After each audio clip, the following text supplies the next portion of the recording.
Leaders recognized. I thank the distinguished gentleman from the great Commonwealth of Massachusetts, Richie Neal, for yielding and for his tremendous leadership.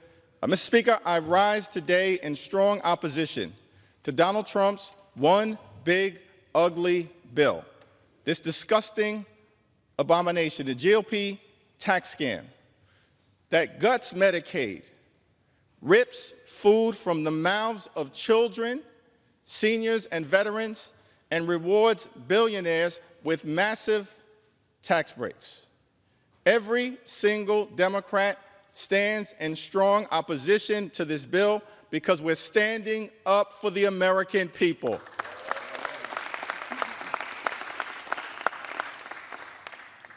Mr. Speaker, I've heard a lot from my Republican colleagues who've expressed pride in this accomplishment. I asked the question, if Republicans were so proud of this one big, ugly bill, why did debate begin at 3:28 a.m. in the morning?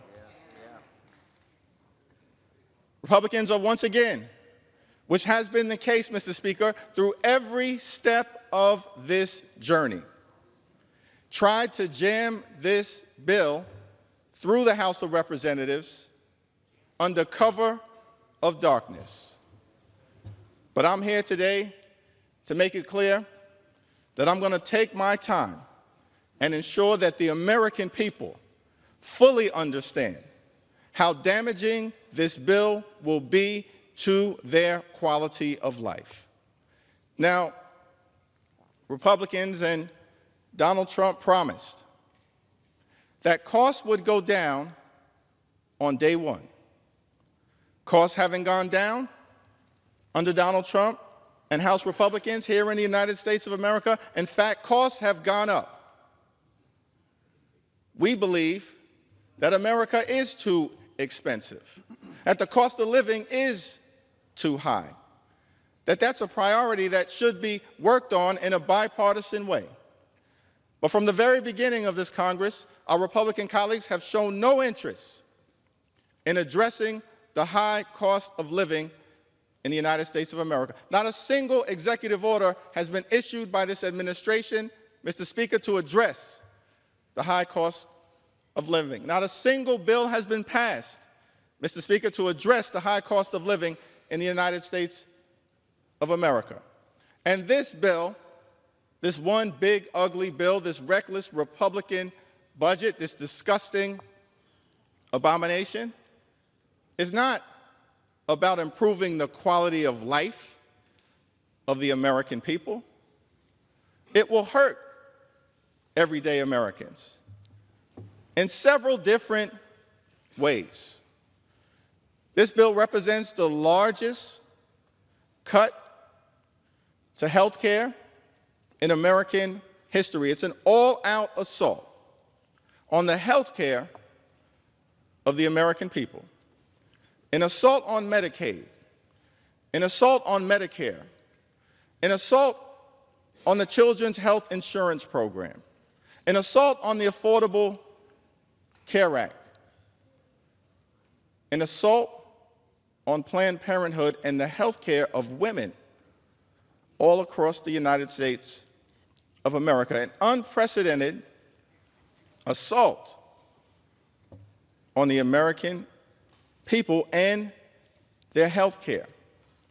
Almost $1 trillion in cuts to Medicaid.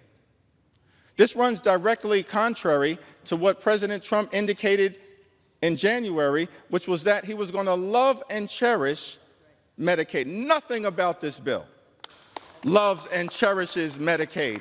It guts Medicaid. It guts Medicaid in a way that's going to hurt children, hurt families, hurt seniors, hurt people with disabilities, hurt women, hurt everyday Americans. Hospitals will close, including all throughout rural America, Mr. Speaker. Nursing homes will shut down. By some estimates, 1 in 4 nursing homes will close as a result of this one big, ugly bill. And community-based health clinics, which are the lifelines in neighborhood after neighborhood all across this country, in urban America, in rural America, in suburban America, in small-town America, in the heartland of America, will not be able to operate.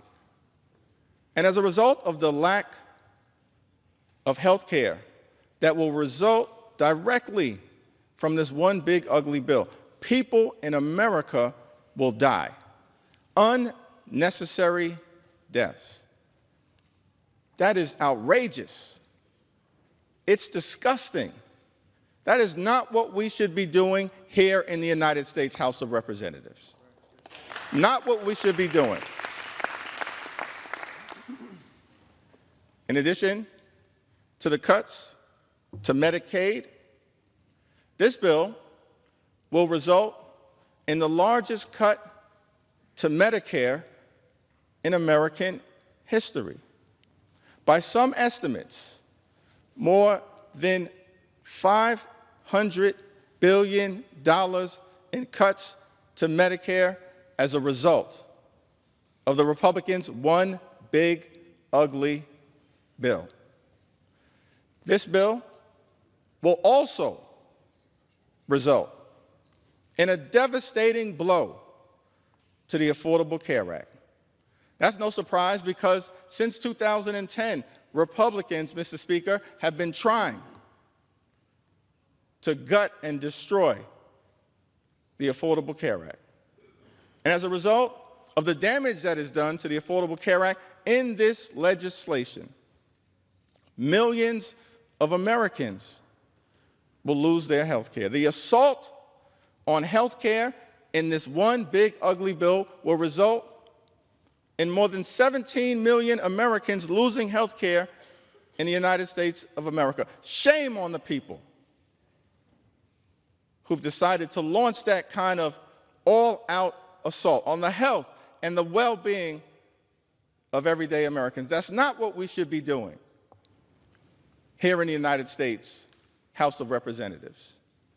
And because of the drastic cuts that are made to health care in this one big ugly bill, people with private insurance all across America are going to experience increases in their premiums, their co-pays, and their deductibles. Millions of Americans in every corner of this country, an all-out assault on health care. That's a very different vision, Mr. Speaker, that Republicans have working hard to take health care away from the American people than our vision, because we believe, as Democrats, that in the United States of America, health care should not simply be a privilege. Health care is a right that should be available to every single person in the United States of America.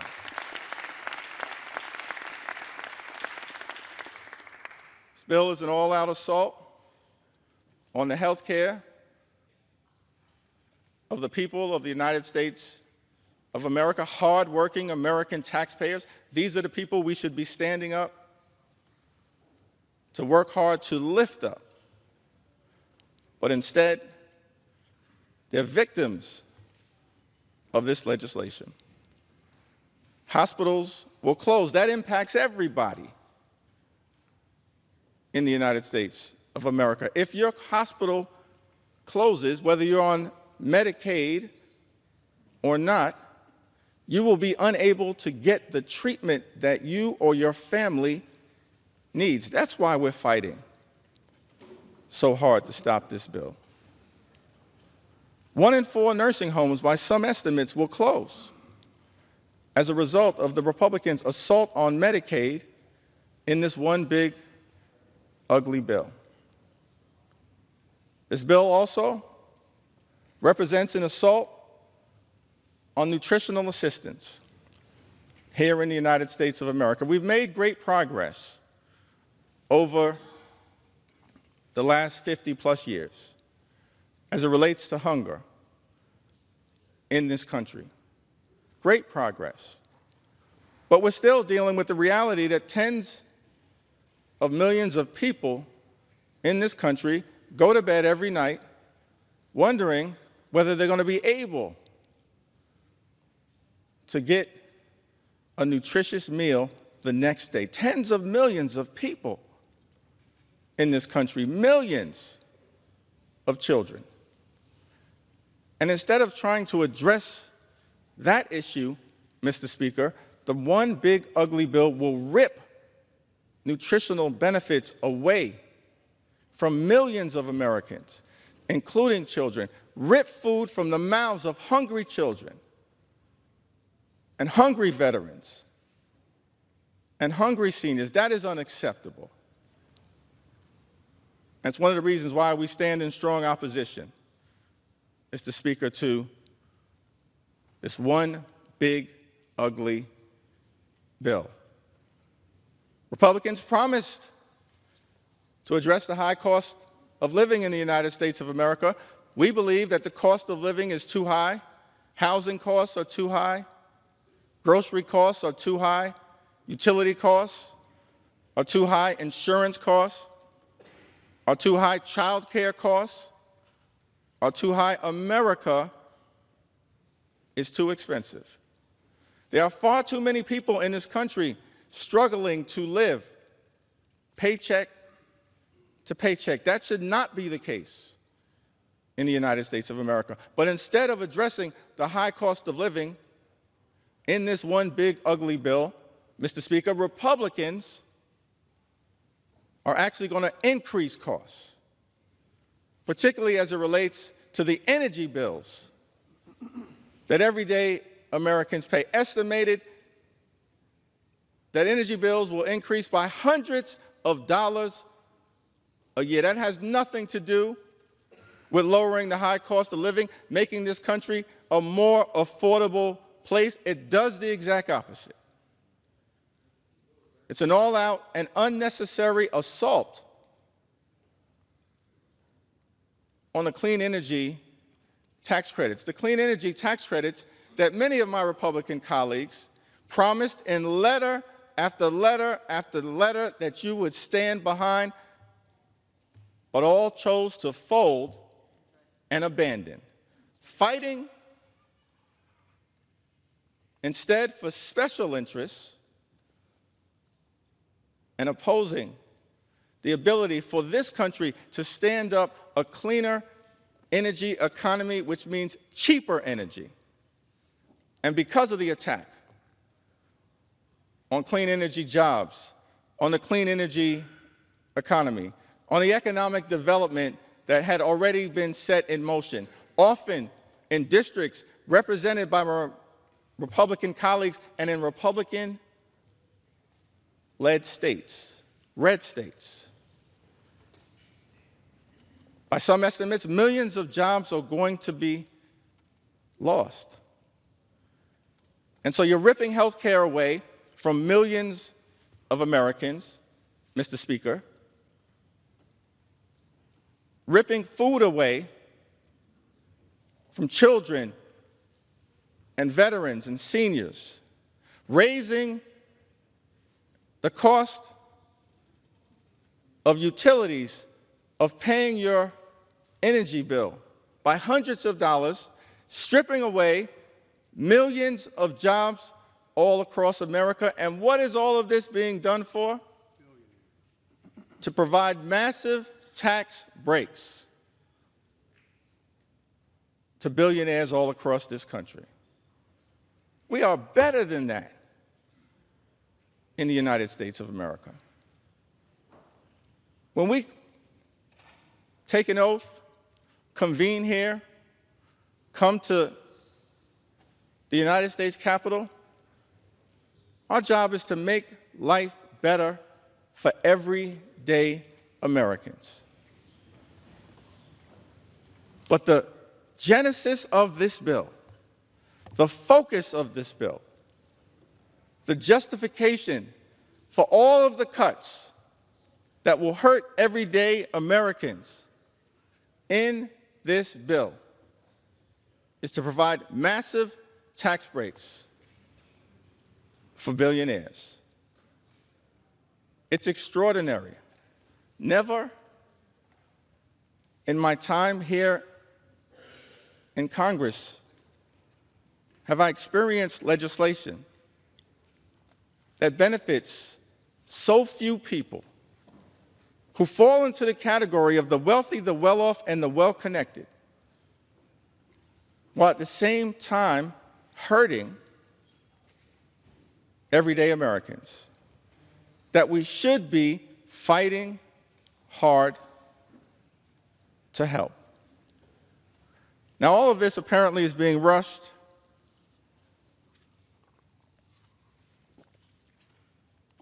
because the decision was made by President Trump that he would like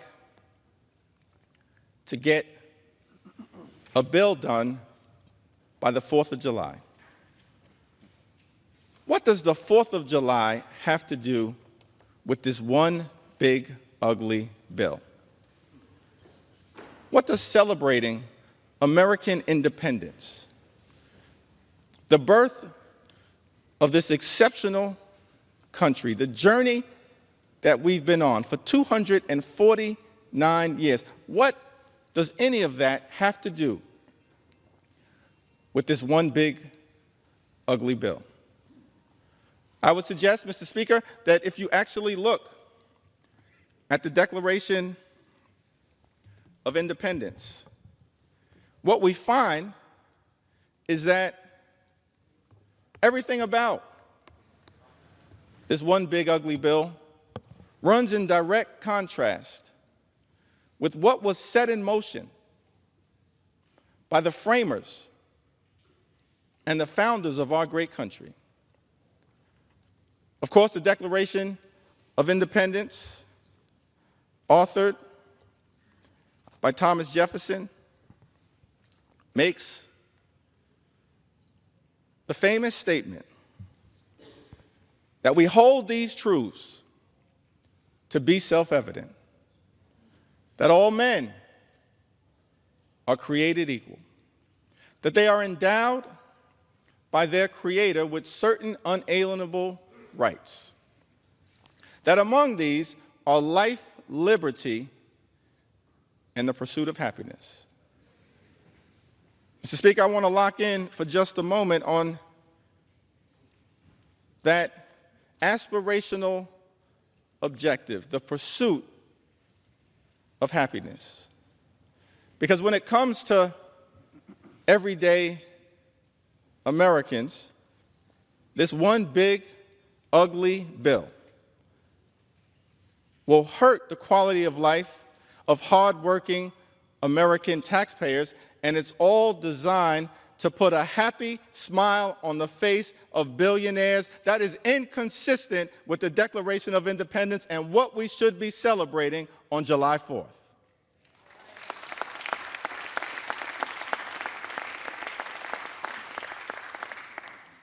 I think what Thomas Jefferson and the framers of this country, they set us out on a course of action, a journey, a march toward a more perfect union, in part anchored in the pursuit of happiness, which decade after decade, century after century, leaders who sat at 1600 Pennsylvania Avenue, leaders in this Congress on both sides of the aisle tried to bring about for the greatest number of Americans. But that's not what this one big ugly bill is all about. America is too expensive. There are far too many people who are living paycheck to paycheck here in this great country. That should not be the case. People who are struggling to survive, to make ends meet. Mr. Speaker, imagine a country where everyone can afford to live the good life. Work hard, play by the rules, and live the good life. We haven't reached that place in the United States of America. Imagine a country where everyone can work hard, play by the rules, and live the good life. Good paying job, good housing, good health care, good education for your children, and a good retirement. Which means keep your hands off Social Security and Medicare, now and forever.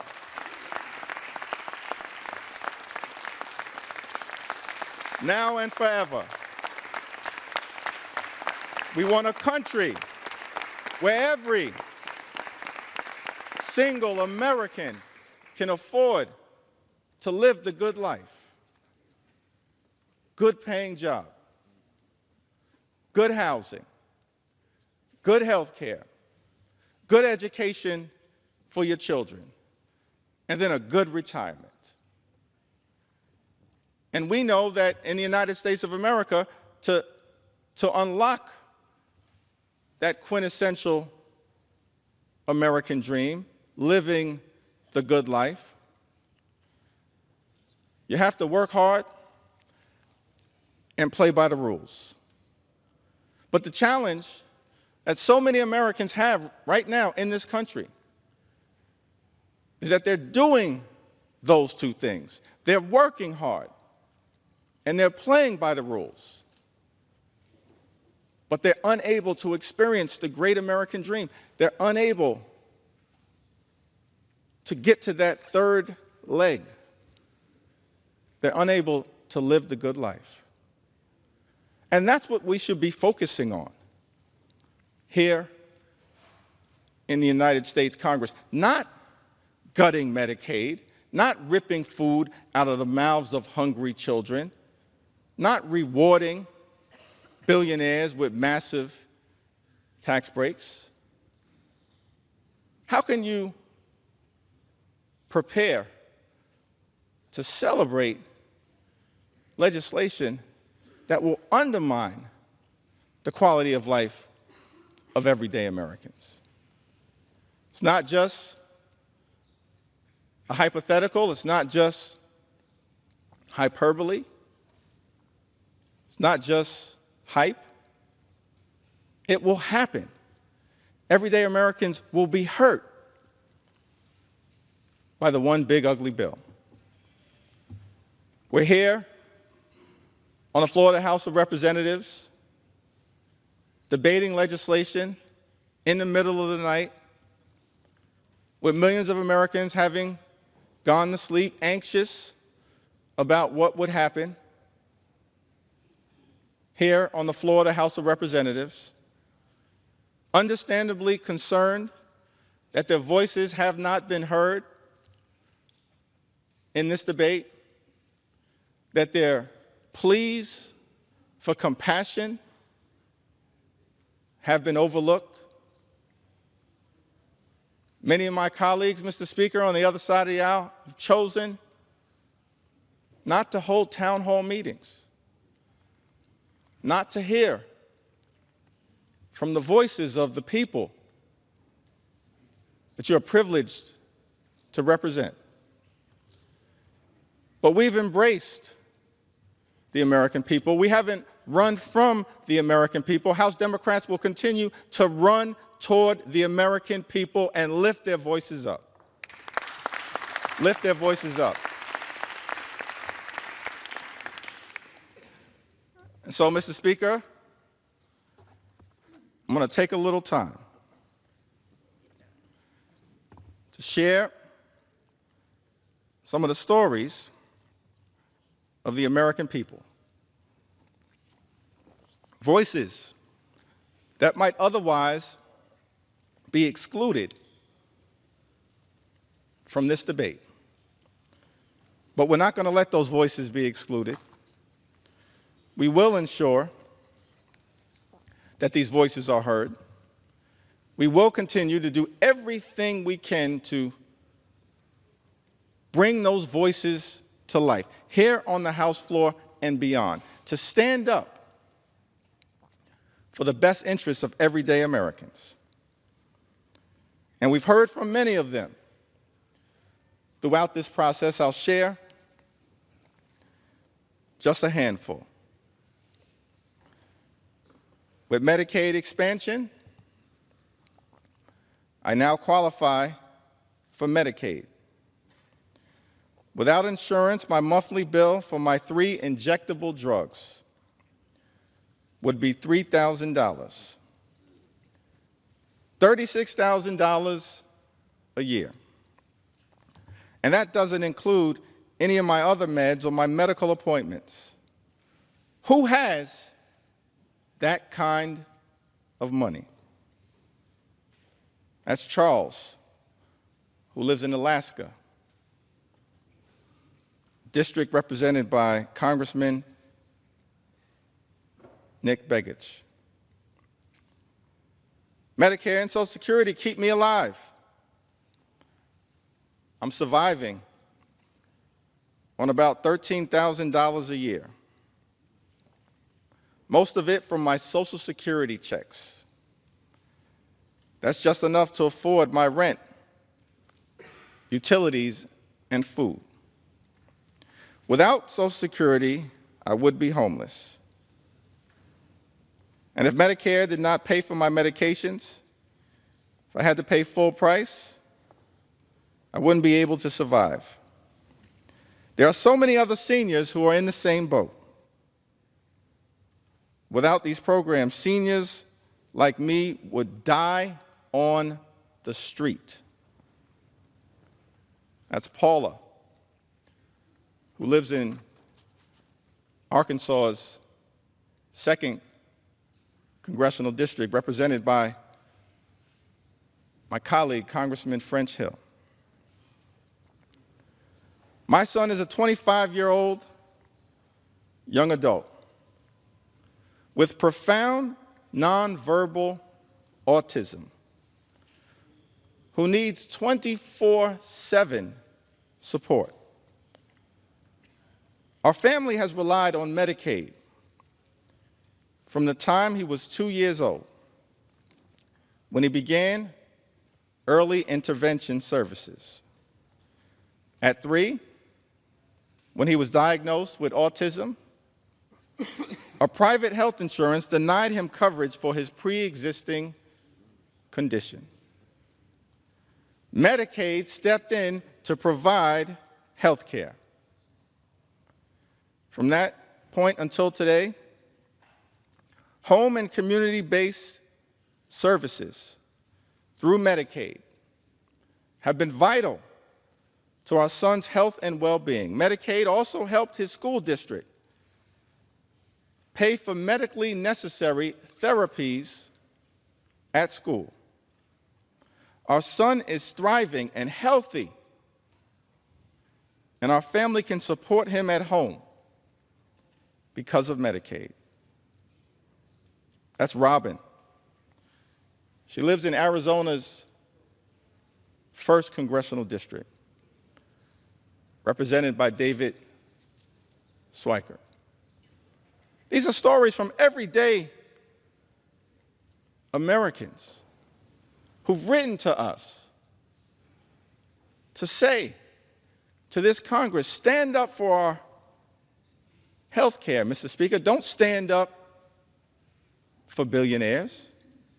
Stand up for everyday Americans, for our health, for our safety, and for our well-being. Gwendolyn from Arizona, she also writes, she says Medicaid is the difference between my son being healthy, happy, cared for, and social, versus being at home with aging parents who struggle to physically provide the care that is required daily. Medicaid funding means my son receives the incontinent supplies he needs, the internal feeding supplies he needs to live, and medications that his primary insurance won't cover. Medicaid matters because without it, my son and millions of others like him may not survive. Let me speak directly to Gwendolyn from Arizona. Her representative may not be fighting on your behalf. As House Democrats, we're here to say to you, we agree. Medicaid matters and it must be preserved. It must be preserved. Because Medicaid matters to millions of people all across this great country, to children, to seniors, to people with disabilities, to women, to families, to people in every corner of the United States of America. Yes, Gwendolyn, Medicaid matters. And if your representative won't fight for it, we will.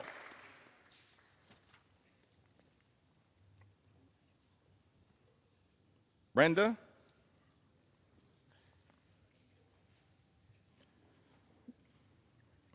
Says to us, my youngest child is a nonverbal 43-year-old female with autism who has been on Medicaid since she was 12. She's had 3 major surgeries and 6 or more outpatient surgeries, all made possible because of Medicaid. We would not have been able to get our daughter what she needed if it wasn't for Medicaid. She also has a seizure disorder and is on several medications. Some of them are way too expensive for us to afford on a blue-collar income. Finding doctors that are good and accept Medicaid are few and far between. But some doctors are better than none. And the only way our daughter will get any medical care at all. She is one of the most vulnerable people in society. And caring for her is a full-time job.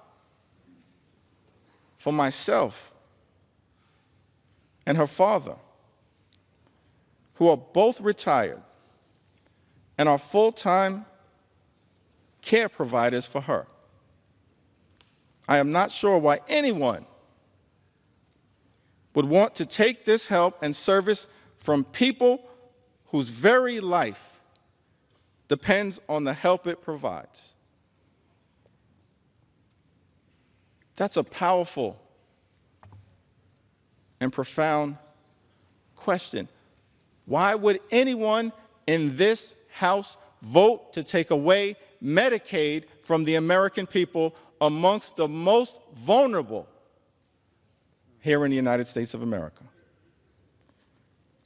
Brenda from Arizona lives in Arizona's 6th congressional district,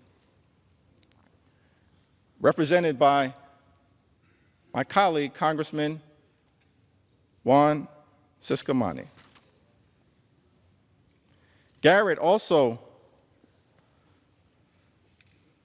from Arizona. I'm still in the A section right now.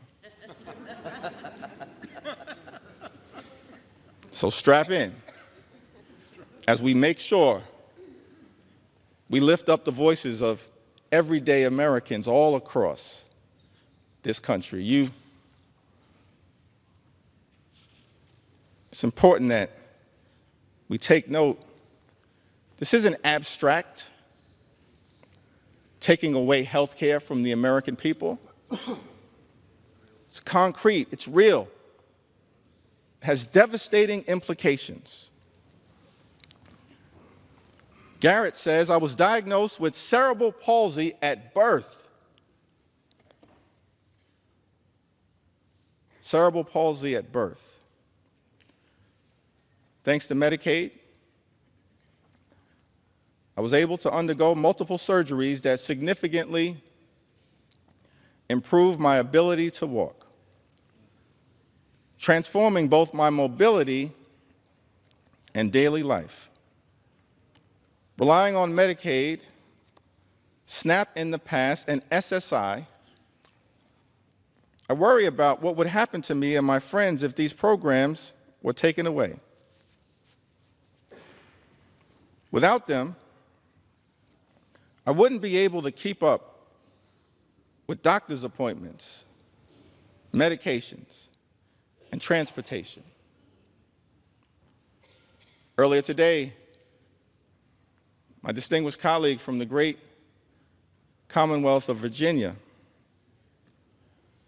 read a passage of Scripture, one of my favorite passages of Scripture, Matthew 25 and 35 through 40. And later on this morning,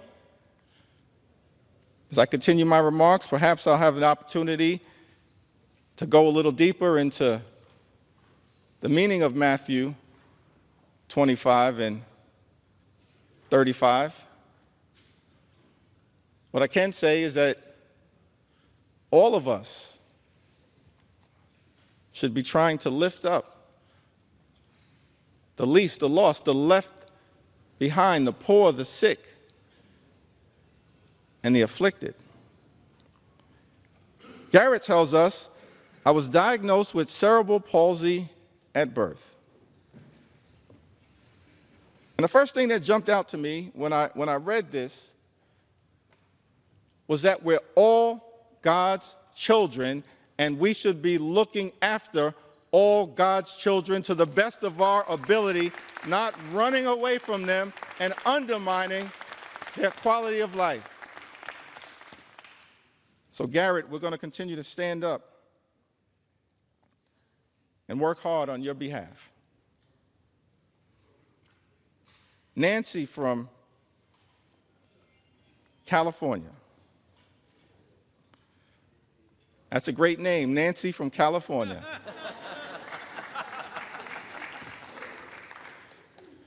Nancy from California writes, my two special health needs, former foster children, depend on Medicaid for a dizzying array of health services, ranging from over 20 pediatric medical specialists and palliative care to behavioral health and occupational therapies. They both have rare, incurable, disabling diseases that require IEPs to navigate school. She continues, but I want to pause right there. I think that's an important point, talking about her children and the IEPs to navigate school. We should be looking out for children like Nancy's two beautiful former foster care children, her two special health needs children, as she calls them.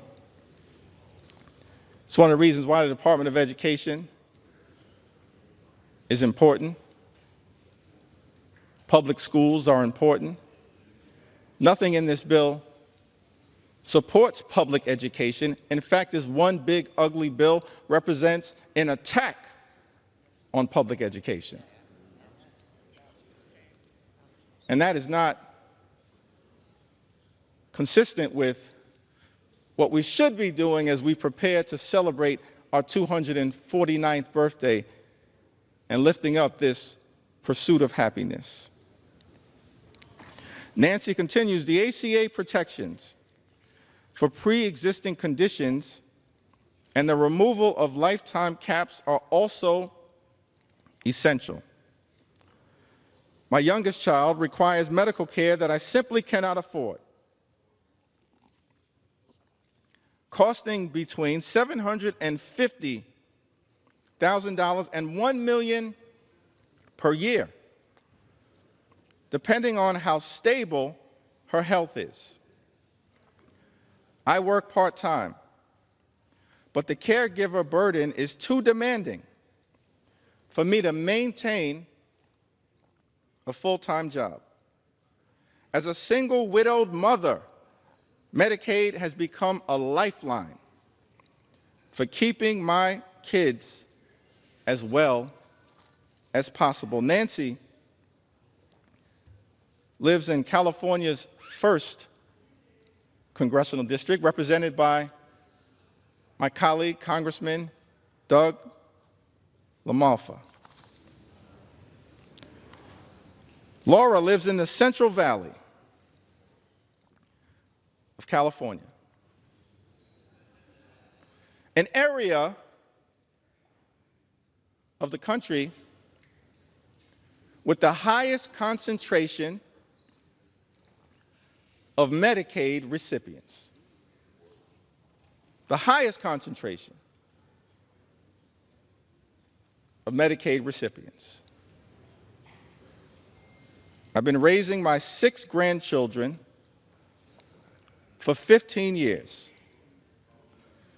and they are coming of age, but not many jobs are available. Also, my 16-year-old grandson depends on Medicaid and EBT to survive. He takes many medications a day.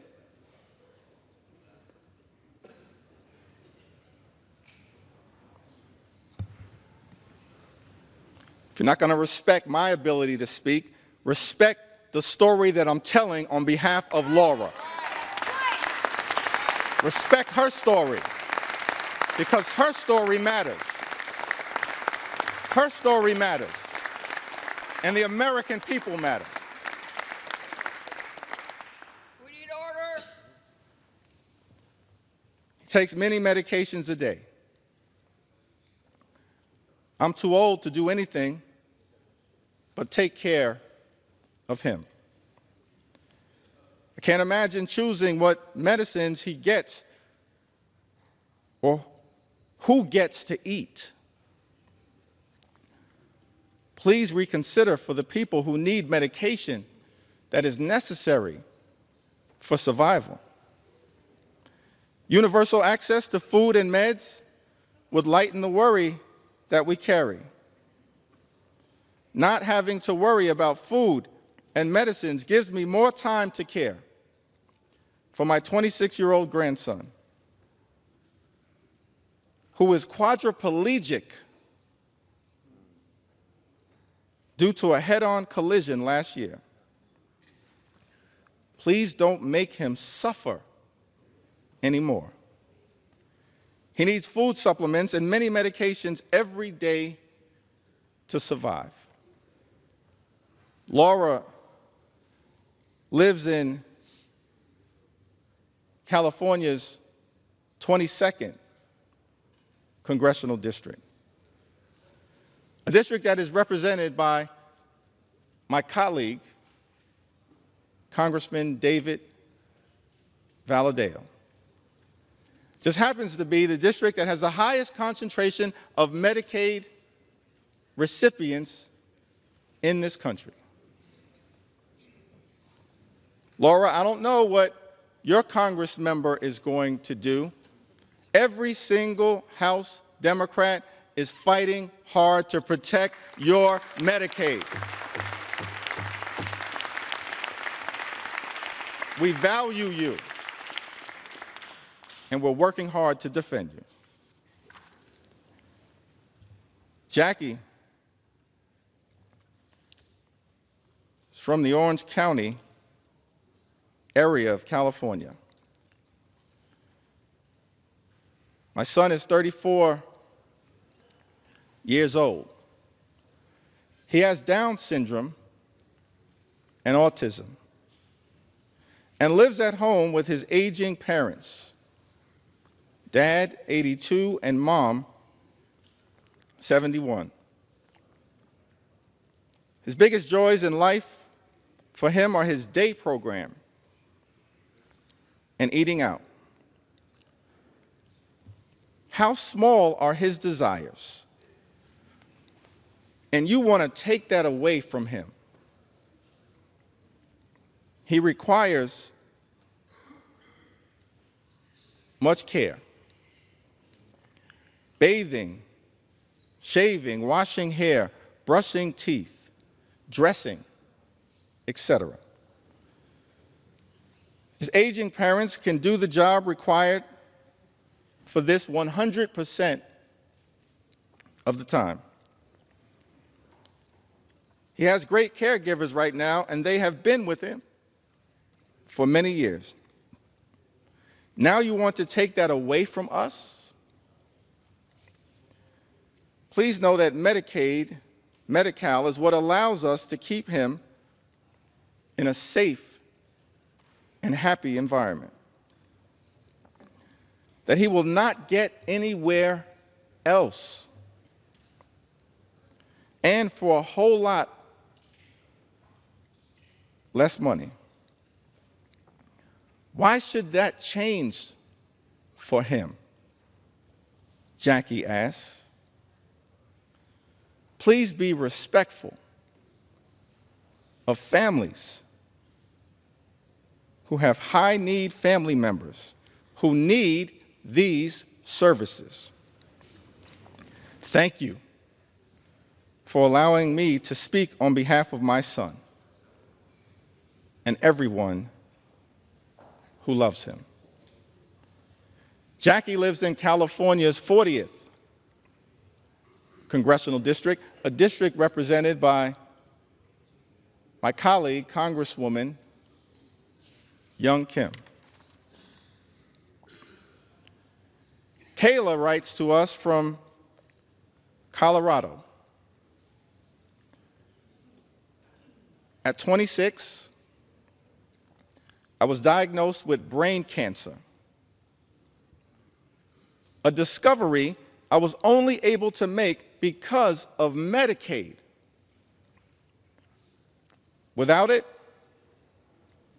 I wouldn't have been able to get the treatment I need to survive.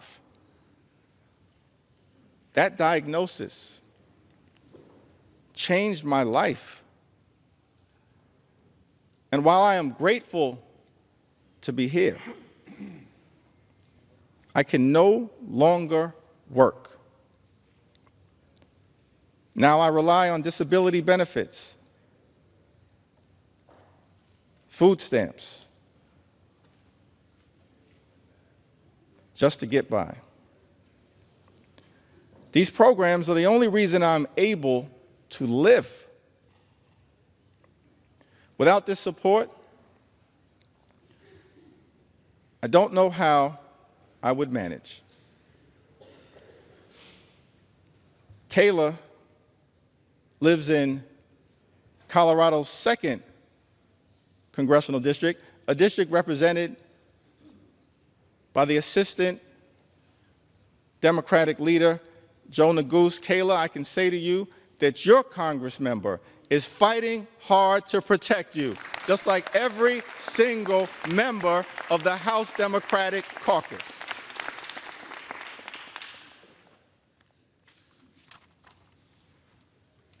Ashley writes to us from Colorado. Says, my life was saved by the Affordable Care Act. Because of this act, I was able to stay on my parents' health insurance when I couldn't get any coverage. At the time, I was dealing with a myriad of health issues and would eventually be diagnosed with multiple chronic illnesses. Because of the ACA, when my husband and I were married, I was able to be added to his insurance without being denied due to pre-existing conditions. Prior to the act being passed, I was denied coverage and care many times. If I was even approved for coverage, it cost me thousands per month in premiums. I was being penalized, Mr. Speaker,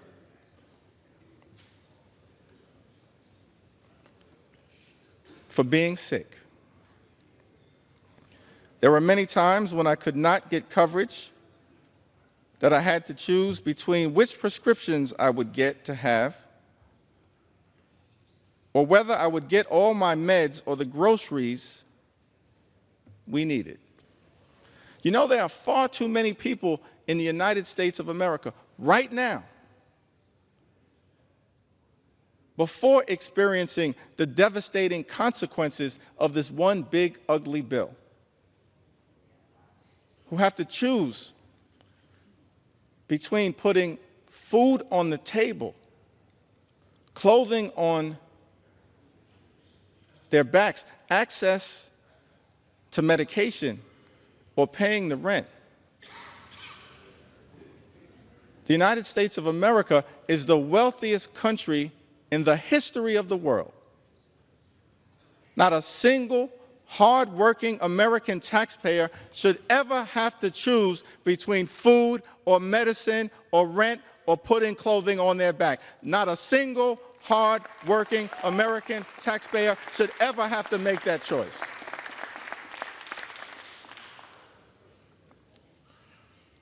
If people did not have to worry about health care being accessible, they would be able to be seen when necessary. And when people are able to see doctors when they are unwell, they can stay healthy for longer periods of time. When people can stay healthy, they don't miss work. When people don't miss work, they don't risk losing their jobs. The way things work now only encourages the constant classist act of keeping the sick and poor sick and poor. This should never, ever be a situation in a country that claims to have the best functioning economy in the world, the best doctors, the best universities. Ashley lives in Colorado's 3rd congressional district.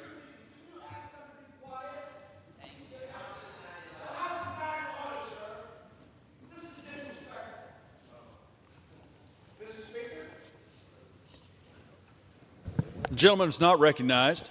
The House will be in order. Ashley New York's recognized. Lives in Colorado's 3rd congressional district, represented by my colleague, Congressman Jeff Hurd. Ann also writes from Colorado. Through the Medicaid waiver, Scott, Ann's son, was placed in a group living situation that worked out for a while, but was eventually kicked out. After that, he moved back in with me, but ended up homeless once more, before finally being placed back on a Medicaid waiver program. Now he's doing really well. His job, which he loves, also receives funding through Medicaid, so that people with disabilities can be employed and be productive members of the community. Without Medicaid, he probably wouldn't be alive today. Without this assistance, we likely wouldn't be where we are now. And I doubt that there would be a happy ending to this story. Ann lives in Colorado's 6th congressional district, a district represented by our colleague, Congressman Jason Crow, who is also fighting hard to protect your interests, and as every single one of us. in the House Democratic Caucus will continue to do. We believe in America, health care is not simply a privilege that should be afforded to the wealthy, the well-off, and the well-connected. It's a right that should be available to everyone. A right that is still imperfect at this moment, that we are working hard to perfect. But this one big ugly bill, the largest attack on health care, Mr. Speaker, in the United States of America, moves us in the opposite direction. Daniela is also from Colorado. She writes to us, Medicaid has been a lifeline for our family, especially for my 5-year-old daughter who has autism. That's the thing, Mr. Speaker. Medicaid is important for so many Americans all across this country, including people with disabilities. It's a necessary lifeline so that parents can help their children live a better life with dignity and respect. Why would any legislation that this House passes attack health care available to families that are pouring in everything they have to help their child under difficult circumstances live the best possible life? It perplexes me, Mr. Speaker, that this bill would go after the health care of people like Daniela and her 5-year-old daughter. Daniela says that as parents, we've faced many struggles trying to balance full-time work, starting a real estate business, and still being there for our 3 other children. It's been overwhelming at times, and finding the right support for her hasn't always been easy. But Medicaid has provided therapy and services that have made a world of difference in her life. These therapies have helped her make progress, feel seen, and connect with her peers, which means everything to us. It's allowed her to be a part of the world, to feel included, and to overcome obstacles that seemed insurmountable at times. Medicaid has helped us give her the opportunities she deserves, and millions of other children in the United States. Mr. Speaker, Daniela lives in Colorado's 8th Congressional District, a district currently represented by Congressman Gabe Evans. Currently represented.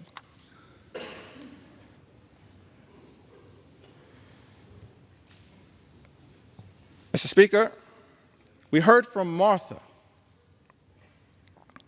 who writes from Florida.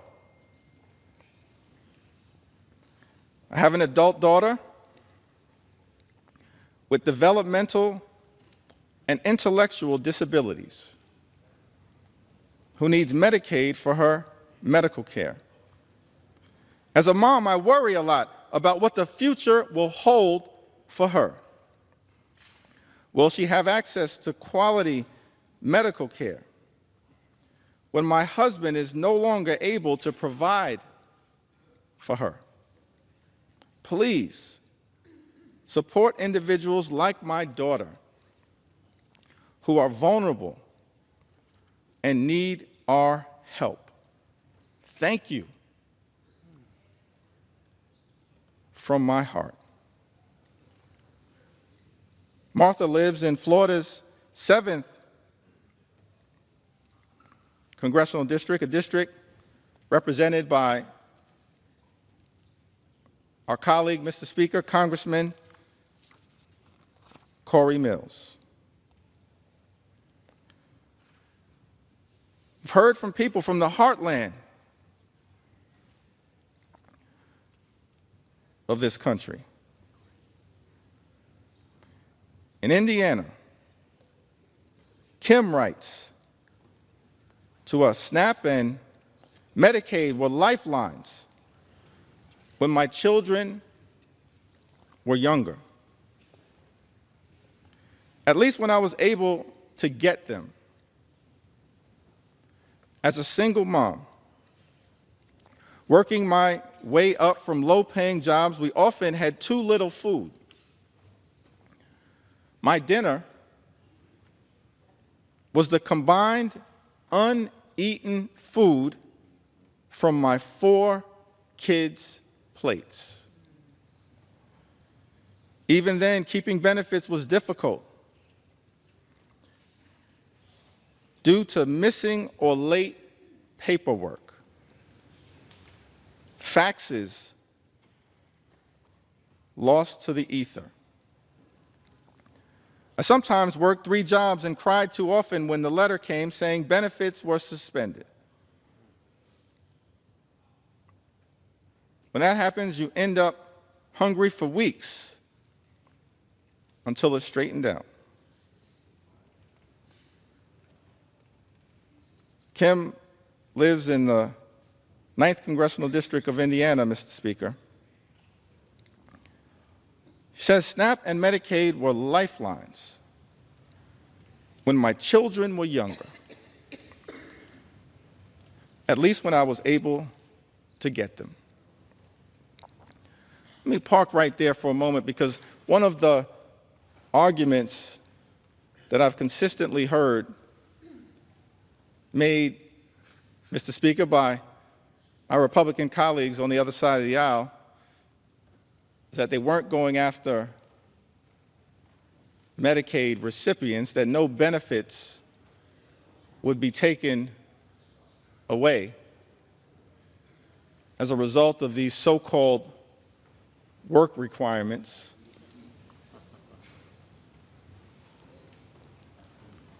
Let's fact check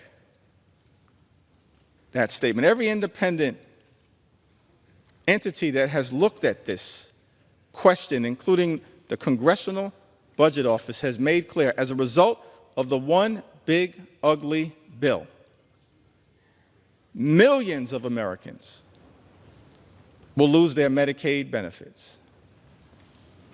These so-called work requirements are just a smokescreen,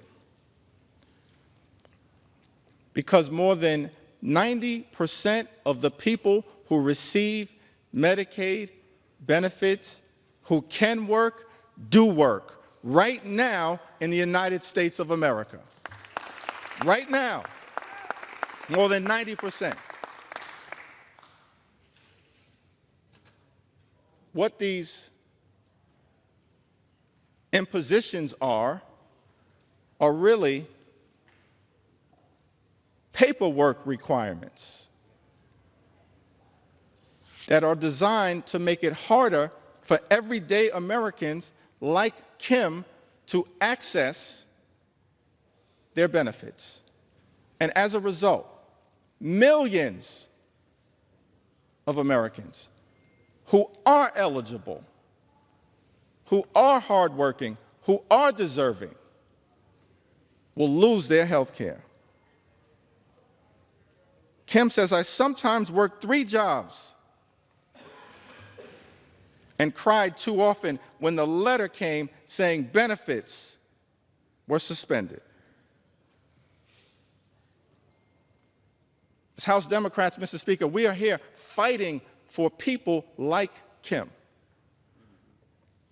and millions of others like her all across the United States of America who will lose urgently necessary, life-changing, and life-sustaining Medicaid benefits as a result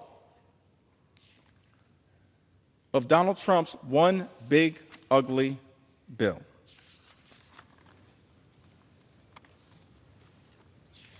We hear from Maria,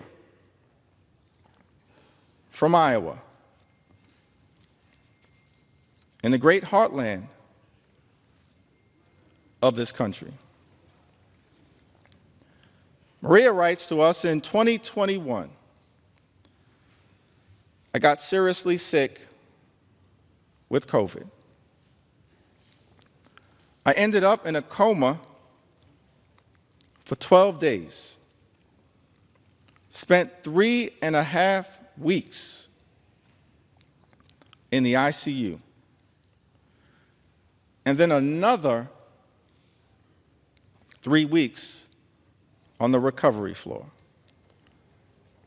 If it wasn't for Medicaid, I wouldn't have received any of the care I needed.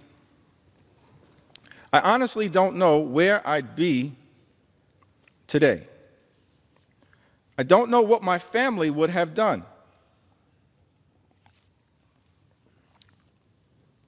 Without Medicaid, I wouldn't have made it.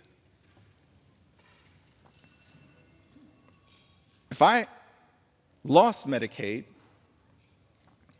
it would completely change my life. I wouldn't be able to afford my insulin, diabetes medications, blood pressure medications, or see my endocrinologist, all of which are life-sustaining treatments. I also need to see my pulmonary specialist regularly. Without Medicaid, my health would deteriorate rapidly. That's a statement that applies to millions of Americans all across this great country.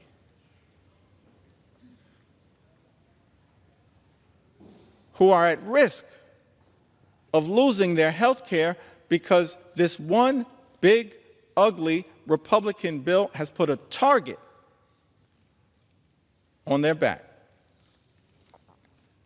Mr. Speaker, without Medicaid, my health would deteriorate. Taking the time to share these stories because this is a question for so many Americans of life and death. It's extraordinary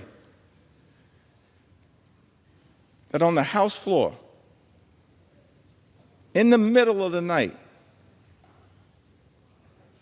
the American people are forced to confront a bill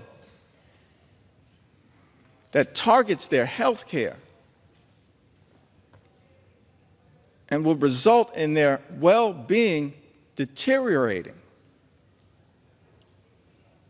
More than 17 million Americans at risk of losing health care coverage, and then tens of millions more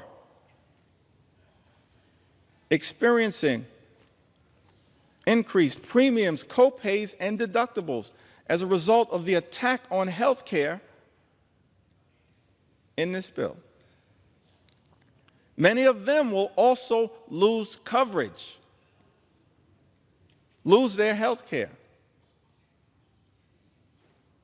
These are Americans on private insurance, employer-provided insurance, but because of the health care attacks in this bill, their premiums, their co-pays, their deductibles will go up.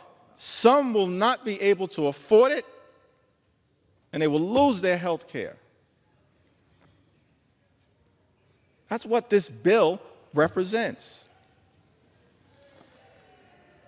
It's why I'm taking the time to share these stories and experiences and concerns and fears and anxieties of the American people. I wish, Mr. Speaker, that we had a lot more time to debate this bill. This is the type of bill that under normal circumstances, we'd have hours and hours of debate, where hundreds of members could participate on both sides of the aisle and share their thoughts, their perspectives, their ideas, their passionate support or passionate opposition. But this bill, which by some estimates is larger than the CARES Act and the American Rescue Plan and the Infrastructure Investment and Jobs Act and the CHIPS and Science Act combined in terms of its possible impact on the debt in this country, increasing the debt by more than $3 trillion, saddling our children and grandchildren with that level of extraordinary debt by people who claim to be fiscally responsible. The implications of this bill are enormous. And yet, each side of the Ways and Means Committee was given 15 minutes to discuss the implications of this bill. Each side of the Budget Committee was given 15 minutes to discuss the implications of this bill that will have devastating consequences for everyday Americans, while rewarding billionaires with massive tax breaks. It had been my hope, Mr. Speaker, that we'd be able to have a robust debate, passionate support or passionate opposition in connection with this bill, that hundreds of members on both sides of the aisle could participate in. Instead, we have a limited debate where the relevant committees of jurisdiction have been given 15 minutes each on a bill of such significant magnitude as it relates to the health, the safety, and the well-being of the American people. And because that debate was so limited, I feel the obligation, Mr. Speaker, to stand on this House floor and take my sweet time to tell the stories of the American people. And that's exactly what I intend to do.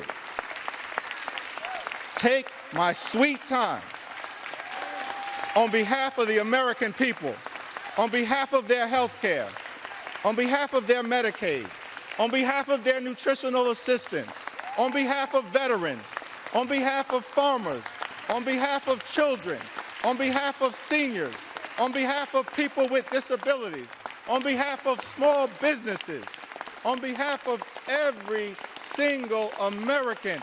I'm on this House floor after 6 a.m. and I'm planning to take my sweet time.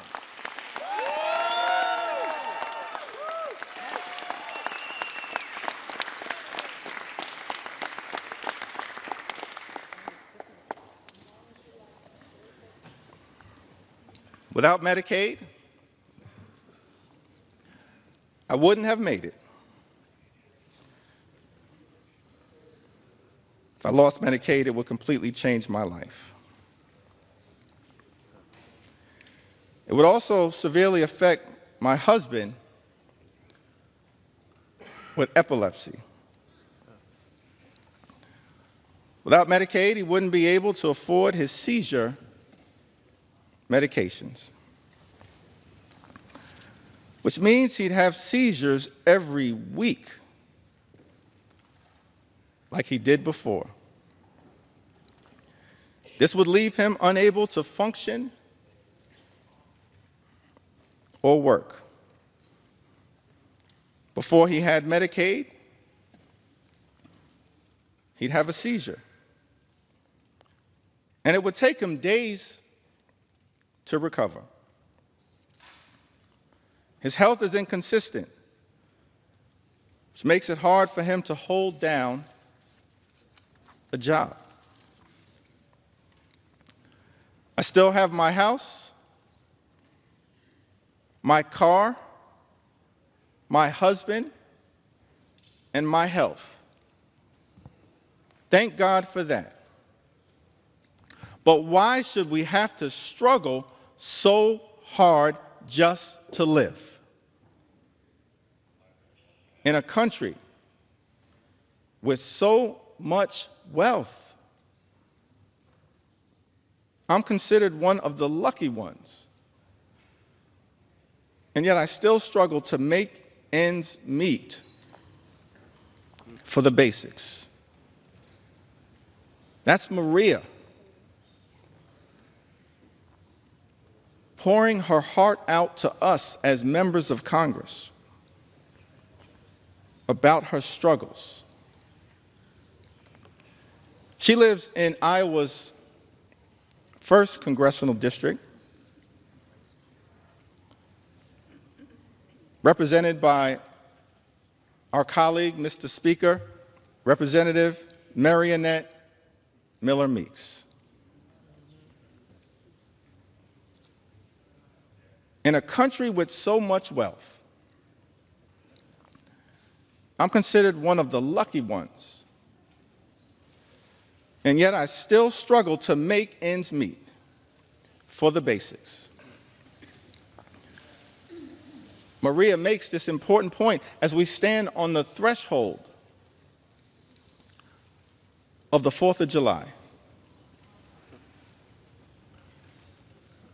Thomas Jefferson, having written those immortal words in the Declaration of Independence, we hold these truths to be self-evident, that all men are created equal. They are endowed by their Creator with certain. Gentlemen will suspend. Members are reminded to take their conversations off the floor. Close both sets of cloakroom doors, please. Gentleman's recognized. Thank you, Mr. Speaker.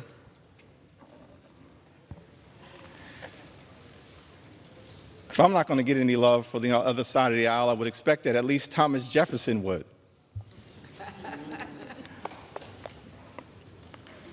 He wrote in the Declaration of Independence that among these are life, liberty, and the pursuit of happiness. What is the pursuit of happiness in the United States of America here in the year of our Lord, 2025? Imagine a country where every single American can afford to live the good life. Work hard, play by the rules, live the good life. That's the American dream. But our concern as Democrats is that in the wealthiest country in the history of the world, there are far too many people like Maria from Iowa, who are unable to achieve that American dream, unable, despite working hard and playing by the rules, to live the good life, good paying job, good housing, good health care, good education for your children, and a good retirement. That should not be too much to ask for here in the United States of America. But instead of working to bring that American dream to life for the greatest number of people all across the country, this one big ugly bill, Mr. Speaker, that our Republican colleagues are trying to jam down the throats of the American people, will undermine their quality of life.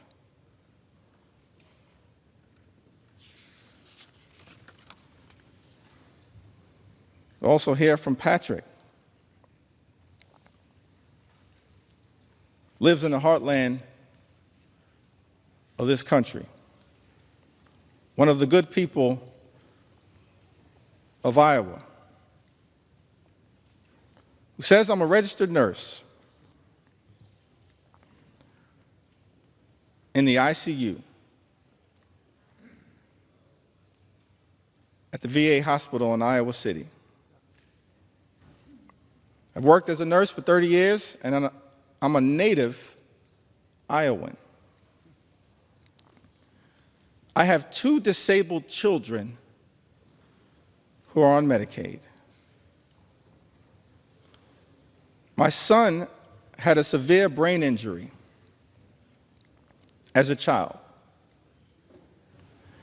and requires extensive physical therapy, occupational therapy, and speech therapy.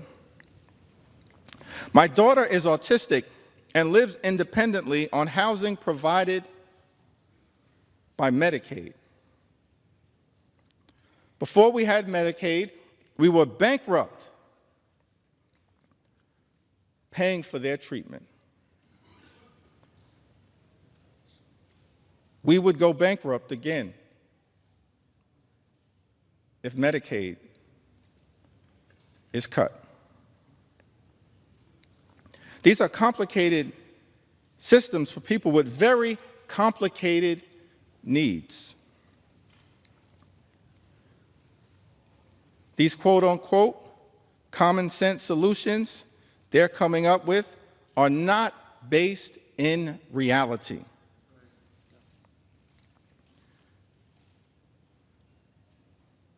People have tried these work requirements in the past, but even disabled or able-bodied people, we all have barriers. From childcare, transportation, monetary limitations. It's a foolish idea to think that this won't have a negative impact. They're just trying to remove people from the program, and it's cruel. Patrick, you are correct. Thank you for your service as a registered nurse at the VA hospital. And thank you for all that you are doing to love and cherish your 2 disabled children who are on Medicaid. And you're exactly right. What is contemplated in this one big, ugly bill is wrong,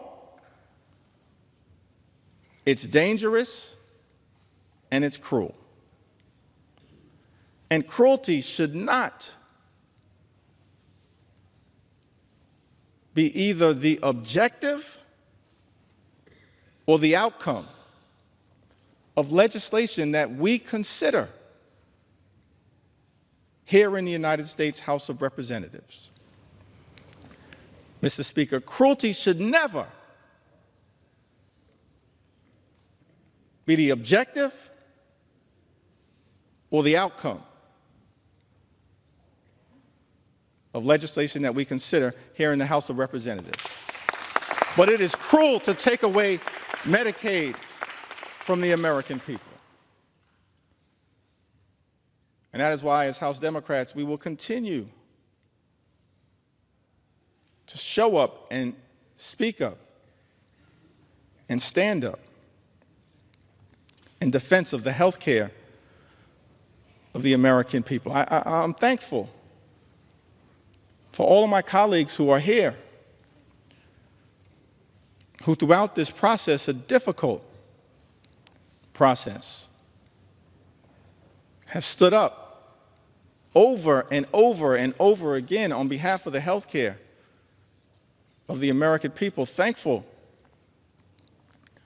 for my colleagues in leadership, Whip Catherine Clark and Chair Pete Aguilar, and all of the members of House Democratic leadership. Thankful for the leaders of every single committee who's been battling hard to push back against the cruelty that is in this one big, ugly bill. Thankful for the leadership of Richie Neal. Thankful for the leadership of Frank Pallone. Thankful for the leadership of Brendan Boyle. Thankful for the leadership of Angie Craig.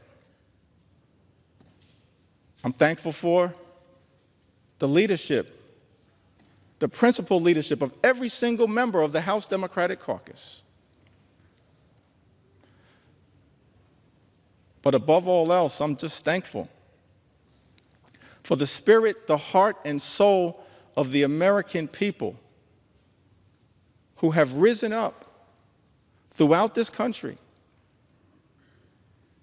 to make it clear to all of us in this institution: keep your hands off our Medicaid. Keep your hands off our health care, our Medicaid, the Affordable Care Act. Keep your hands off our Medicaid. That's why, Mr. Speaker, I stand before you today to lift up stories on behalf of the American people. Don't have the great privilege and honor to stand on this House floor, as all of us, Democrats and Republicans alike, do, on behalf of the American people in this great institution, the House of Representatives. But to me, what we are doing with this one big, ugly bill is assault on health care, on veterans, on nutritional assistance. This assault on good-paying, clean energy jobs. This assault on the high cost of living in the United States of America. All of it is inconsistent with the best of what this House of Representatives should be doing for such a time as this. And so I stand here on behalf of everyday Americans like Elizabeth, who's also from Iowa. Elizabeth suffered from sepsis caused by untreated strep throat.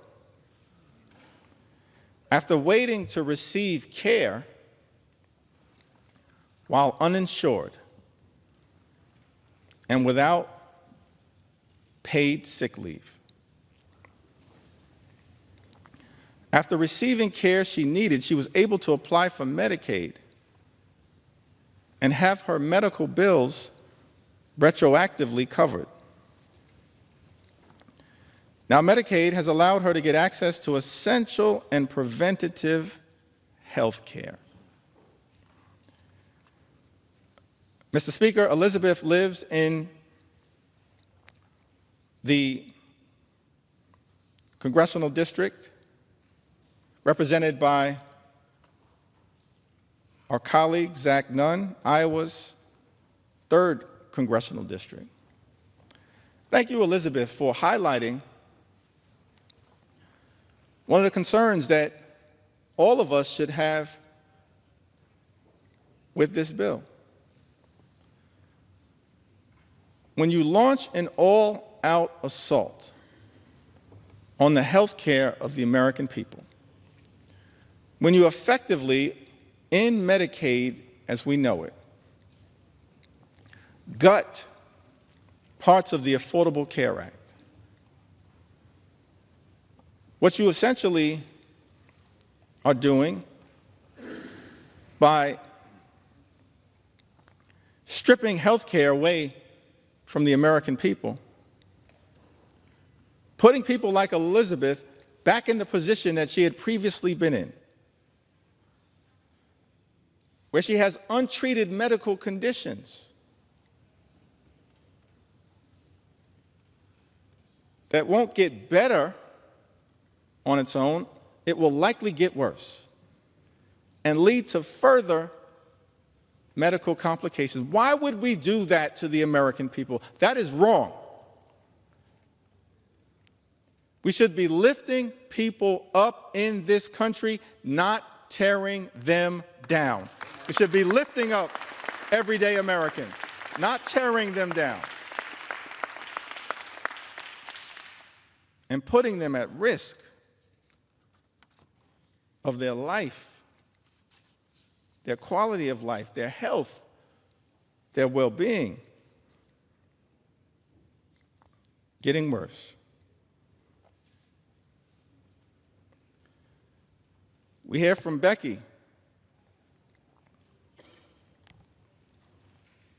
from the great state of Louisiana. By the way, Louisiana is a state with some of the highest percentages of Medicaid recipients of any state in the Union. Any state in the Union. And Louisiana is a state at risk of suffering greatly as a result of the all-out assault on Medicaid that is part of Donald Trump's one big ugly bill. Becky tells us, I have had Medicaid for years, and without it, I wouldn't be able to afford to see my doctors or cover what Medicaid doesn't pay. As a senior citizen, I now have to go back to work just to keep a roof over my head,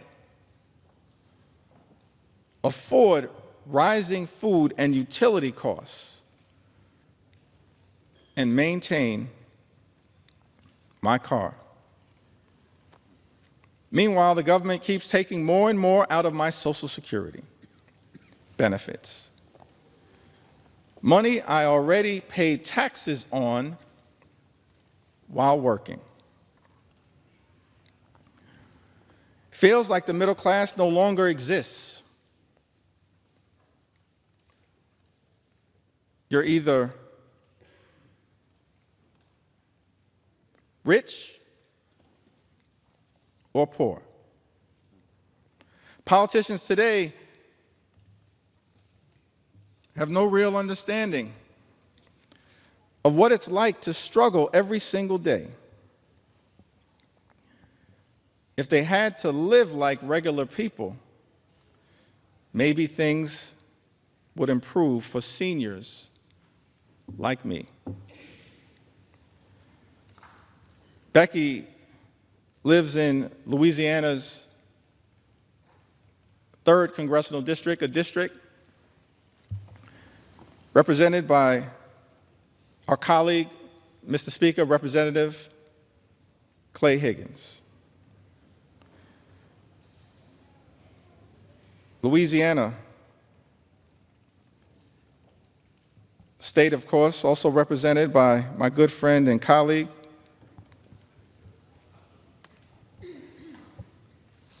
Congressman Troy Carter, who I see is here with us in the chamber, also Cleo Fields, another good friend and colleague. Louisiana, a state that stands to suffer mightily as a result of this all-out assault on Medicaid. Now, I heard my distinguished colleague, Mr. Speaker, the House Majority Leader, someone who personally respect his resilience, his perseverance, his journey. I think he comes by his views in good faith. It's his perspective. It's the speaker's perspective.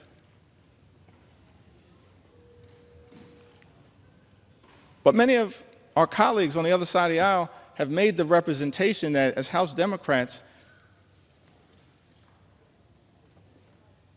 we're not telling the truth to the American people about the devastating impact that Donald Trump's one big ugly bill, a bill being rushed through this chamber, will have on the health and the well-being of people in Louisiana and all across the country. They've accused us of fear-mongering and making misrepresentations. And so I was surprised to learn, Mr. Speaker, that the Louisiana State Legislature recently voted. The Louisiana State Legislature that has a Republican supermajority. The Louisiana State Legislature recently voted to condemn the one big ugly bill because of the extraordinary attack on Medicaid that will adversely impact their constituents. We're telling the truth. This one big ugly bill will hurt everyday Americans in Louisiana and all across the country. Don't take our word for it. Take the word of the Louisiana State Legislature. Supermajority. Who done? Who done? So we're here on the House floor taking our sweet time to tell the stories of the American people and the adverse impact that Trump's one big ugly bill, that my House Republican colleagues, Mr. Speaker, are trying to jam down the throats of the American people, causing great harm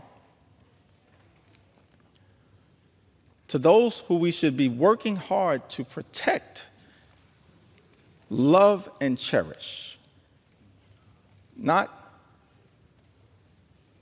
adversely impact their ability to live and live life more abundantly.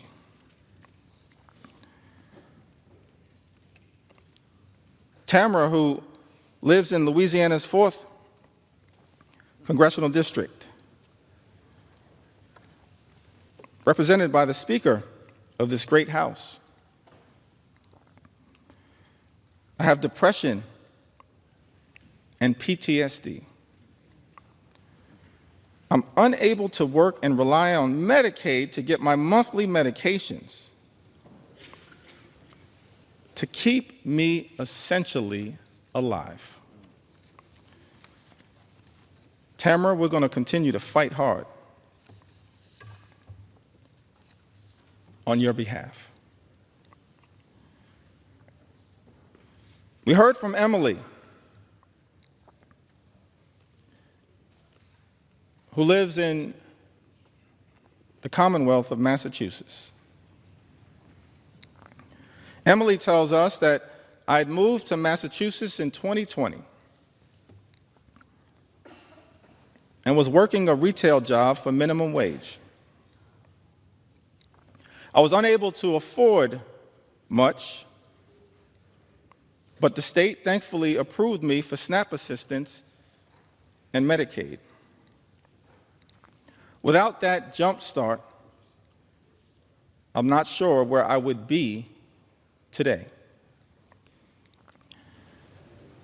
There shouldn't be shame or stigma surrounding these programs. You never know when life will get pulled out from underneath you. The relief when these programs can come to your aid is indescribable. Emily lives in the 5th Congressional District of Massachusetts, a district that is represented by the House Democratic Whip, Catherine Clark, who's a strong champion on your behalf, Emily, powerfully, ethically, principally, fighting hard on your behalf. Casey lives in the 2nd Congressional District of Maine, a district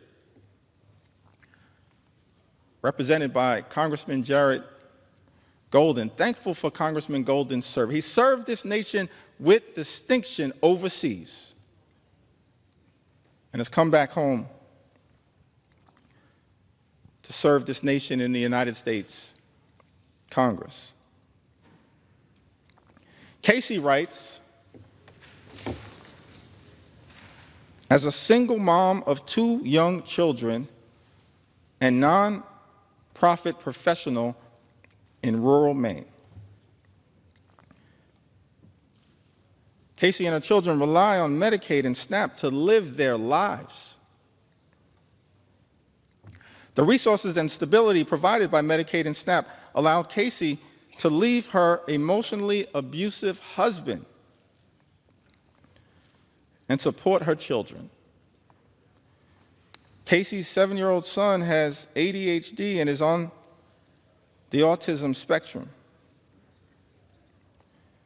Relies heavily on individualized support through Medicaid. If Medicaid goes away, Casey doesn't know how their family will stay afloat.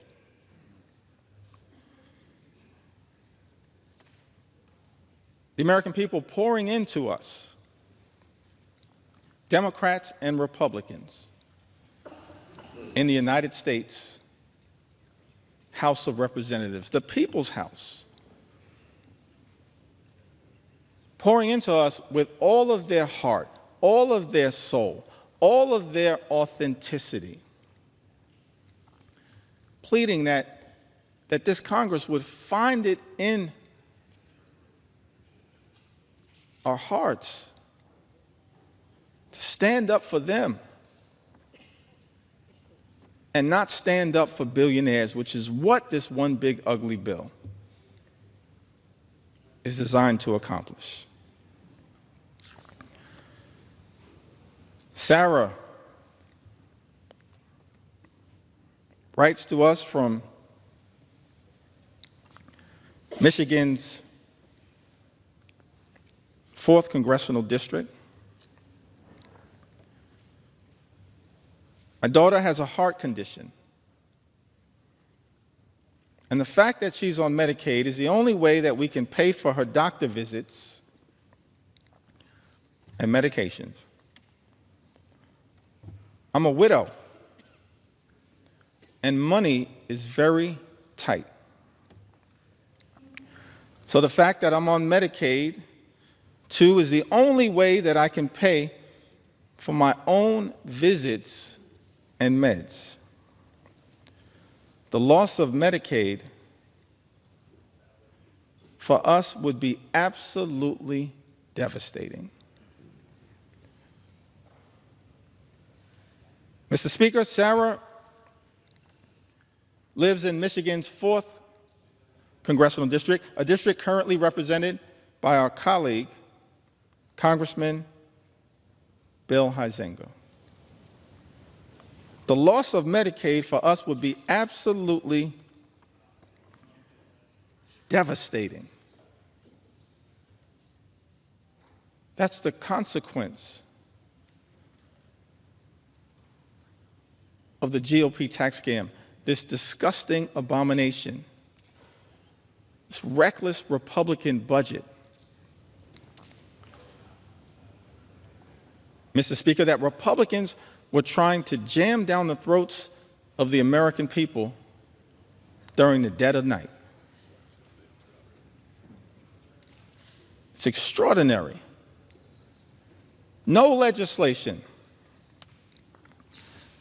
that we consider in the House of Representatives should be devastating for everyday Americans, either in its objective or in its outcome. But as Democrats, we stand here in strong opposition to this one big, ugly bill because of the devastating consequences that will result to everyday Americans all across this great country. Lucy writes to us from the heartland, from the great state of Michigan as well. My brother is a developmentally disabled senior who lives in a group home. Until the age of 59, he was cared for by our mother. He cannot live on his own and has numerous health issues. He depends on Medicaid. Without Medicaid, his brothers and sisters could not support his medical care. We're hearing from families all across the country. Mothers and fathers, brothers and sisters, sons and daughters, husbands and wives, pleading with this Congress, pleading with House Republicans to stand up for their loved ones who are on Medicaid, who are at risk of having their health care run over and their lives ruined by the consequences of Donald Trump's one big, ugly bill. Lucy lives in Michigan's 7th Congressional District, a district currently represented, Mr. Speaker, by our colleague, Representative Tom Barrett. We've also heard from Sharon, who lives in Michigan. My daughter is a young woman who was born with cerebral palsy, mild cognitive impairments, and autism. She depends on Medicaid services for her health.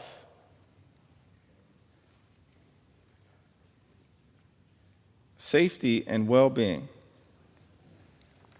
She's unable to work or take care of herself. She's unable to work or care for herself without help. Without Medicaid, she is totally at risk. Cutting Medicaid to give tax cuts to wealthy billionaires is not only cruel and unethical, Sharon writes, but it puts vulnerable people, including children, at risk of severe mental and physical health problems. Do the right thing and rescind the drastic cuts to Medicaid for vulnerable people with serious physical disabilities and people with serious and persistent mental health problems. Mr. Speaker, Sharon lives in the 10th Congressional District, represented by our colleague, Congressman John James. I don't know how the congressman from the great state of Michigan will vote at the end of the day as it relates to defending people like Sharon. But as Sharon writes, I know what I can say. She says, do the right thing and rescind the drastic cuts to Medicaid for vulnerable people with serious physical disabilities and people with serious and persistent mental health problems. Sharon, House Democrats will always do the right thing when it comes to your health, your safety, and your well-being, your Medicaid, and the love and care that you are working hard to provide to your daughter. We will always do the right thing. We're not perfect, no one is. But we will always strive to do the right thing on your behalf.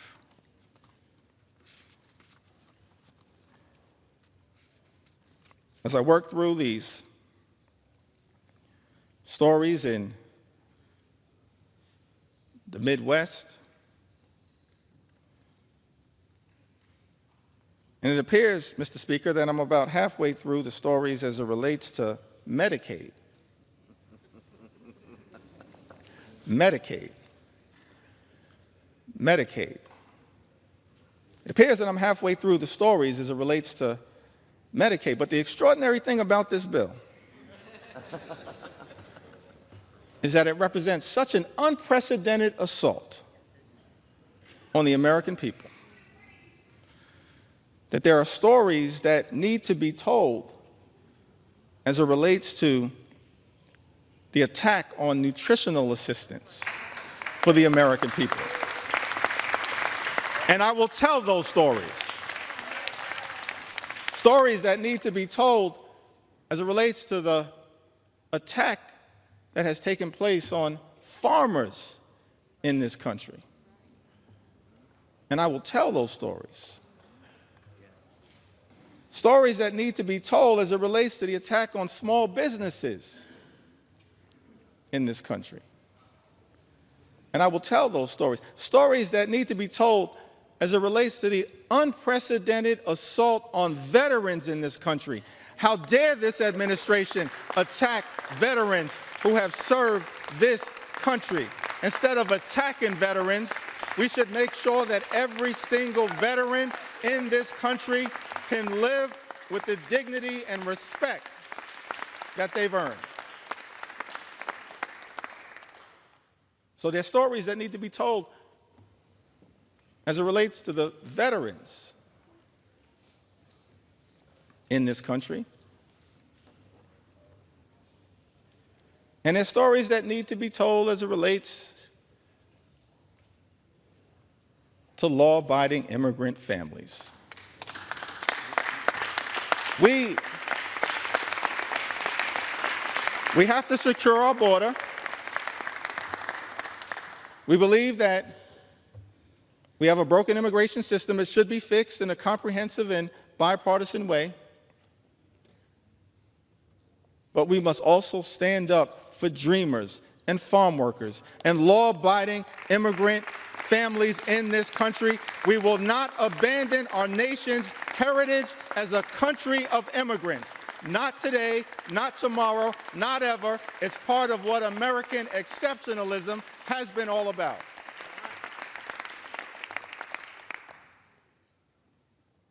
So stories that need to be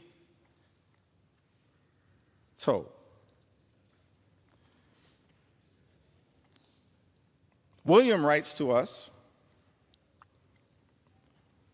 from the great state of Minnesota. So thankful for our colleagues from the Minnesota delegation fighting hard on behalf of that great state. I'm a 57-year-old man living in central Minnesota. I am a type 1 insulin-dependent diabetic, legally blind, and I suffer from severe nerve damage in my back and legs due to diabetes. I rely on Social Security, Medicare, Medicaid, and SNAP benefits to support myself. Any reduction in these programs would severely impact my life and my ability to afford food, pay for my small apartment,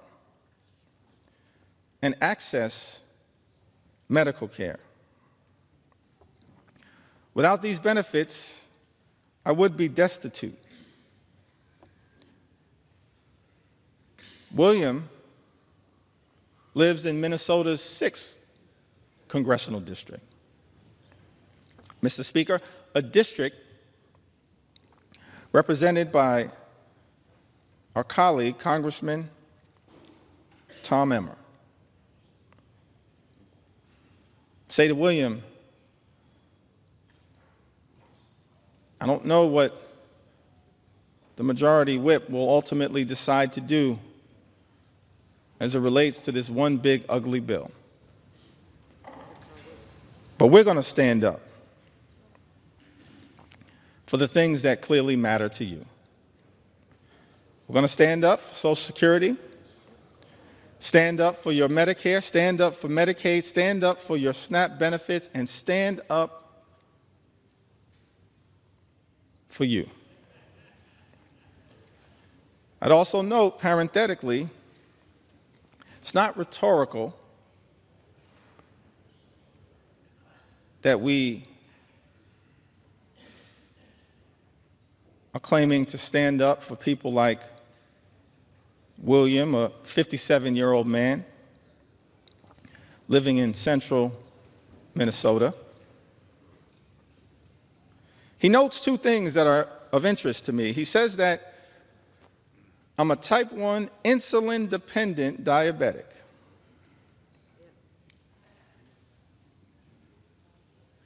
And then also says, I rely on Social Security, Medicare, Medicaid, and SNAP benefits to support myself. Which suggests to me that William actually may have been a beneficiary of some of the hard work that has taken place on this side of the aisle. His life is not perfect. There's still a lot of work that needs to be done. But as a type 1 insulin-dependent diabetic who's also on Medicare, as a result of the Inflation Reduction Act, his insulin at this point always and forever will be no more than $35 per month. That's a down payment, William, on the type of work that we believe needs to be done, because we are committed to lowering your costs. Despite all the talk that comes from my colleagues on the other side of the aisle, Mr. Speaker, on day one, promising to lower the high cost of living. Costs would go down on day one. Costs haven't gone down. Mr. Speaker, in the United States of America, costs are going up. Life remains far too expensive. And as a result of some of the reckless policies coming out of the Trump administration, including the Trump tariffs, on again, off again, creating so much uncertainty, but certainly will result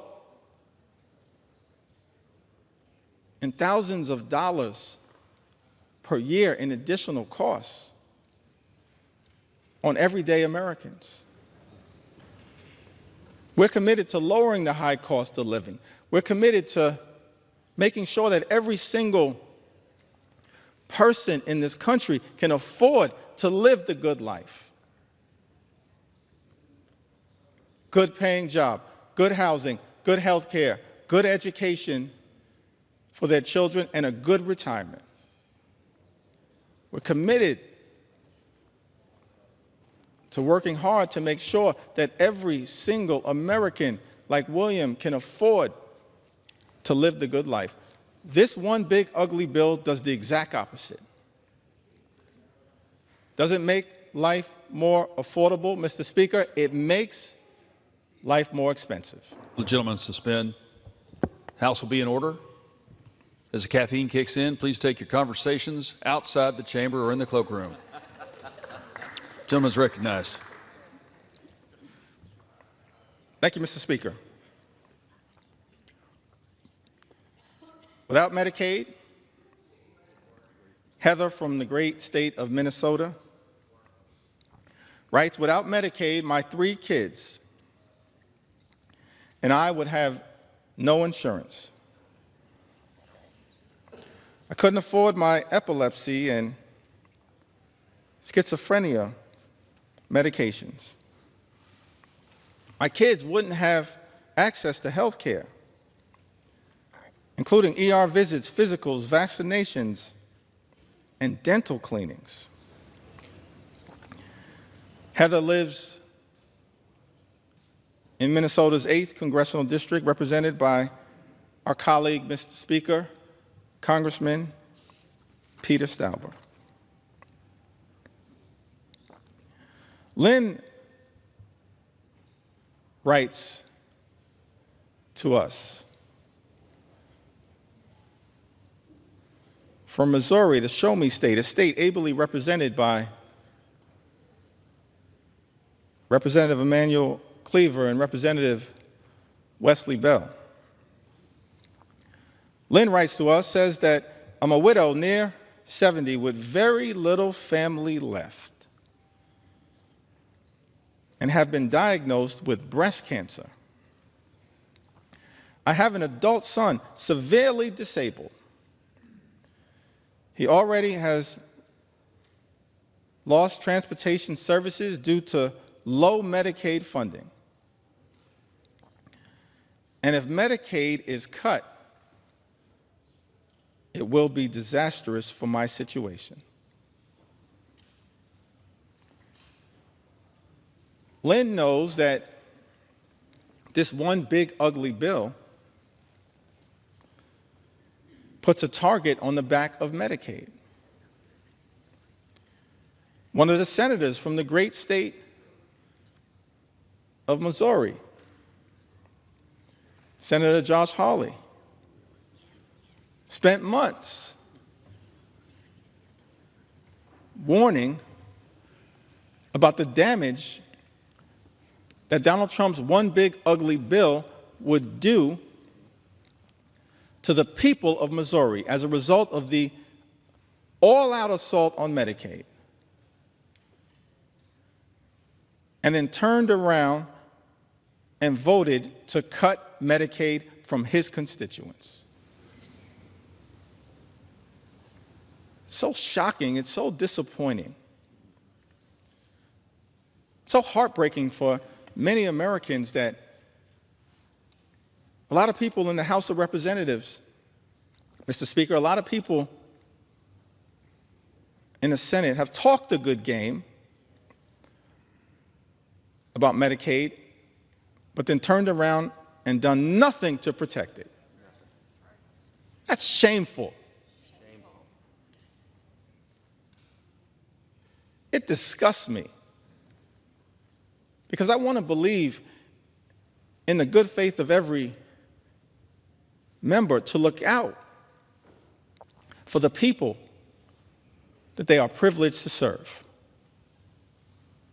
Donald Trump's one big ugly bill, an all-out assault on health care, an all-out assault on Medicaid, the largest cut to Medicaid in American history.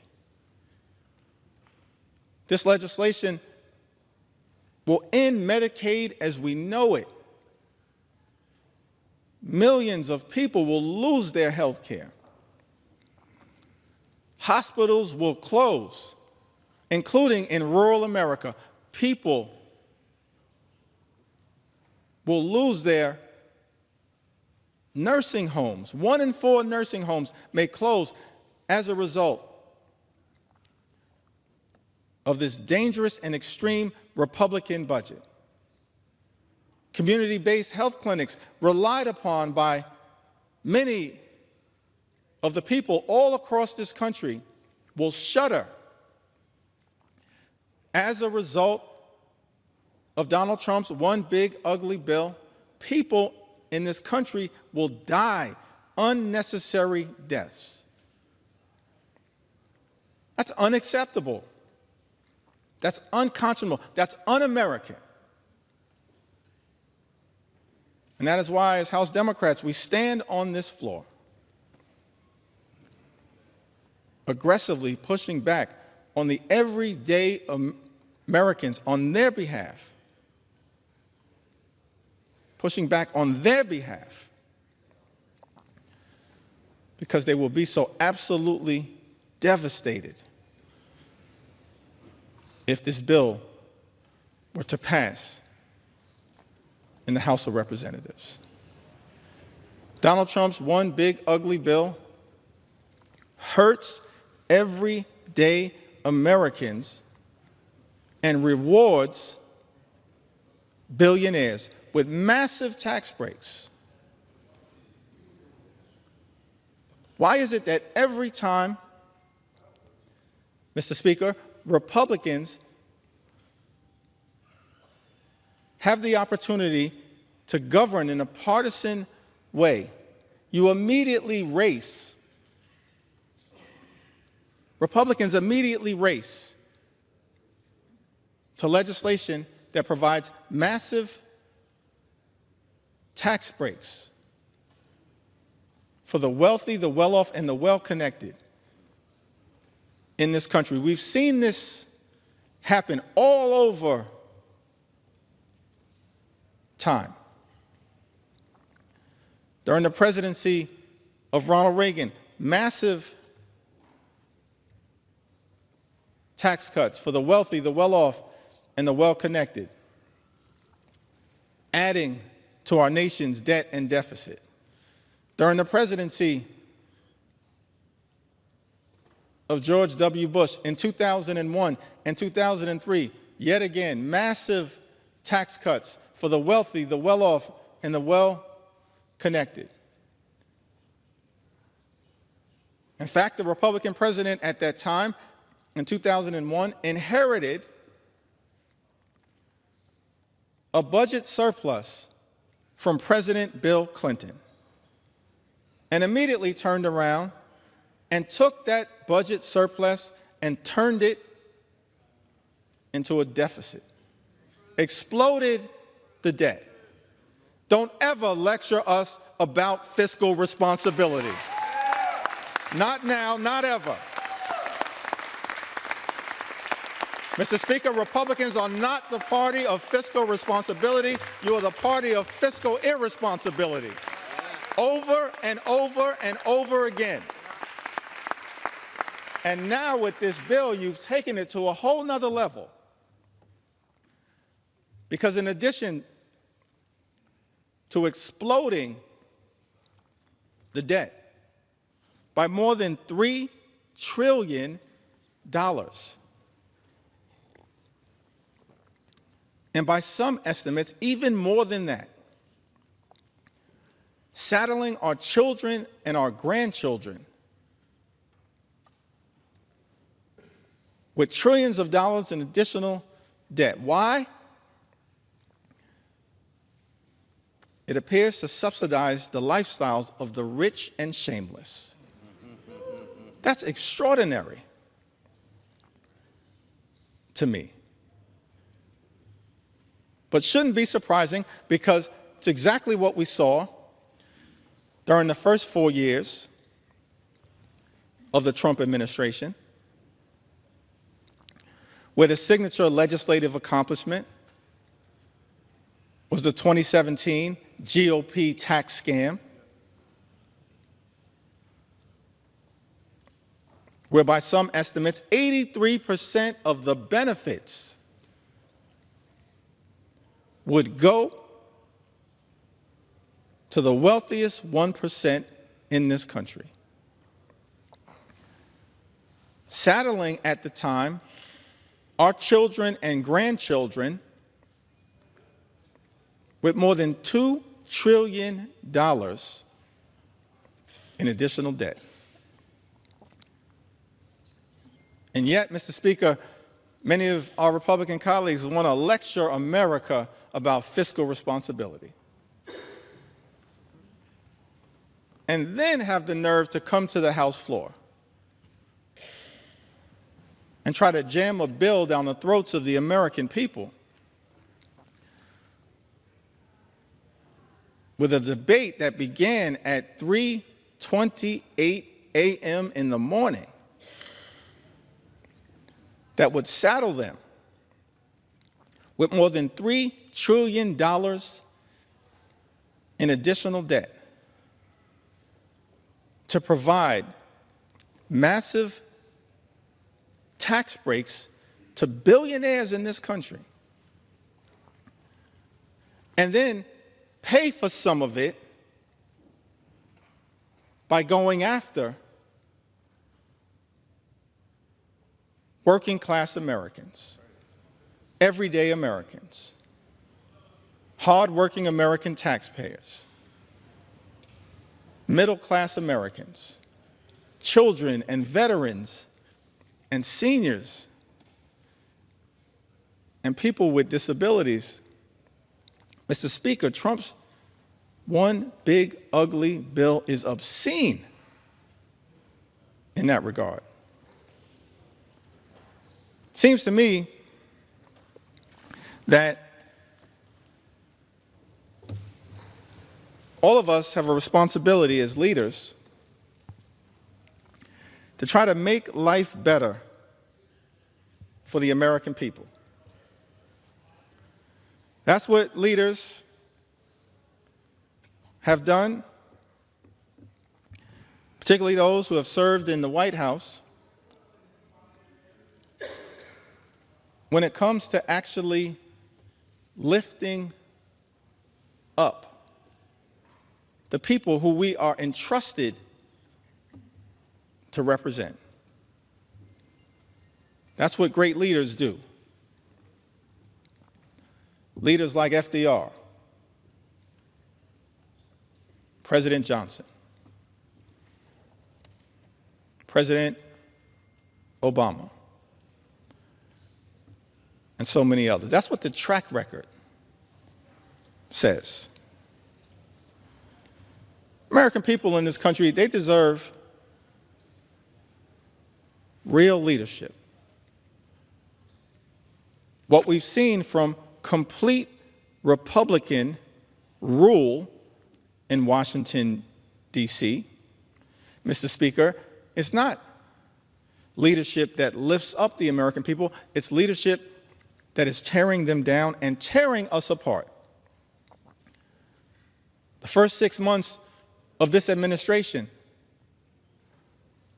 have been characterized by chaos, cruelty, and corruption. That's not real leadership. We know what real leadership looks like in the United States of America. Real leadership shows courage. Real leadership shows compassion. Real leadership shows commitment. Working with Congress as a separate and co-equal branch of government, not to bend the knee to some extreme agenda, which is what, Mr. Speaker, my House Republican colleagues are doing by supporting this one big ugly bill. Real leadership requires working with Congress as a separate and co-equal branch of government to actually lift people up. President Lincoln, when he addressed the House of Representatives, I believe it was his second annual message to Congress, on December 1st in 1862, in the middle of the Civil War, an existential crisis that we were facing in the United States of America, he showed real leadership when he summoned this Congress to rise to the occasion. In that second annual message to Congress, December 1st, 1862, President Lincoln said, "Fellow citizens, we cannot escape history. We of this Congress and this administration will be remembered in spite of ourselves. No personal significance or insignificance can spare one or another of us. The fiery trial through which we pass will light us down in honor or dishonor to the latest generation. We say we are for the Union. The world will not forget that we say this. We know how to save the Union. The world knows we do know how to save it. Even we here,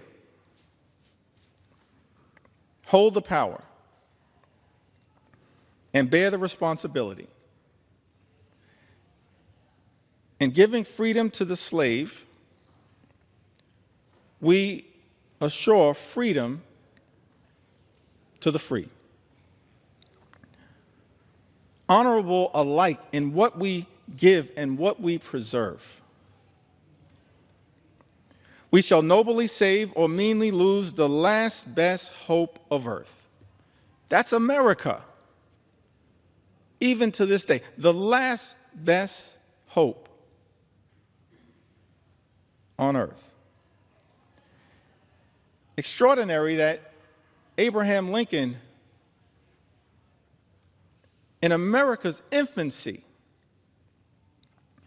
understood the importance of this country, not just for its citizens, but for the world. He urged this Congress, we shall nobly save or meanly lose the last best hope of earth. Other means may succeed, this could not fail. The way is plain, peaceful, generous, just. A way which, if followed, the world will forever applaud.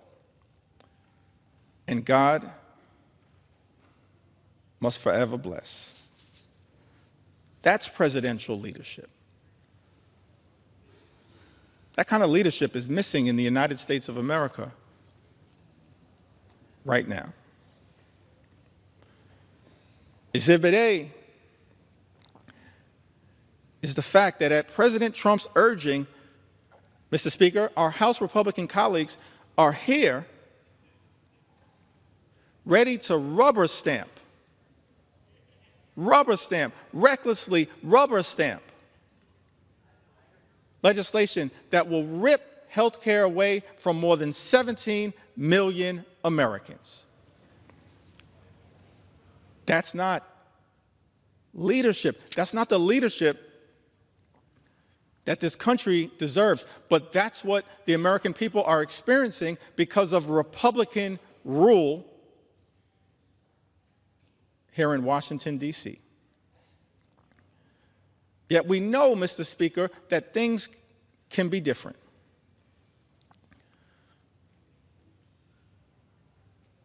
At the very beginning of the preamble of the United States Constitution, those words are written, "We, the people," in order to form a more perfect union.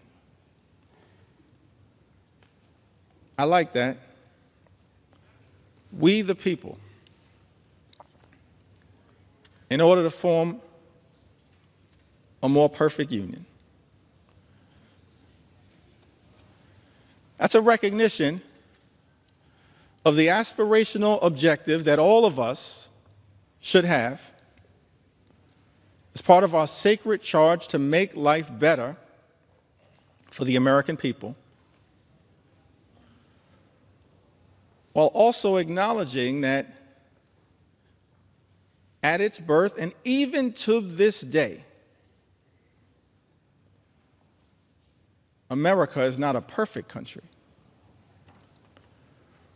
But the gift that we've been given is that sacred charge to strive for a more perfect union, to look out for every single American as best we can. Now, we've seen that kind of leadership across the years, across the decades, across the centuries, particularly as it relates to the social safety net. It's a social safety net that's under extreme assault right now. Donald Trump's one big, ugly bill represents an unprecedented assault on America's social safety net, an unprecedented assault on hardworking American taxpayers. It's the exact opposite of the type of leadership that we've seen in this country that is designed to march us toward a more perfect union. It's one of the reasons why we can't forget American history. We need to learn from and lift up American history. All types of history, and I'll address that issue later, but let me also parenthetically pause and make it clear, Black history is American history. We will never let anyone erase it. We need to learn from it, not erase it.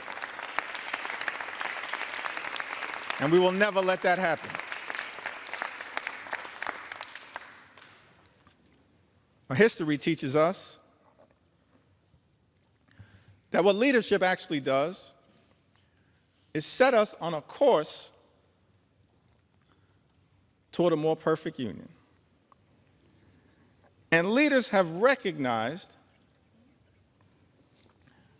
that part of doing that is to make sure we are there for everyday Americans who would otherwise find themselves in an incredibly vulnerable situation. President Franklin D. Roosevelt, reflecting upon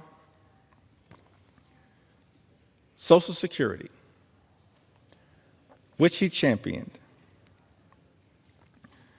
uttered these words: long before the economic blight of the Depression descended on the nation,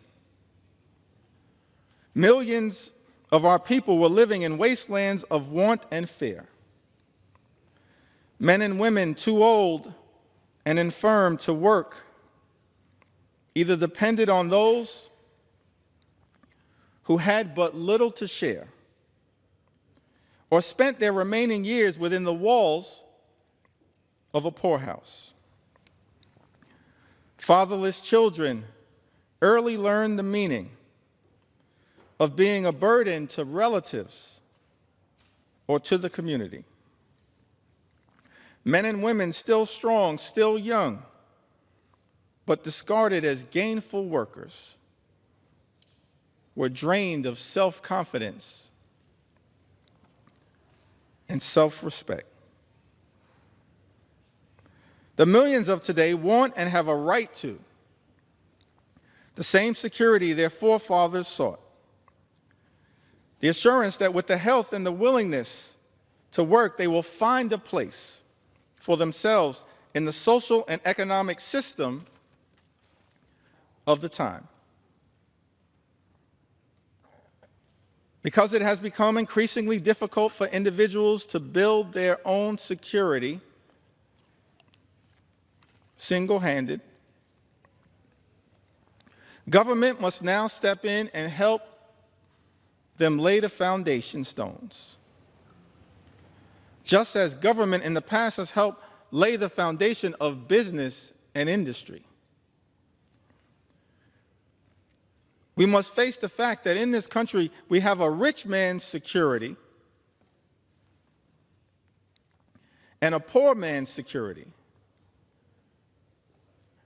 and that the government owes equal obligations to both. National security is not a half and half manner, it's all or none. President Roosevelt further went on to say that the Social Security Act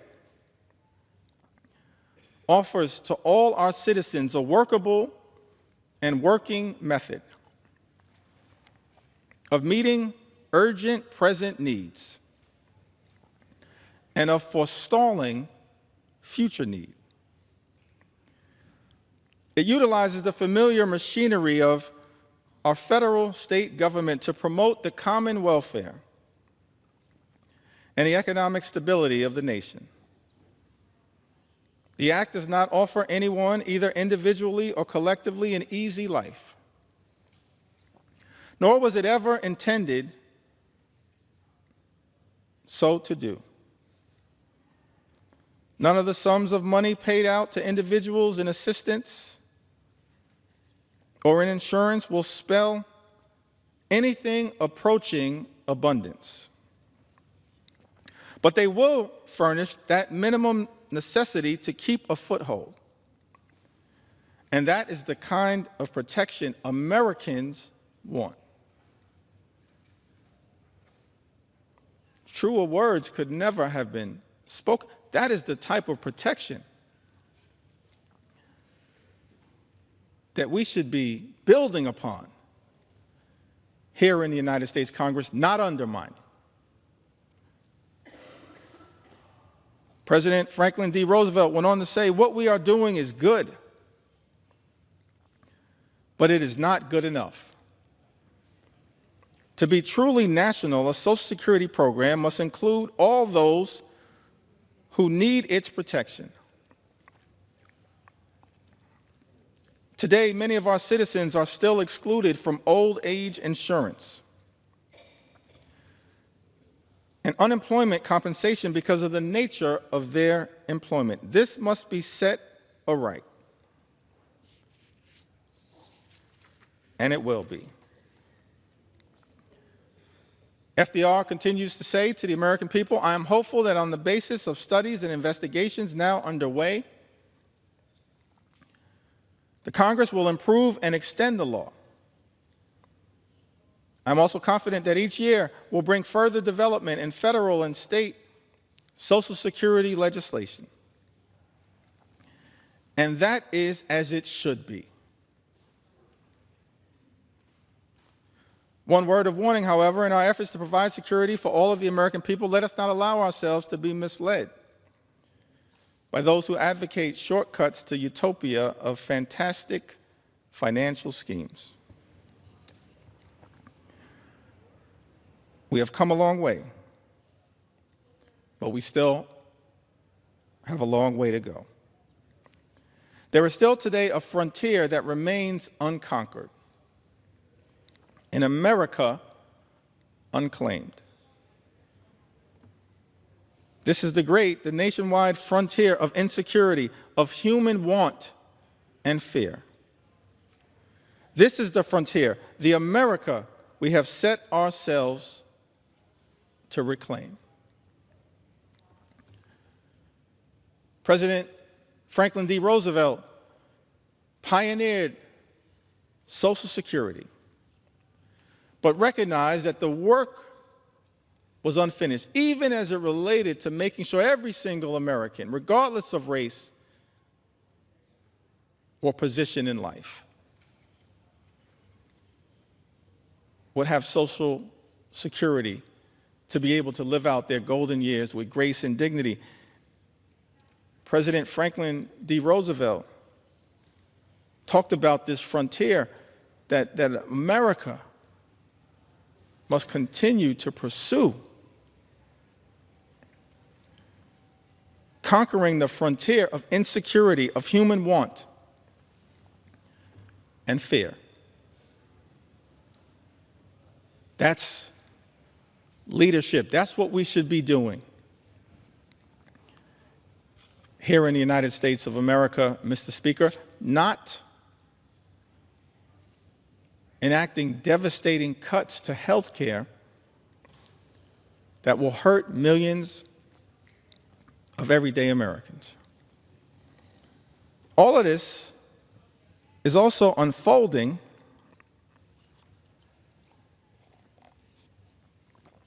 in an environment where Social Security is now under attack. That's extraordinary to me. Social Security is a sacred promise, a sacred trust between the American people and its stewards, her stewards in government. So I'm so thankful for leadership as it relates to Social Security from people like Congressman John Larson, who recognizes that our goals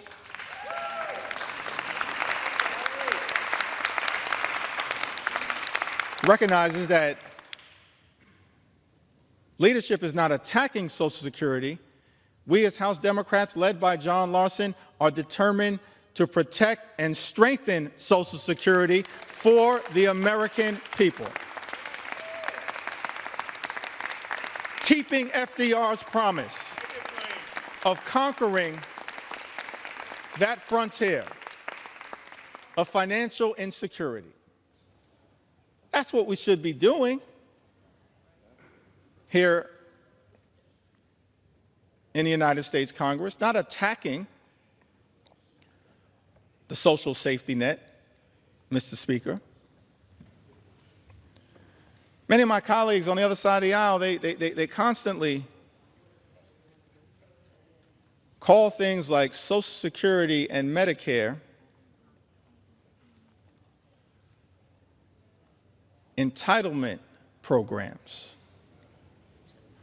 I think they label Social Security and Medicare entitlement programs. And by the way, as a result of this one big ugly bill, Medicare will be cut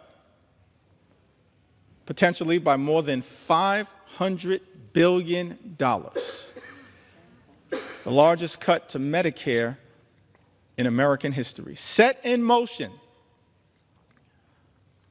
by Donald Trump's one big ugly bill, and now co-signed, it appears, by House Republicans. Mr. Speaker, House Republicans who've also co-signed this extraordinary assault on Social Security, closing offices, cutting off access to phone service,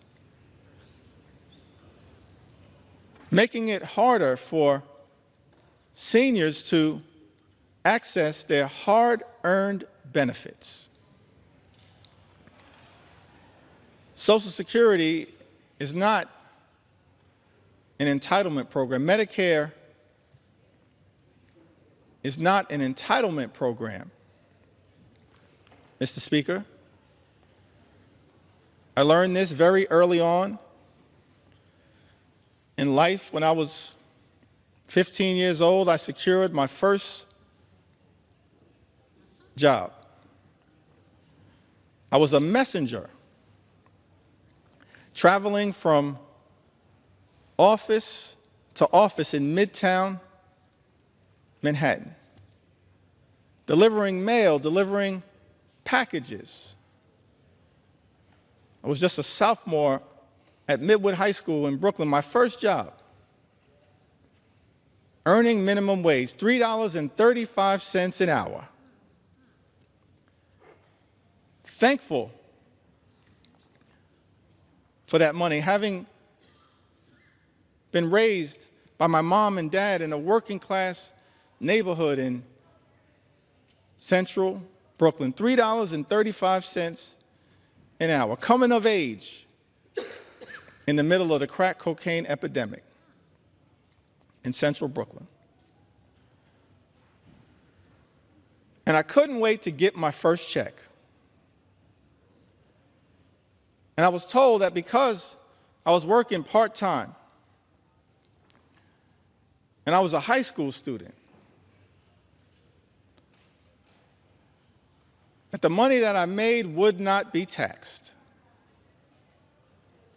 And so as I was anticipating that first check, I multiplied the amount that I was making, $3.35 per hour, by the number of hours that I expected to work during that pay period. I calculated the total, and Mr. Speaker, that money was already spent.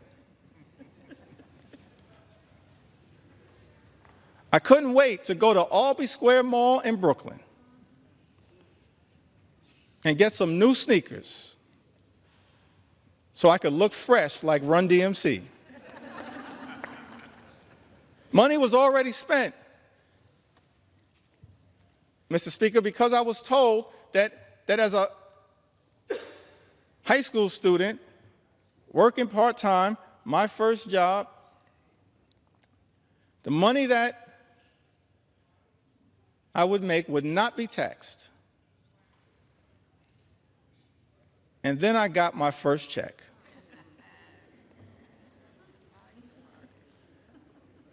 And I had two questions, Mr. Speaker. Who is FICA?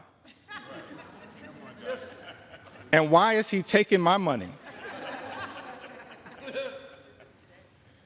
You see, Mr. Speaker, what I learned is that every single American, from your first job to every single job that you hold until your last job, pays into Social Security and Medicare through FICA. Social Security and Medicare aren't entitlement programs, they are earned benefits. Earned benefits that people work hard for, earn throughout their entire life, and that they deserve. So keep your hands off Social Security and Medicare, the earned benefits of the American people. Hands off these earned benefits. Extraordinary that as a result of this one big ugly bill, Medicare could be cut by more than $500 billion, and these earned benefits of the American people could be jeopardized. Others have noted that because of Donald Trump's one big ugly bill, the insolvency of Social Security and Medicare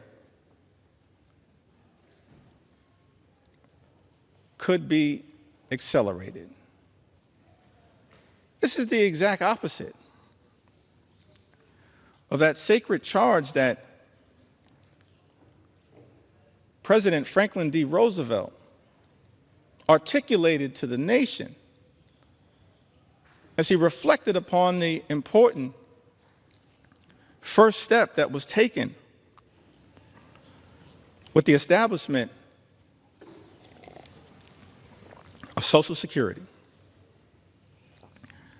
He's not the only one. This is a great country, an exceptional country. So many examples of what leadership actually looks like. Leadership that we are not seeing right now from the majority in the House of Representatives. Leadership that we did not see on the Republican side of the aisle in the United States Senate in passing this disgusting abomination, and certainly we're not seeing this level of leadership coming out of 1600 Pennsylvania Avenue. But I'm thankful that we have examples of leadership echoing throughout our history that we can reflect upon and be inspired by as we navigate our way through these challenging times. President Truman, from the great state of Missouri, Emanuel Cleaver State, the good Reverend Dr. Emanuel Cleaver, my friend and my mentor, President Truman, shortly after ending World War II, we're so thankful for the sacrifice and the bravery and the courage of the greatest generation. A few months after, he unexpectedly became president, replaced the great FDR. November 19, 1945, he delivered a special message to Congress recommending a comprehensive health program. I want to read just a few of those words because it shows us what leadership actually looks like, what it sounds like, what it feels like to have presidential leadership that we in Congress should aspire to working with, as opposed to bending the knee to an extreme agenda reflected in this one big ugly bill. President Truman said to this Congress in a statement recommending a comprehensive health program, Millions of our citizens do not now have a full measure of opportunity to achieve and enjoy good health. Millions do not now have protection or security against the economic effects of sickness. The time has arrived for action to help them obtain that opportunity and that protection. Truman goes on to say, President Truman goes on to say, our new Economic Bill of Rights should mean health security for all, regardless of residence, station, or race, everywhere in the United States of America. He says, regardless of residence, station, or race, that's presidential leadership. That brings people together, doesn't seek to divide us, which is what unfortunately is happening in the United States of America right now. President Truman goes on to say to Congress, we should resolve now that the health of this nation is a national concern, that financial barriers in the way of attaining health shall be removed, that the health of all its citizens deserves the help of all the nation.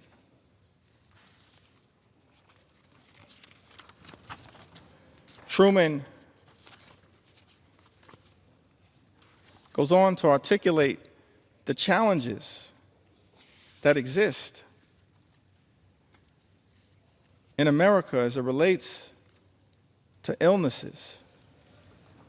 He articulates several of them, talks about the deficiencies in health care that existed across America,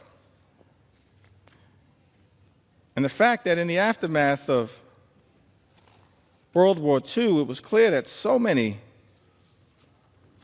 people without coverage were medically infirm. And he made clear that's unacceptable in the United States of America. He articulated a forward-looking vision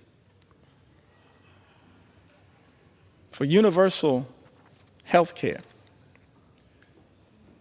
aspirational vision, a vision designed to lift the American people up, not rip health care away from them, which is what this one big, ugly bill will do, ripping health care away for more than 17 million Americans. That's shameful. It disgusts me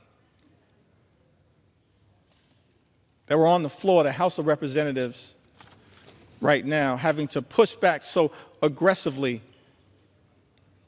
against an all-out assault on the health care of the American people when we should be trying to lift them up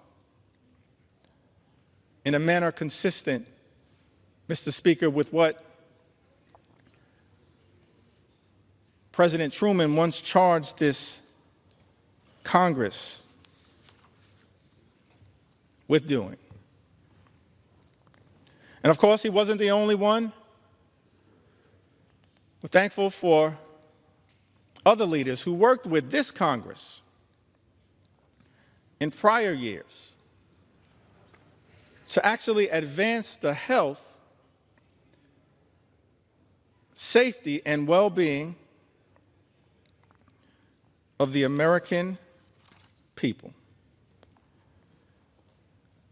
President Lyndon Baines Johnson, in connection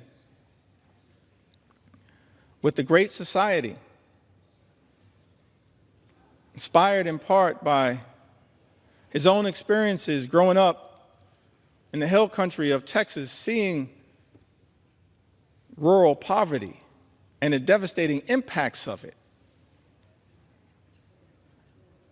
Something that he was inspired to address, as opposed to this one big, ugly Republican bill that will result in rural hospitals closing in the United States of America. That's not the type of leadership that this country needs, that rural America needs. Thankful that we have examples of the type of leadership that hopefully, Mr. Speaker, we can aspire to achieving in this country. President Lyndon Baines Johnson, in connection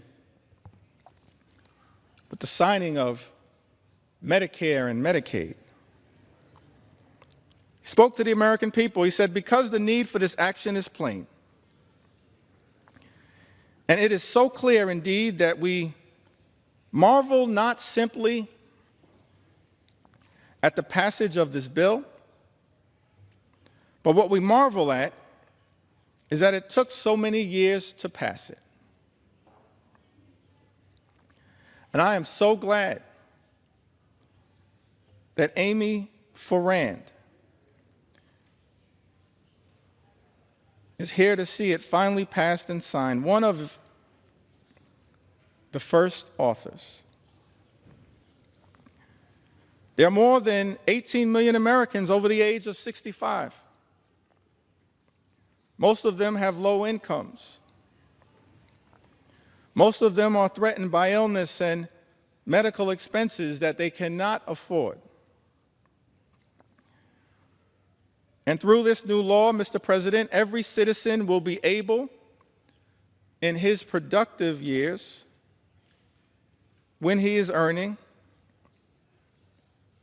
to insure himself against the ravages of illness in his old age.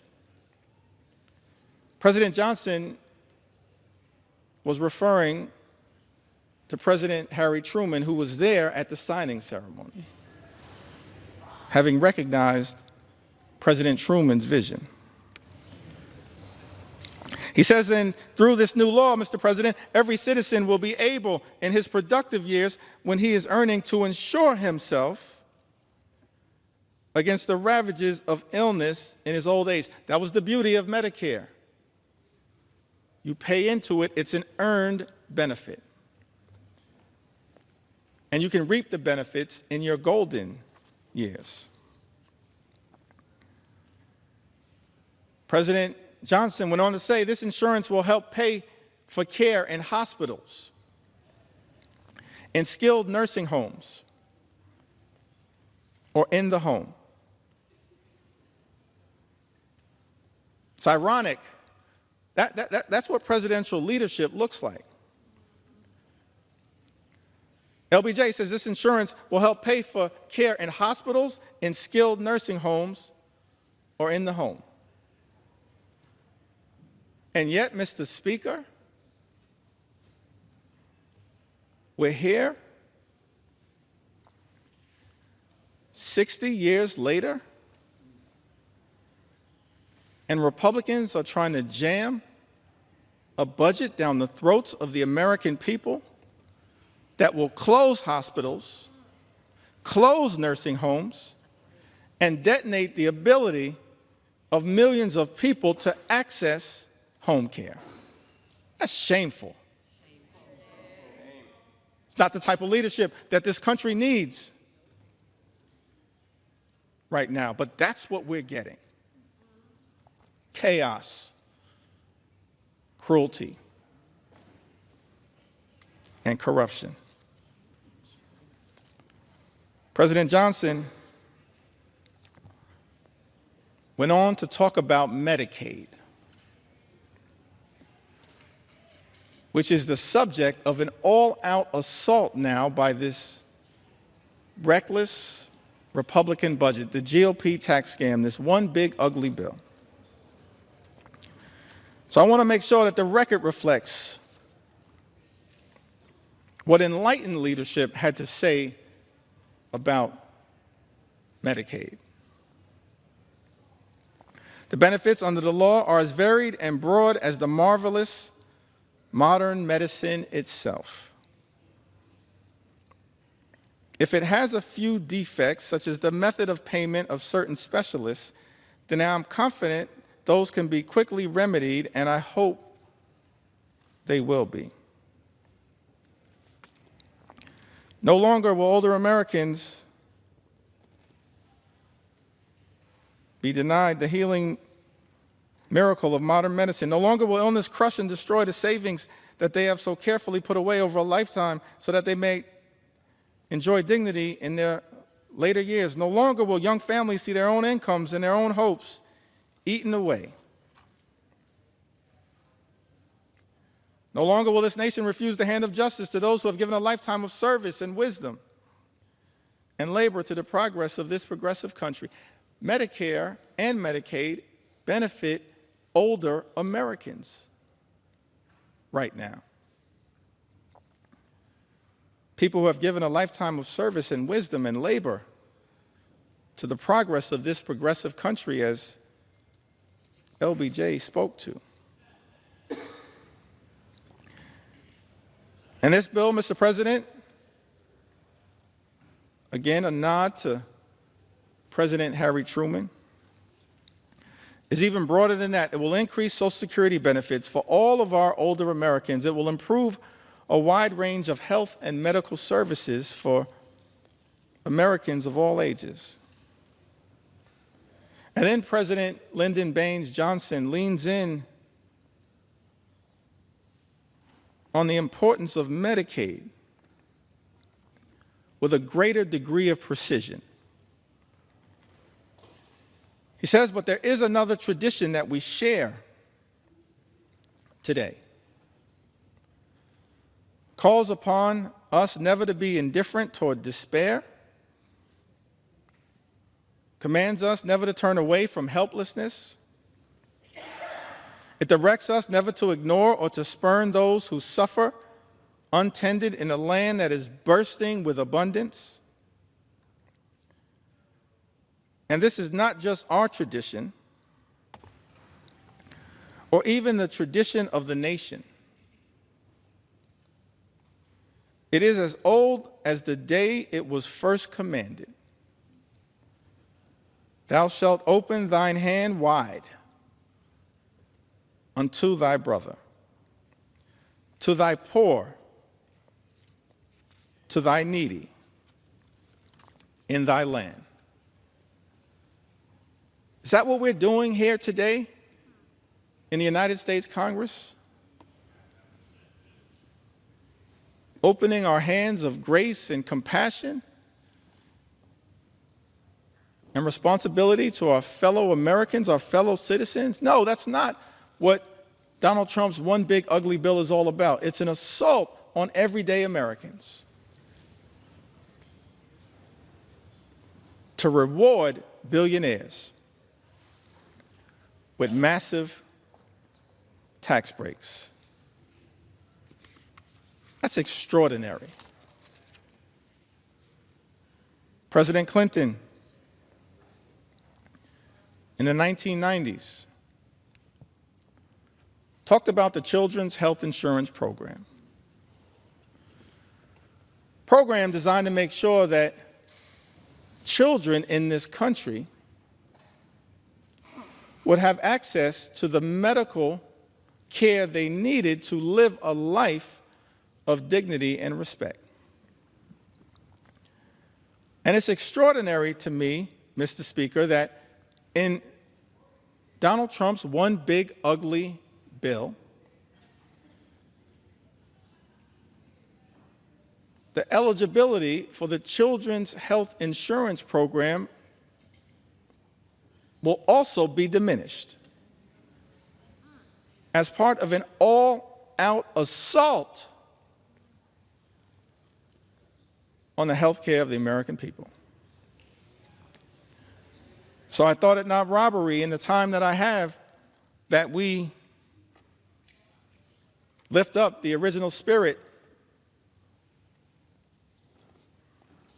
of the Children's Health Insurance Program. President Clinton said to the nation, because we have acted, millions of children across this country will be able to get medicine and have their sight and hearing tested and see dentists and doctors for the first time. Millions of young Americans will be able to go on to college.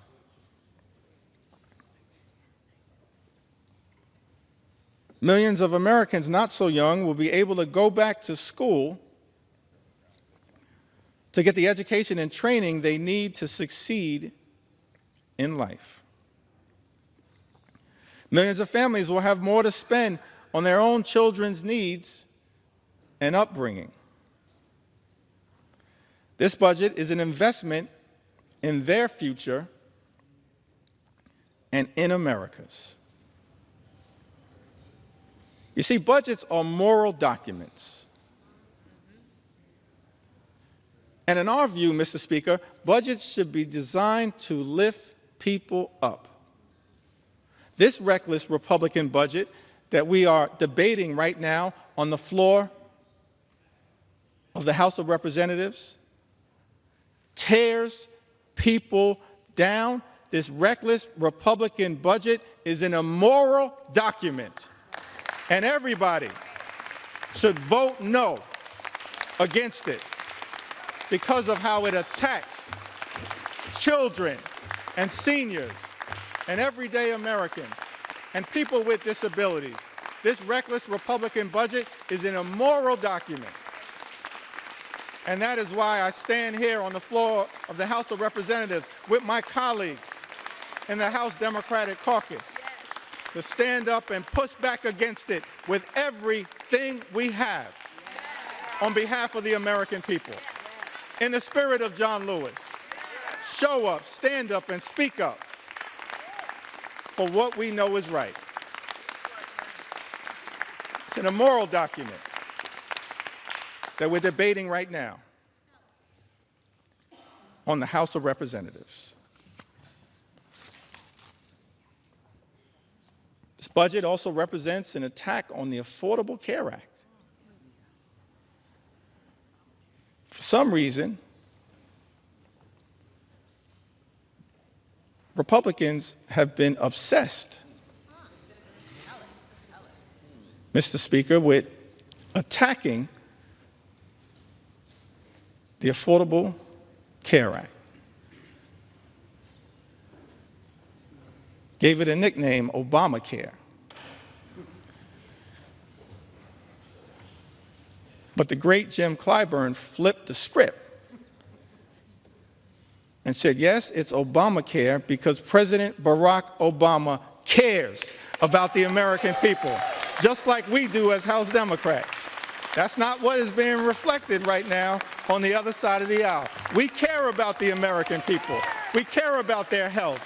We care about their safety. We care about their well-being. And so I'm proud to stand here on the floor saying, yeah, we're going to continue to defend Obamacare until the very end, no matter what it takes. So President Obama spoke to this Congress as well. We talked about presidential leadership. We've seen it year after year, decade after decade, century after century. President Lincoln, President Roosevelt, President Truman, President Johnson, President Clinton, President Obama lifting up the American people. On the health care issue. So I think it's important that these words as well continue to echo out throughout America. President Obama said that There's still tremendous hardship all across the country. But there is a sense that we are making progress because of you. But even before this crisis, he of course speaks about the Great Recession. Even before this crisis, each and every one of us knew that there were millions of Americans across America, millions of people across America who are living their own quiet crises.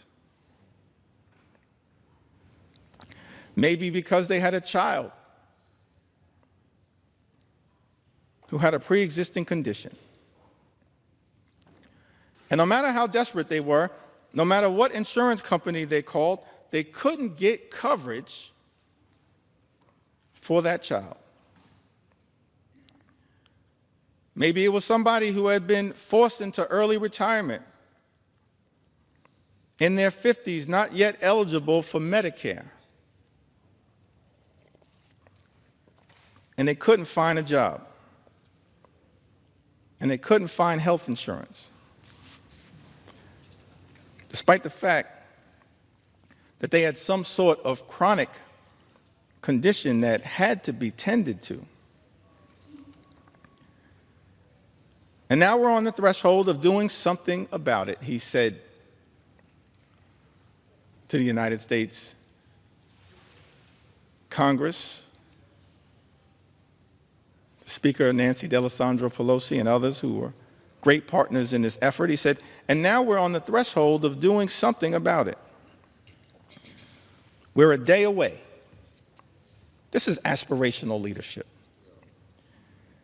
After a year of debate, after every argument has been made by just about everybody, we're 24 hours away. But it may also be possible, referring to his critics that existed at the time, who sat on the other side of the aisle. He said, but it may also be possible that they realize after health reform passes and I sign that legislation into law, that it's going to be a little harder to mischaracterize what this effort has been all about. Because this year, small businesses will start getting tax credits so that they can offer health insurance to employees who currently don't have it. Because this year, those same parents who are worried about getting coverage for their children with pre-existing conditions now are assured that insurance companies have to give them coverage this year.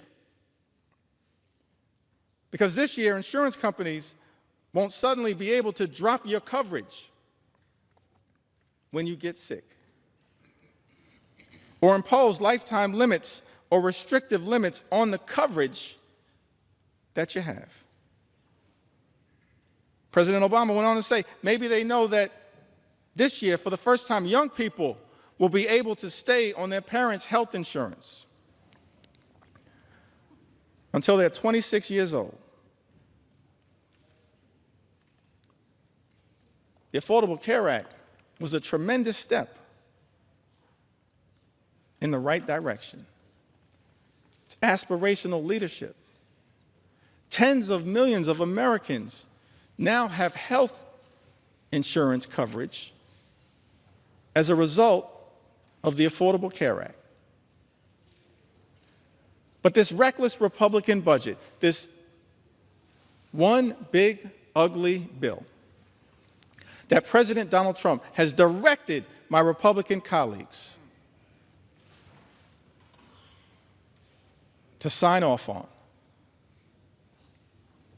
to recklessly rubber stamp, and to bend the knee to, even though this bill and its assault on health care, on Medicaid, on the Children's Health Insurance Program, on Medicare, and on Obamacare will rip away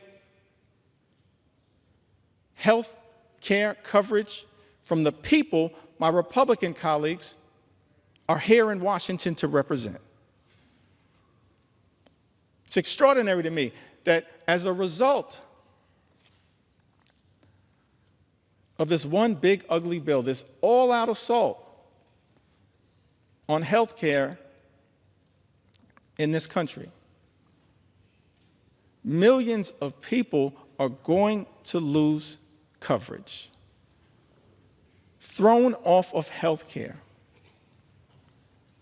set in motion a chain of events where hospitals will close, nursing homes will shut down, people unable to get the care that they need to live a life of dignity and respect.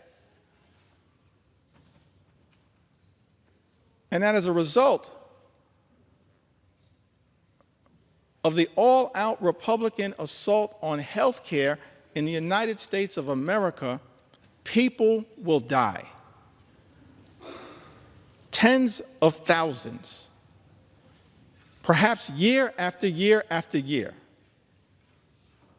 as a result of the Republican assault on the health care of the American people. I'm sad. I never thought that I'd be on the House floor saying that this is a crime scene. And House Democrats want no part of it. No part of it. It's a crime scene going after the health and the safety and the well-being of the American people. And Mr. Speaker, we want no part of it, which is why we're fighting so hard to stop it. Serving in the United States Congress on this glorious floor, having to be part of a crime scene. Shameful. All-out assault on the American people. President Biden worked hard with many of the people in this Congress who still serve to try to build upon this great legacy, this journey that we've been on,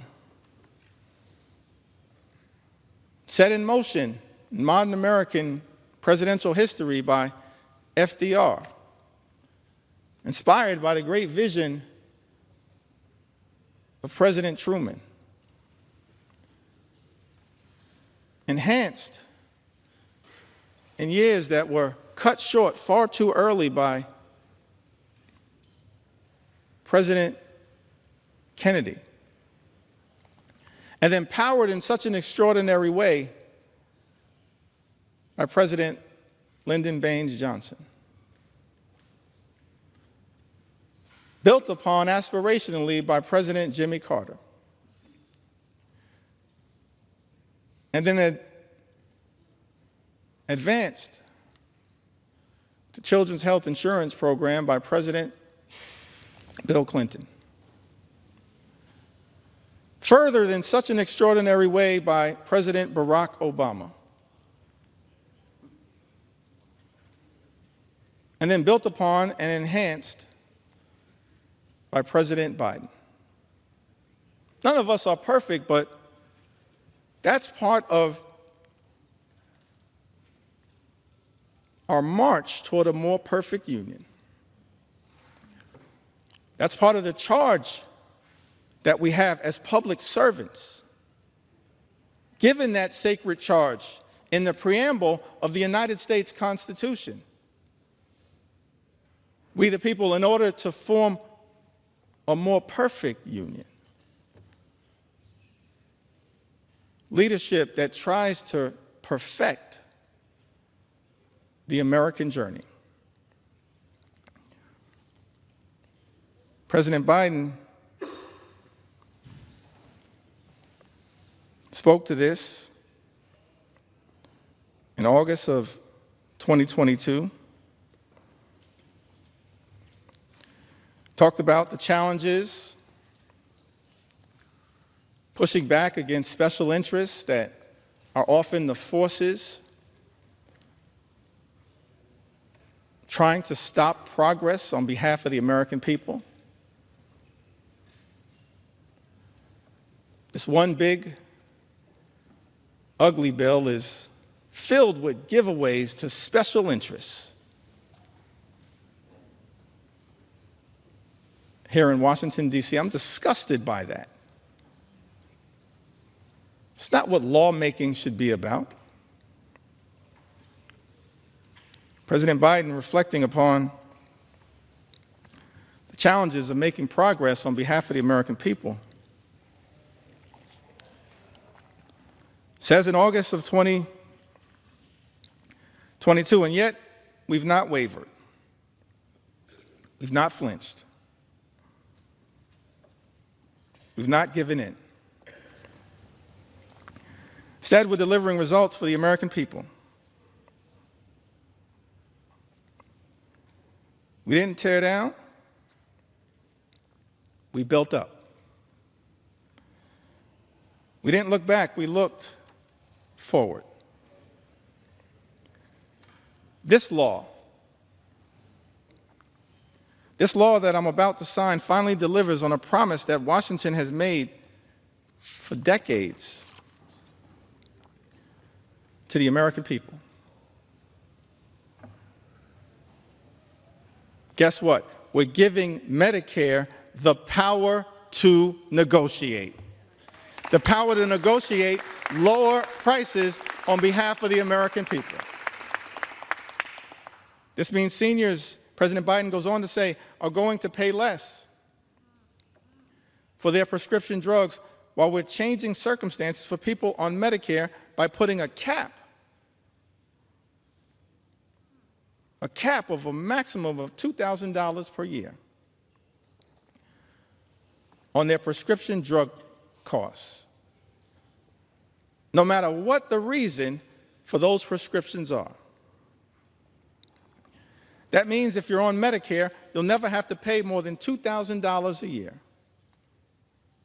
No matter how many prescriptions you have, whether it's for cancer or any other disease, no more than $2,000 a year.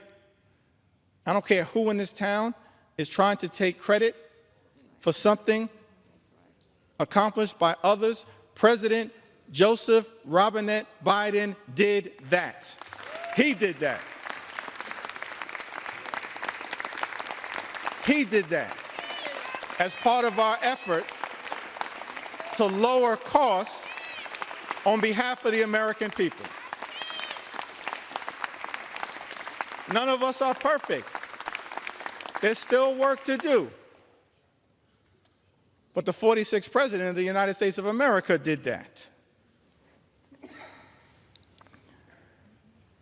Inflation Reduction Act, he went on to say, locks in lower health care premiums for millions of families who get their coverage under the Affordable Care Act. Last year, a family of four saved on average $2,400 through the American Rescue Plan that I signed into law that Congress voted in place. President Biden's talking about the continuation of our march toward a more perfect union, the work that we in this Congress, many of us who had the privilege to serve over the last few years, did to try to expand and strengthen the Affordable Care Act, Obamacare, by enhancing the premium tax credits available so that millions of additional Americans would actually have the ability to get access to health care. And in this one big, ugly bill, Republicans are setting in motion the explosion of those tax credits that are designed to provide affordable health care coverage to the American people.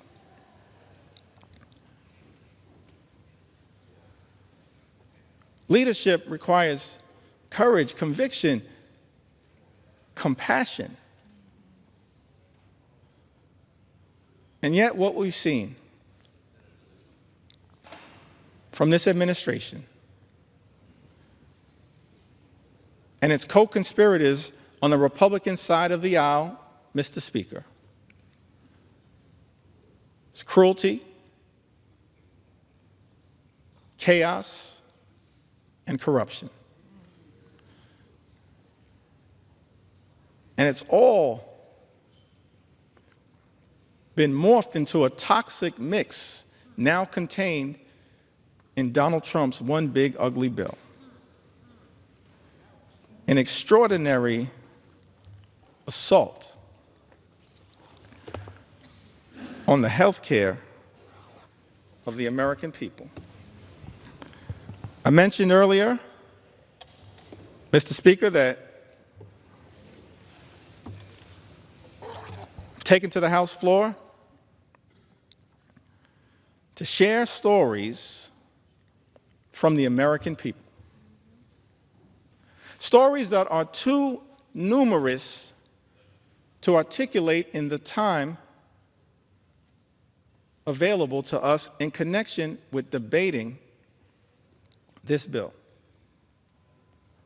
But I'm going to do my best to make sure that we have a representative sample of why so many Americans all across this country went to bed in fear and are now waking up in horror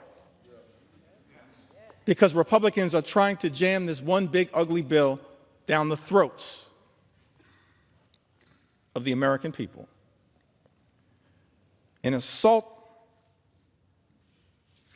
on health care, an assault on nutritional assistance, an assault on children, an assault on veterans, an assault on farmers, an assault on everyday Americans. Crystal, who's also from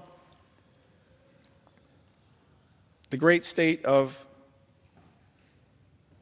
Alaska, said that after my husband passed away suddenly, I was unprepared to pay all the bills as a part-time stay-at-home mom, and working part-time while my young girls were in school. I applied for SNAP benefits.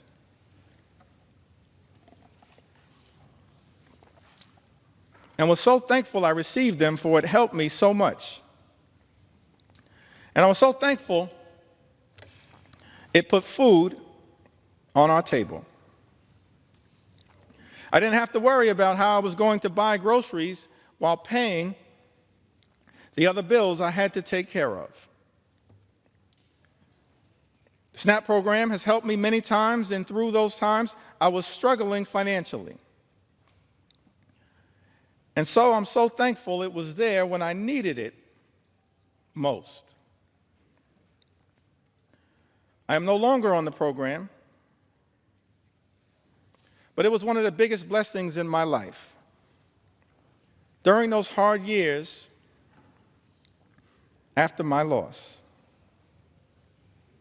thank you to the government for helping me. We all need help at times in life. And I think this program should remain available to those who really need it, who are struggling. Thank you, Crystal, for sharing your story with us. Mr. Speaker, Talise wrote to us, lives in Alabama's 5th Congressional District, a district currently represented by Dale Strong. So thankful for the representation of my good friends Terry Sewell and Shamari Figures in the great state of Alabama.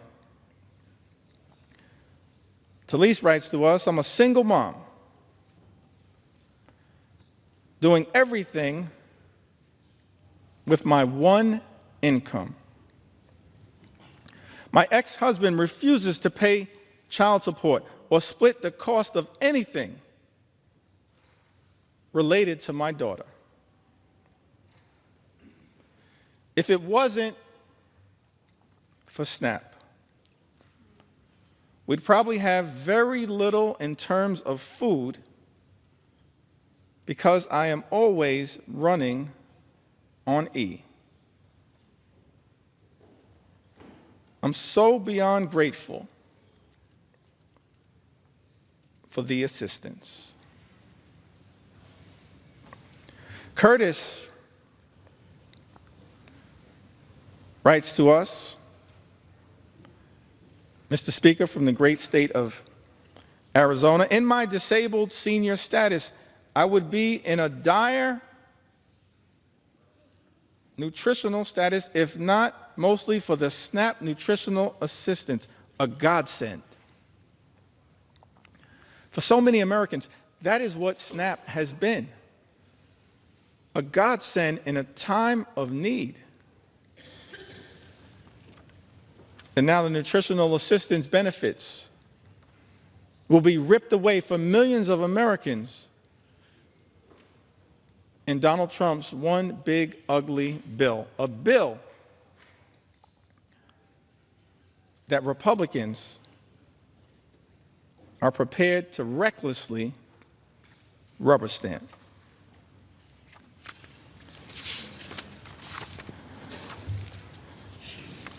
We also heard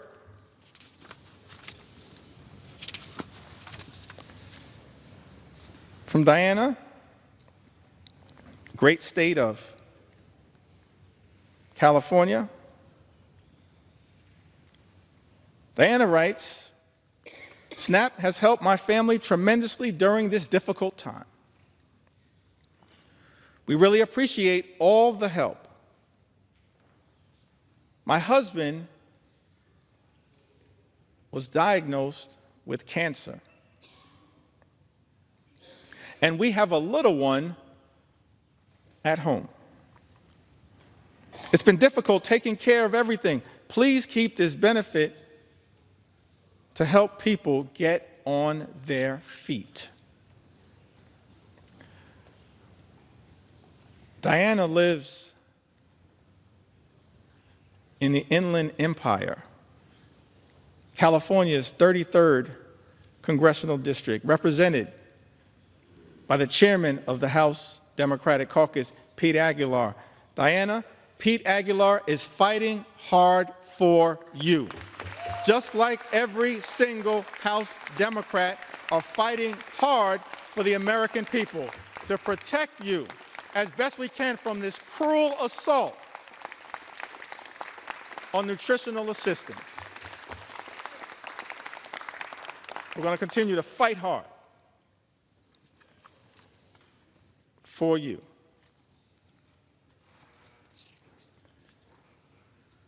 In Ohio, Julie writes to us, I'm so thankful for Amelia Sykes, Marcy Kaptur. Marcy Kaptur is the original gangster of the Ohio delegation. The longest serving woman in the history of the United States Congress, fighting hard on behalf of the people she incredibly represents. Along with Amelia and Shontel Brown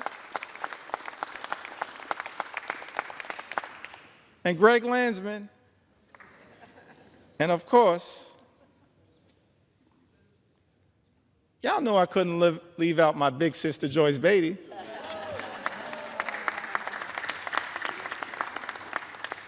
I wanted to mention Joyce because this is part of the resilience of what we've seen from House Democrats, from Brittany Pedersen distinguished gentlelady from the great state of Colorado, who gave birth to a beautiful baby boy, Sam, at the beginning of this year. But because House Republicans, Mr. Speaker, have refused to allow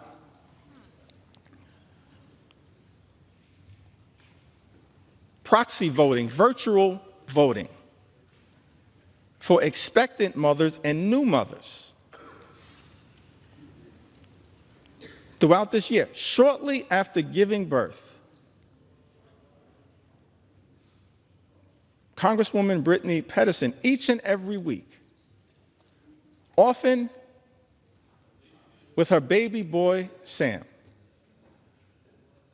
has come to the United States Congress to stand with House Democrats in defense of the American people.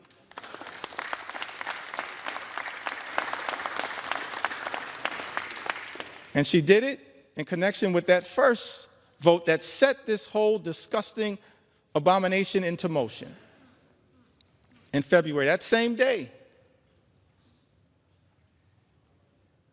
That same day, Kevin Mullen showed up to vote on behalf of the American people. Just like all of us continue to do, Kevin Mullen showed up to vote despite the fact that he had been experiencing multiple surgeries, was dealing with some complications. But he understood, just like all House Democrats understand, the need to stand up in this moment and fight hard for the American people, the need to be here throughout this entire toxic journey that Republicans have set us on. Connection with this one big ugly bill. Kevin Mullen, coming off of multiple surgeries,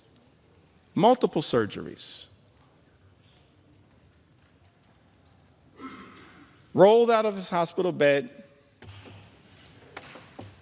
got on a plane from Northern California, took his wife with him so that she could change his IV on the plane across the country to be here and stand with his sisters and brothers in the House Democratic Caucus family to push back against this one big ugly bill. I was so thankful, so appreciative to see the great Joyce Beatty, who's been battling some issues, working her way through them, putting off surgeries for as long as she could. And yet, perhaps against some of the advice that she may have received, understood, as she said in her own words, the importance of being here on behalf of the American people, to stand up and push back against Trump's one big ugly bill, because it will have devastating consequences for everyday Americans. Thank you, Joyce Beatty, for your courage, your strength, and your resilience on behalf of the people that you represent in the great state of Ohio and people all across the country. That's what we do as House Democrats, and you're leading by example. And I could tell stories about every single one of us who in this moment recognizes that we have to keep rising to the occasion because of the extraordinary assault that has been launched against the American people by Donald Trump and complete Republican control here in Washington. Let's understand who is doing you in. That's right. People on the other side of the aisle. It's not too late. All we need are 4 Republicans to join us, to show John McCain levels of courage. Not on the battlefield, as he did in such an extraordinary way. And yes, Mr. President, John McCain was an American hero and patriot. An American hero and patriot. I may have disagreed with him on a whole host of issues. We cannot disagree with the fact that he was an American patriot and a war hero who served this country overseas.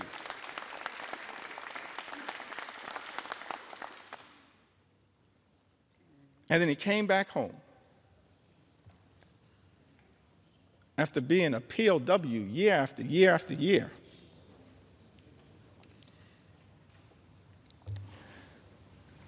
And got elected to the United States House of Representatives. Did I get that right, y'all? To the United States House of Representatives. Just making sure y'all are paying attention. All good things start in the United States House of Representatives, as far as we're concerned. And then he went over to the Senate. And then in one of his final acts of courage, he pushed back against the effort to rip away health care from millions of Americans. All we need is 4 Republicans to show John McCain levels of courage when it comes to protecting the health, the safety, and the well-being of the American people, protecting the nutritional assistance of the American people. I think earlier today, I may have neglected to mention the leadership of Jim McGovern, who's done an extraordinary job leading the charge on the Rules Committee as we've pushed back against this all-out assault on the American people. Hour after hour after hour after hour, Jim McGovern, the members of the Rules Committee, and so many members of the House Democratic Caucus pushing amendment after amendment, debating hard against this one big ugly bill on behalf of the American people. Jim McGovern, of course, longtime champion for combating hunger in the United States of America.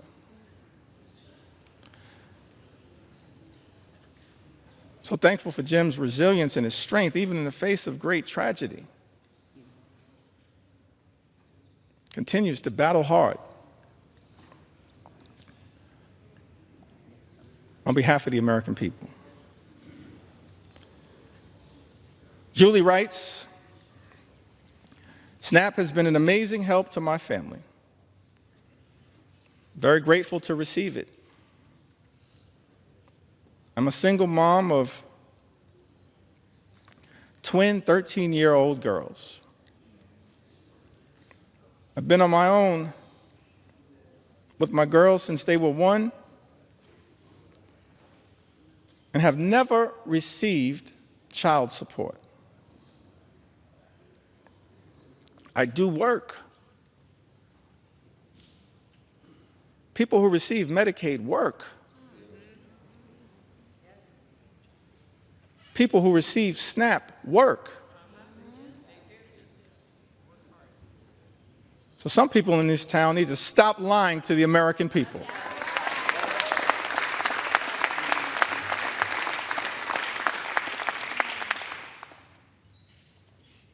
Mr. Speaker, I said some people in this town need to stop lying to the American people. Julie said, I do work. But don't make enough money to cover all my expenses.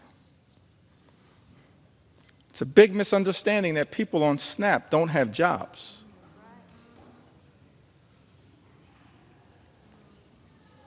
My children would eat very poorly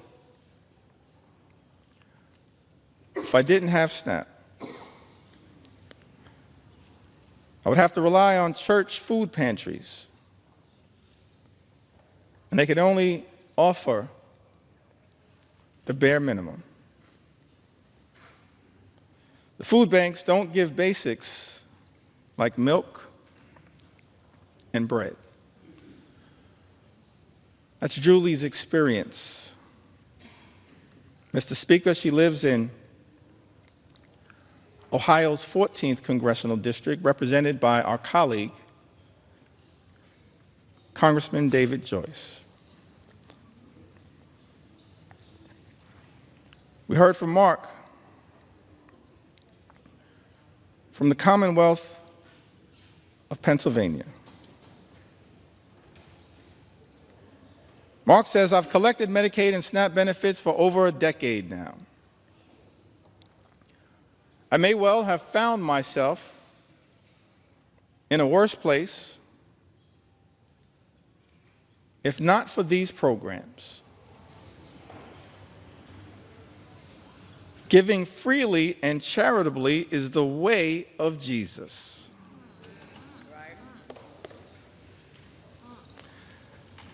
Reverend Cleaver, some people in this chamber need to hear those words again. Giving freely and charitably is the way of Jesus. That's someone who's talking like a Matthew 25 and 35 Christian. SNAP and Social Security benefits have been life-saving for me. They literally keep me alive. I suffer from severe depression, anxiety, OCD, and have Asperger's.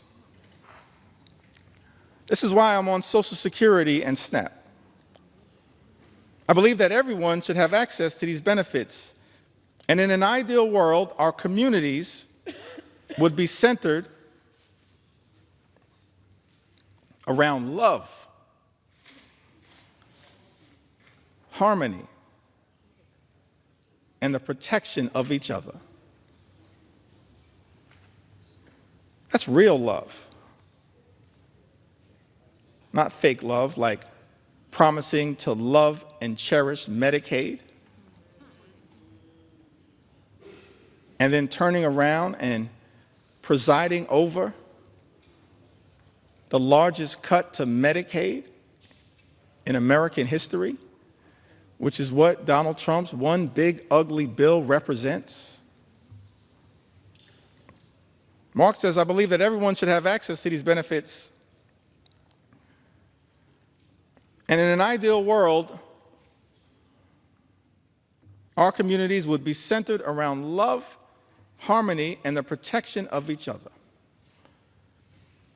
That's the kind of leadership that this country needs and deserves right now, but that's the kind of leadership it's not getting from 1600 Pennsylvania Avenue. Mr. Speaker, Mark lives in Pennsylvania's 1st congressional district. I believe that district is represented by our colleague, Congressman Brian Fitzpatrick. I want to ask the question, what happened earlier today?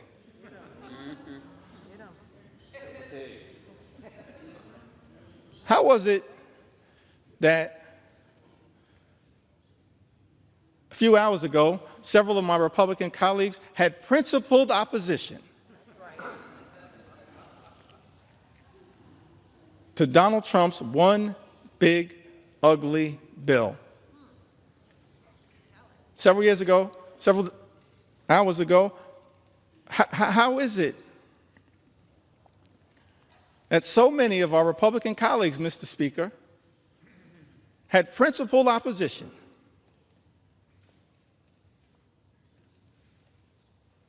to Donald Trump's one big ugly bill, either because of the devastating assault on Medicaid, health care, supplemental nutritional assistance, assault on veterans, assault on clean energy jobs, assault on the cost of living, which is represented in this bill, or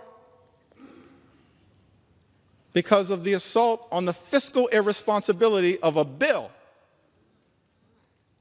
that will explode the deficit, increase the debt by trillions of dollars, send us on a death spiral potentially as it relates to our economy. How is it, Mr. Speaker, that so many of our colleagues on the other side of the aisle had principled opposition just a few hours ago and now seem prepared to fold on the floor of the House of Representatives? Don't you have some responsibility, Mr. Speaker, to say to the American people what happened? What deals were cut? What occurred in the back room? It will all come out one way or the other, Mr. Speaker. Incredible to me that this Congress is on the verge of ripping food out of the mouths of children, veterans, and seniors as a result of this one big ugly bill in order to reward billionaires with massive tax breaks and exploding the debt in the process. I mentioned earlier in my remarks that as House Democrats, we envision a different country than the one that is being ravaged by such extremism right now. Imagine a country where every single American can afford to live the good life. Good paying job, good housing, good health care, good education for your children, and a good retirement. Work hard, play by the rules, live the good life. That's the America that we should be working hard right now to bring about for every single American. But we know there are far too many Americans in this country struggling to live paycheck to paycheck.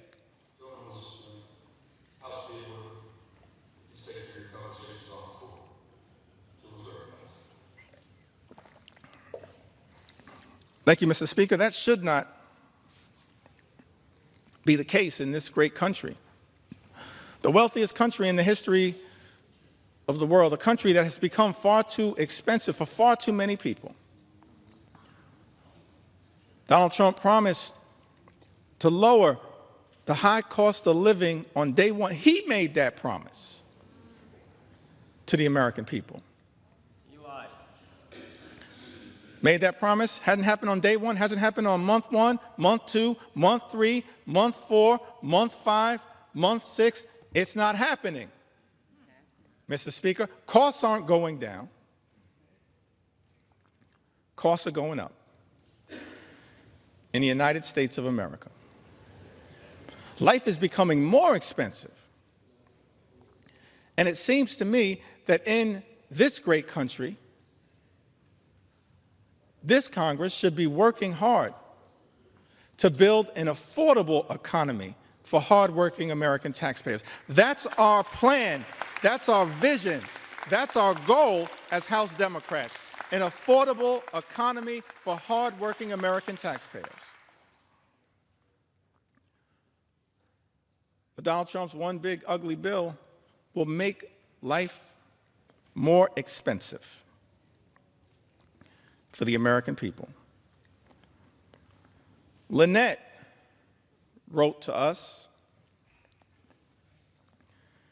She's also a resident of the Commonwealth of Pennsylvania. Said, I'm a single mom of 3 girls.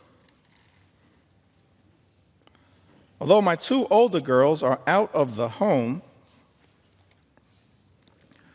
they and I struggle. I work full time, but it's not enough to get by. Without the help of SNAP and Section 8, I would not be able to afford anything. I sacrifice every day so my daughters can have food and a place to come home and call home. I get $124 a month in food stamps.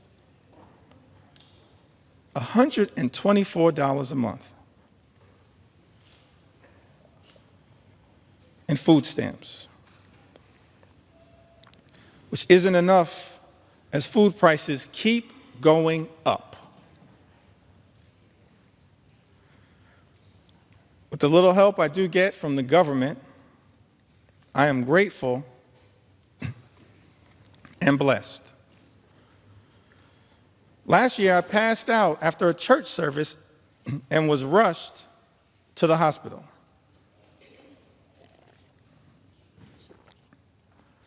I didn't have any insurance at this time, but I was treated.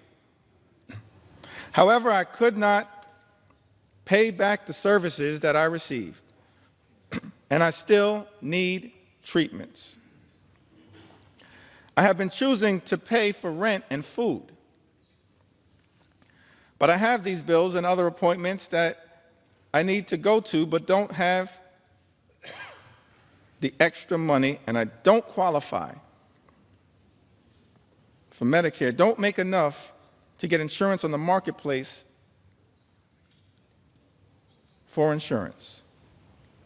Lynette, without the help of SNAP and Section 8, I would not be able to afford anything. Mr. Speaker, Lynette resides in Pennsylvania's 7th congressional district, a district represented by our colleague, Congressman Ryan McKenzie. Wendy writes to us from the Commonwealth of Virginia. Says that I am a single mother of 2 children, and due to bone cancer, I now live with a disability and am unable to work. I have not only survived cancer, but my children and I also survived domestic abuse. I have been making ends meet while not working or receiving any child support for almost 2 years. To my family, SNAP is literally life or death. And while I hope that one day my circumstances will improve to the point that I will not need the assistance for now, Wendy tells us, it is our lifesaver.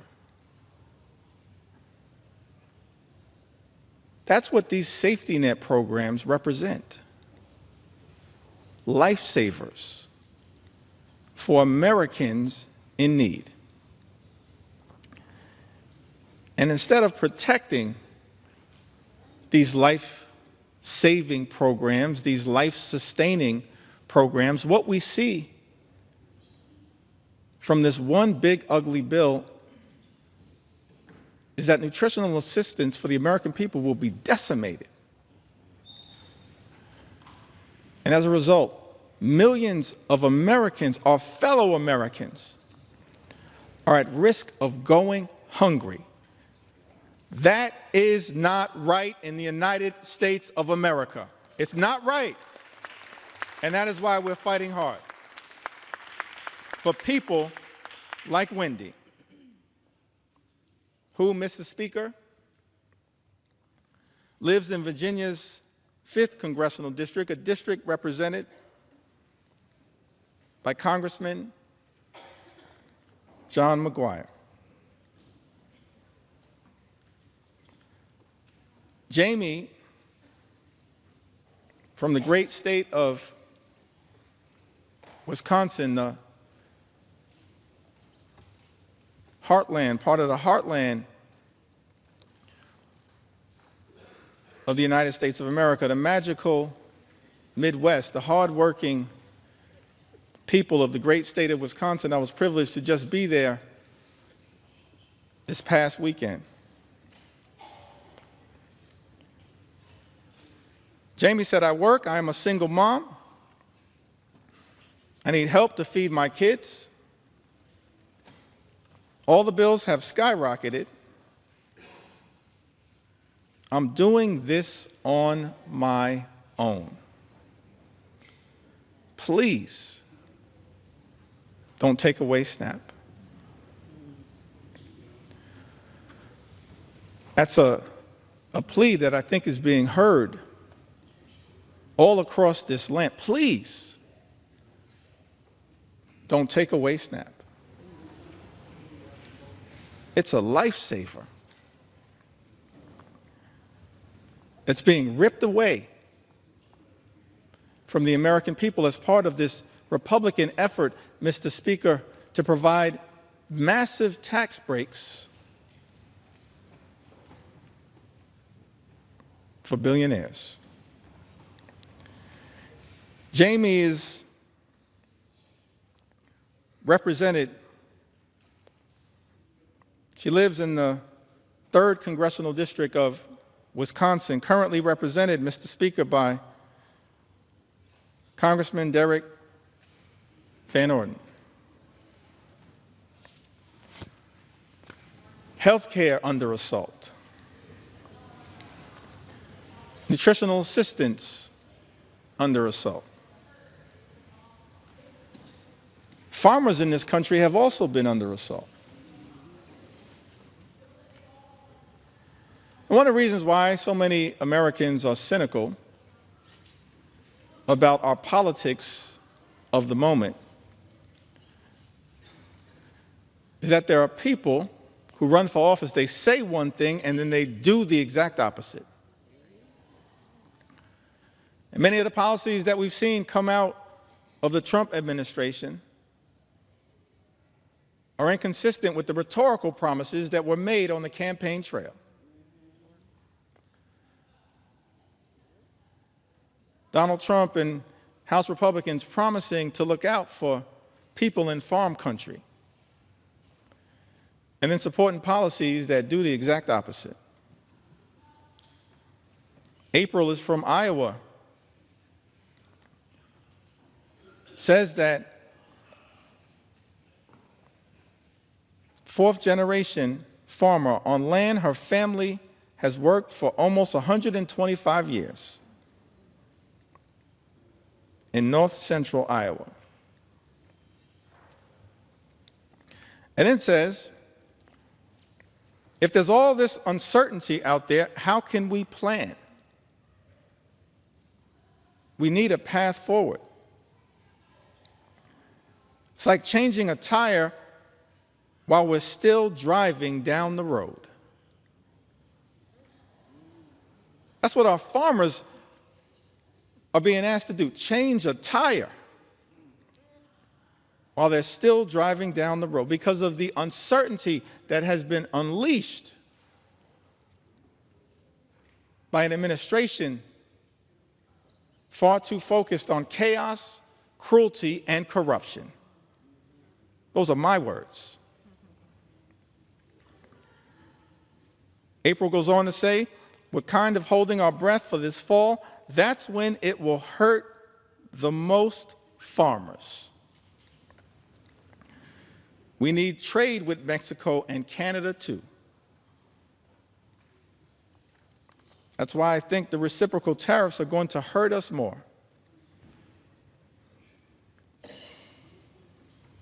We get fertilizer from Canada. We get parts and products made in Mexico. As House Democrats, we're focused on creating more good-paying jobs, on economic strategies that make sense, that are designed to lift up the American people. But I can't find anything in this 900-plus page bill that is actually designed to permanently sustain a positive trajectory for farmers in this country and for everyday Americans. In fact, the chaotic uncertainty of the economic policies that have been unleashed by the Trump administration and complete Republican rule in Washington, D.C., will have devastating consequences for the American people and for farmers like April. John writes to us from the great state of North Carolina. He says to us, not many families can say this, black families, that is, but we've been here for over 100 years. My great-grandfather, my grandfather on both sides, and my father were all farmers.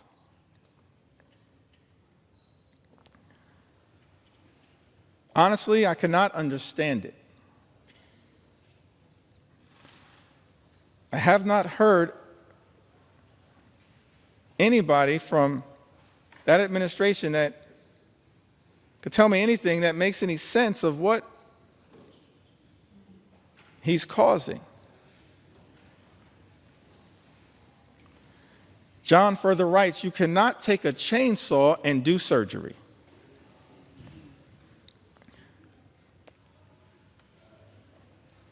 I'm going to plant about 50% less than I would normally because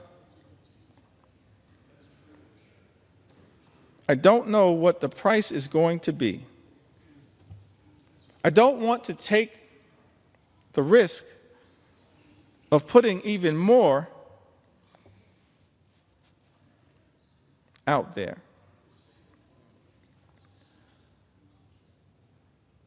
What we've seen from the Trump administration, from this so-called DOGE effort, and from our Republican colleagues, Mr. Speaker, is deeply troubling. Republicans are trying to take a chainsaw to Social Security, a chainsaw to Medicare, a chainsaw to Medicaid, a chainsaw to the health care of the American people, a chainsaw to nutritional assistance for hungry children, a chainsaw to farm country, and a chainsaw to vulnerable Americans. But as House Democrats, we're here to make clear, Mr. Speaker, we're determined to take a chainsaw to Project 2025. A chainsaw, a chainsaw, a chainsaw to Project 2025 on behalf of the American people. We don't want this country to go backward. We want this country to go forward. And so no matter what it takes, no matter how long it takes, we're going to take a chainsaw to your Project 2025. That's what we're prepared to do.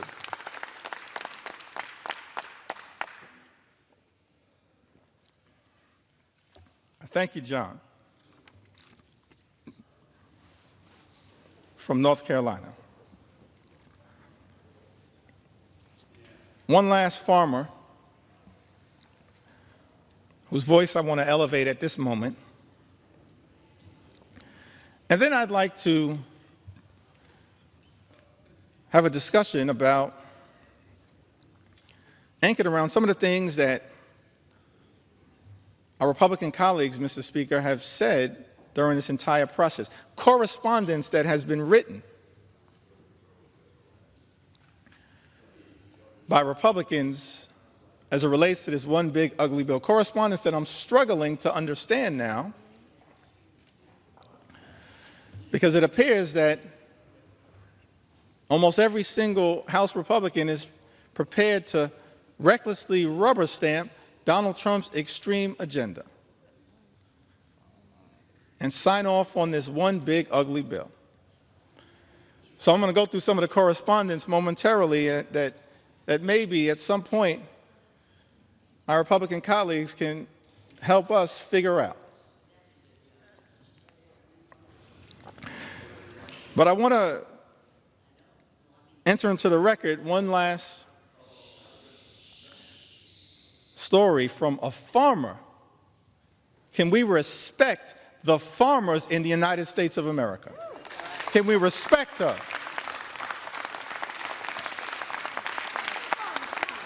We began this country as an agrarian economy. We should respect the farmers in this country as I'm telling their stories. On the eve of our 249th birthday, can we respect the farmers in this country who we're working hard to defend?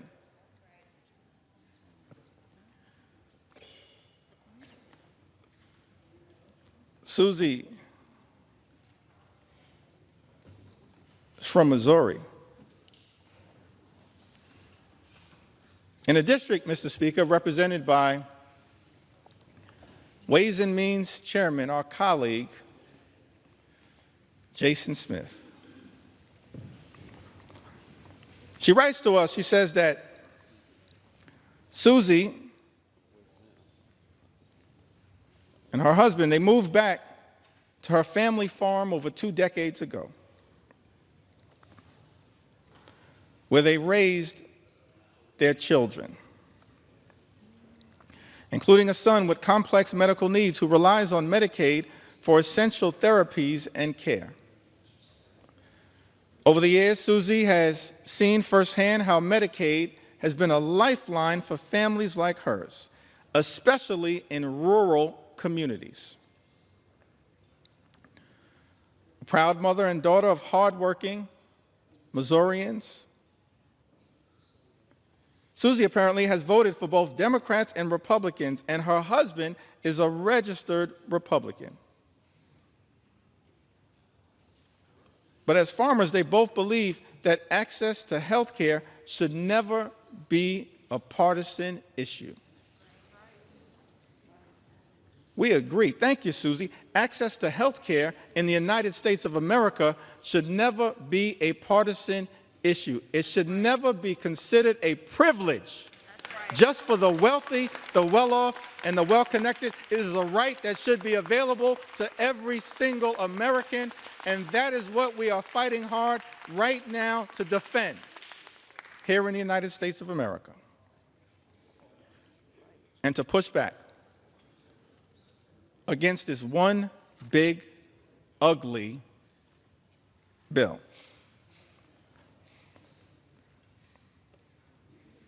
As I mentioned earlier,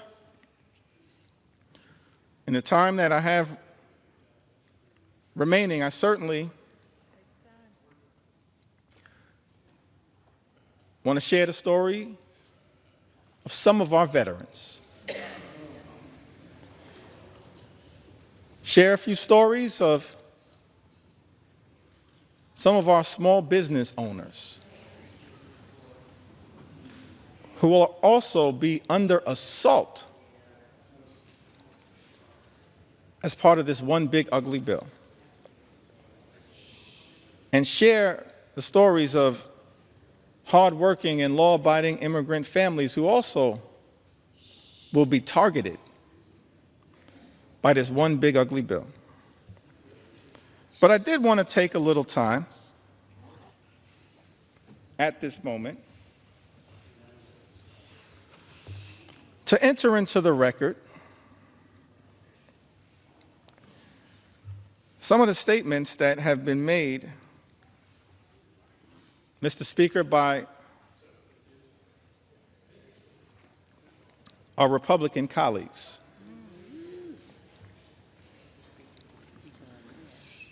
That I just don't understand. I mean, I am flummoxed by some of these statements. I've always wanted to use that word, y'all. Minute will suspend. House will be in order. Please take your conversations outside the chamber. Please take your conversations outside the chamber. Gentleman is recognized. Thank you, Mr. Speaker. I was hoping to seek some clarification at some point after I'm able to yield the floor. But I'm still here to take my sweet time on behalf of the American people.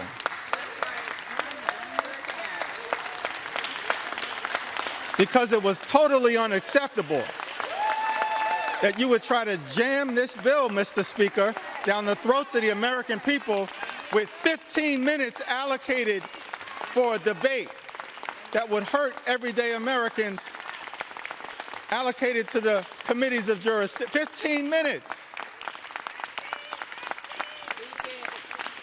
And so now I'm here with my House Democratic colleagues, 4 hours in, taking our sweet time on behalf of the American people. And I'm flummoxed. Maybe it's flummoxed. As I mentioned, Mr. Speaker, I always wanted to use that word. I can't spell it, but I know what it means. I'm confused by many of these statements, so I'm trying to enter them into the record and then perhaps at some point get some clarification. Talking about Medicaid cuts, the largest cut to Medicaid in American history. Vice President said these cuts are immaterial. Are you kidding me? Immaterial? I'm perplexed, I'm astonished, I'm confused that someone who sits in the second highest office in the land would say that Medicaid cuts, $1 trillion or so of Medicaid cuts that are in Donald Trump's one big ugly bill are immaterial.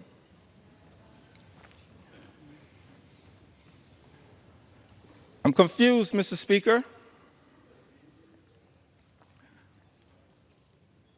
by the statement that was made by the former Senate Majority Leader, Mitch McConnell, who, when talking about the Medicaid cuts that millions of Americans have been reaching out to us, pouring into us their heartfelt concerns at the devastating impact that these Medicaid cuts will have on their health, their safety, and their well-being. I'm confused, Mr. Speaker, by the statement that Mitch McConnell made. He said, people will get over it.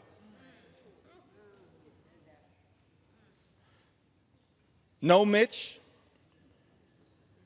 The American people will not get over it, but they will get even next November. That's what's going to happen because of these cuts being unleashed on the American people. I'm confused, perplexed, astonished, flummoxed by some of these statements. This one is a beauty. From the great state of Iowa, Senator Joni Ernst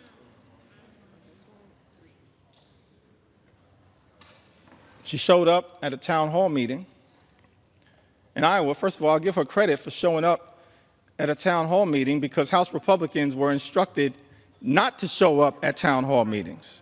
So she shows up, Mr. Speaker, at a town hall meeting, is questioned about the fact that health care in America, that the Medicaid is a question of life or death. And when asked by one of her constituents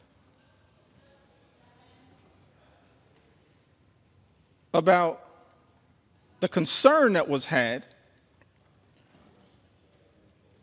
the fact that people will die as a result of the devastating cuts to Medicaid and health care that are in Donald Trump's one big ugly bill,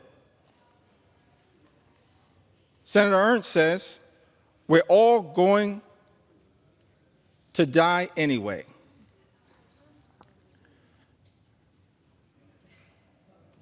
Yes, Joni, the American people understand that at some point all of us will transition. But the American people do not deserve to die as a result of the Republican cruelty that is in this legislation. Do not deserve to die as a result of the cruelty that is embedded, Mr. Speaker, in this legislation. Ending Medicaid as we know it, the largest cut to Medicaid in American history. And as a result of this all-out assault on health care in America, and Mr. Speaker, there are 220 Republicans who I serve with in this Congress, and I wish I had time to go through the impact in all 220 districts. Actually, since I have unlimited time, maybe I do.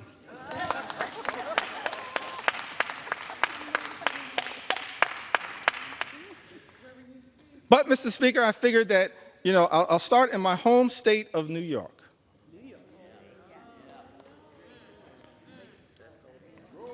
Mr. Speaker, in New York's 1st Congressional District, represented by our colleague, Congressman Nick LaLota, approximately 50,000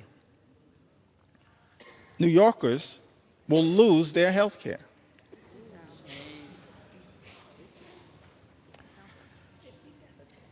In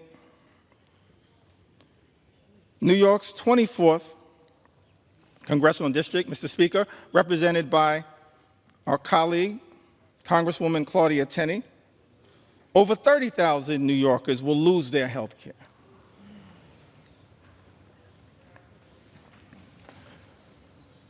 In parts of Western New York, an upstate district, New York 23, currently represented by Congressman Nick Langworthy, approximately 35,000 New Yorkers will lose their health care as a result of Trump's one big ugly bill.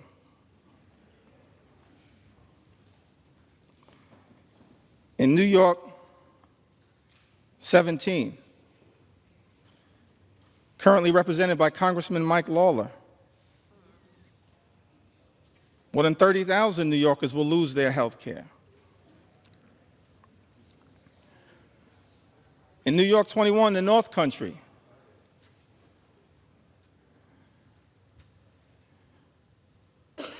represented by Congresswoman Elise Stefanik,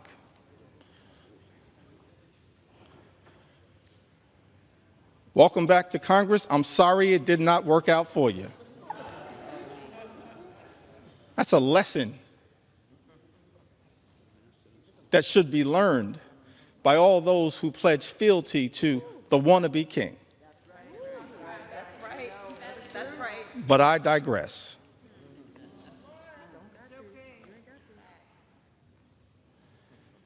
New York's 21st Congressional District, currently represented by Congresswoman Elise Stefanik, approximately 44,000 New Yorkers will lose their health care.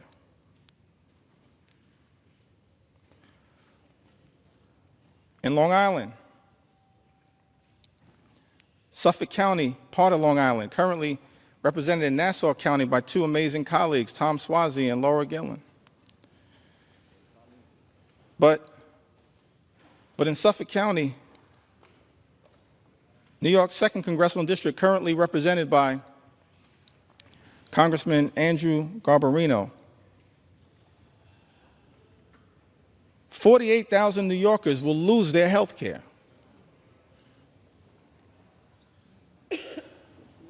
In Suffolk County, in New York's 2nd Congressional District, as a result of Trump's one big ugly bill.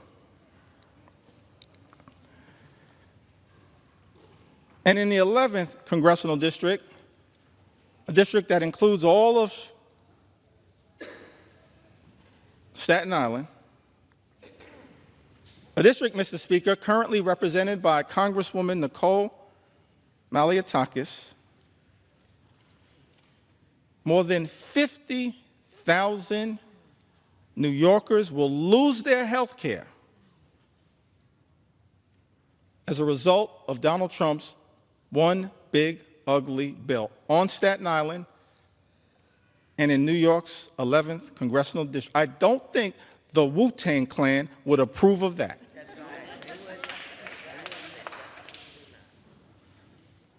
It's incredible to me. In district after district after district, Mr. Speaker, represented by my Republican colleagues, so many Americans will stand to lose their health care as a result of Donald Trump's one big ugly bill. Now, this is not just a Democratic perspective. We stand by that perspective. We'll continue to articulate that view and forcefully defend the health care of the American people, but it's not just a Democratic perspective. And so I thought that it was important that we enter into the record some of the words, Mr. Speaker, of members of the House Republican Conference who wrote directly to you, Mr. Speaker, in their own words, talking about the challenges of this one big ugly bill. February 19th of this year, in a letter written to the Honorable Mike Johnson, Speaker of the United States House of Representatives. The subject line was, "Protecting American Communities in the Budget Reconciliation Process." For all of the American people who may be watching the floor of the House of Representatives right now, that's the process that we're in. It's one big ugly bill. Mr. Speaker, Republicans chose to go down this road because Republicans are uninterested in actually trying to find bipartisan solutions to solving problems on behalf of the American people. And so we're in this budget reconciliation process that can avoid the filibuster in the United States Senate. And Republicans, Mr. Speaker, have been uninterested in trying to actually find bipartisan common ground. We're the party of common sense. Let's be clear about that. I'm going to be spending some time on the road talking about what common sense really is all about. Common sense certainly is not taking health care away from the American people. And so in this letter on February 19th, and I got a lot of statements that have been entered into the record, but I figured we'd start with this one. February 19th, Dear Speaker Johnson, as members of the Congressional Hispanic Conference, that's different than the Congressional Hispanic Caucus. The Congressional Hispanic Caucus right now is fighting hard on behalf of the health care of the American people. On the Democratic side, I call that the real CHC. The Congressional Hispanic Caucus is fighting hard on behalf of the American people. But this is a letter as members of the Congressional Hispanic Conference. Mr. Speaker, as you know, these are Republicans here in the House of Representatives. And those who represent sizable Hispanic populations. We are writing to express our concerns regarding possible funding decisions stemming from the House Budget Resolutions Committee instructions advanced on February 13, 2025. Those budget instructions, by the way, were what set this whole toxic process in motion that has resulted in this moment that we find ourselves in right now on the floor of the House of Representatives, connected to this one big ugly bill. And in this letter, it says that while we fully support efforts to rein in wasteful spending and deliver on President Trump's agenda, let me park right there parenthetically for a moment. Nothing in this bill is about waste, fraud, and abuse. Nothing is doing anything meaningful about waste, fraud, and abuse. The letter continues, it is imperative that we do not slash programs that support American communities across our nation. It then goes on to say that the House Budget Resolution proposed $880 billion in cuts to programs under the jurisdiction of the House Committee on Energy and Commerce, with Medicaid expected to bear the brunt of these reductions. Their words, not our words. Nearly 30% of Medicaid enrollees are Hispanic Americans, and for many families across the country, Medicaid is their only access to health care. Slashing Medicaid would have serious consequences, particularly in rural and predominantly Hispanic communities, where hospitals and nursing homes are already struggling to keep their doors open. Mr. Speaker, these are members of the House Republican Conference warning about the devastating impacts of this one big ugly bill. It goes on to say that the House Committee on Education and the Workforce has been tasked with cutting $330 billion where federal aid for higher education, such as Pell Grants, may be a target for reductions. Once again, let me park right there parenthetically to make the observation. This bill also assaults higher education in the United States of America. That's a disgrace. And Mr. Speaker, members of the House Republican Conference predicted that that would occur. Their words, not our words. House Committee on Education and the Workforce has been tasked with cutting $330 billion where federal aid for higher education, such as Pell Grants, may be a target for reductions. Hispanic students make up a significant share of Pell Grant recipients, many of whom are first-generation college students, striving for a better future for themselves, their families, and our nation.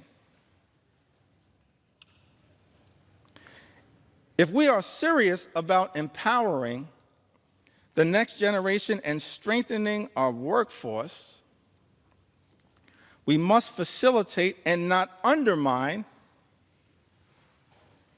opportunities that help students succeed. Finally, the House Committee on Agriculture has been directed to cut $230 billion. And then, Mr. Speaker, our Republican colleagues go on to write, while we fully support efforts to eliminate fraud, waste, and abuse, by the way, that's all fake, we support a federal government that's effective, that's efficient, that's equitable, that eliminates waste, fraud, and abuse. That's not what this bill is all about. But it goes on to say, while we fully support efforts to eliminate fraud, waste, and abuse,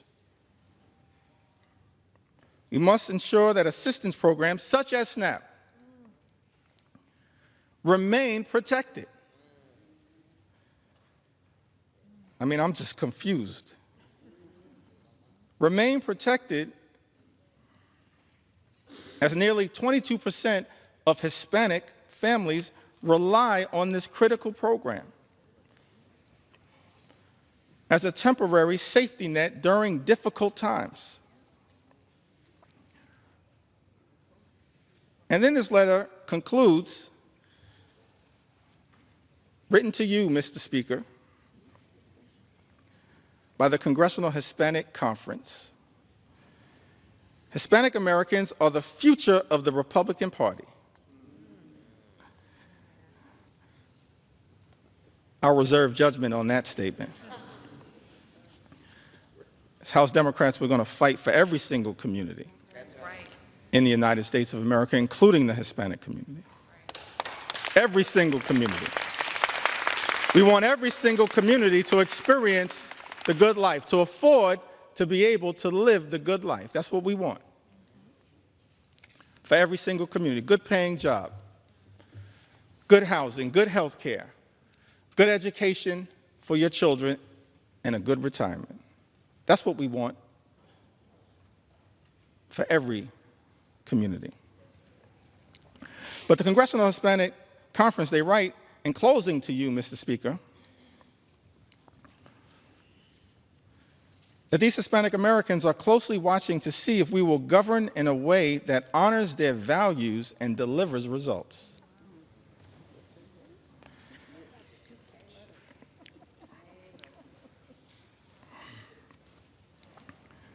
Just to make sure that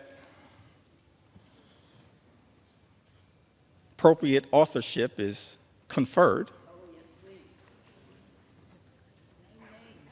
I'm going to enter the names of the signatories to this extraordinary letter.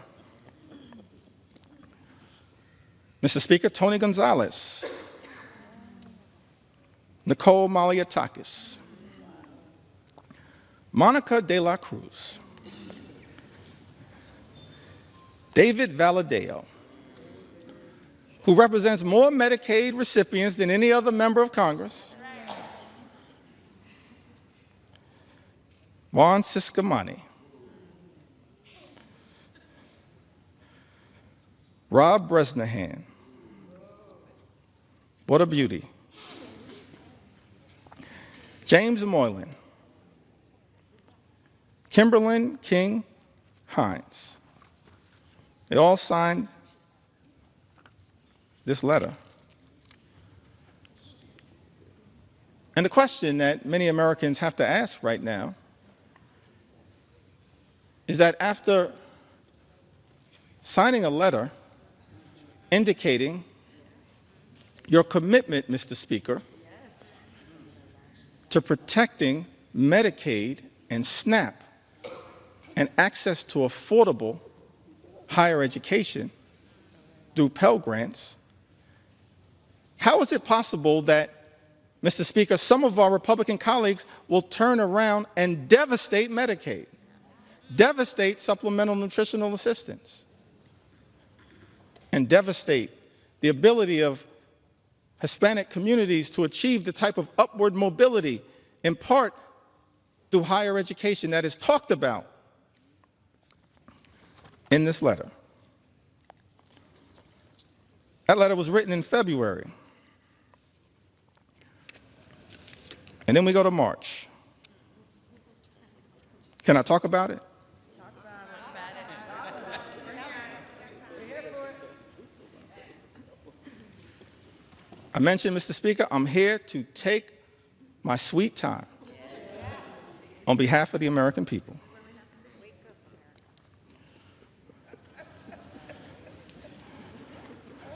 And so on March 9th, there's a letter that's written to Ways and Means Chairman Jason Smith, Mr. Speaker. By my count, 21 Republicans signed this letter. And it's about the importance of the clean energy economy in the United States of America. I would assume, based on this letter, that all of the signatories to this particular piece of correspondence are now horrified by the attack on clean energy jobs, and the clean energy economy in this one big ugly bill. But we'll see shortly, because everyone is going to have to go on record. But in this particular letter, written on March 9th, Mr. Speaker, 21 members of the House Republican Conference write to Chairman Jason Smith. Countless American companies are utilizing sector-wide energy tax credits, many of which have enjoyed broad support in Congress to make major investments in domestic energy production and infrastructure for traditional and renewable energy sources alike. Both our constituencies and the energy industry alike remain concerned about disruptive changes to our nation's energy tax structure. With all this in mind, the letter continues toward the end. We request that any proposed changes to the tax code be conducted in a targeted and pragmatic fashion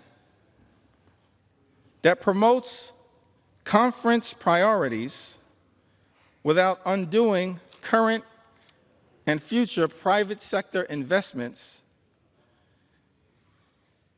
which will continue to increase domestic manufacturing, promote energy innovation, and keep utility costs down. I mean, the language that was chosen there is pretty interesting, but the translation is protect the clean energy economy. That's what this letter was all about. Written by my count, 21 House Republicans. Mr. Speaker, Andrew R. Garbarino, Jennifer Kiggins, Juan Ciscomani, Gabe Evans, David Valadeo. What a prolific writer.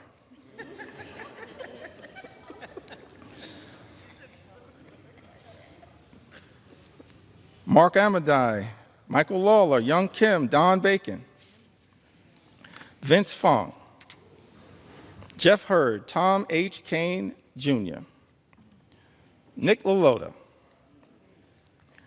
John James, Ryan McKenzie, Rob Bresnahan, Marionette J. Miller Meeks, Earl L. Buddy Carter, Dan Newhouse, Eric Hoshin, and David P. Joyce. All writing in support of a clean energy economy. We as House Democrats, we know that there's an all-of-above approach that is underway right now, but we support wind and solar energy, renewable energy, because renewable energy is cheaper energy, and cheaper energy means reducing the high cost of living for everyday Americans. That's what we as House Democrats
parents, Marlon Jeffries, Lanita Jeffries, they raised us, my younger brother Hassan and I, they raised us in a working class union household. I'm thankful for that. We were raised in central Brooklyn. Now, my mom grew up in Connecticut. And I mentioned, that must be Johanna Hayes.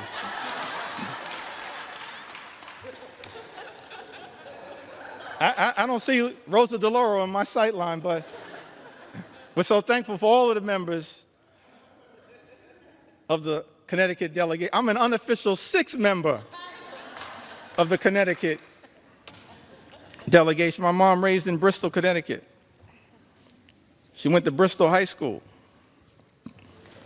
Thankful for my mom. And my dad, I mentioned earlier, he grew up in Newark.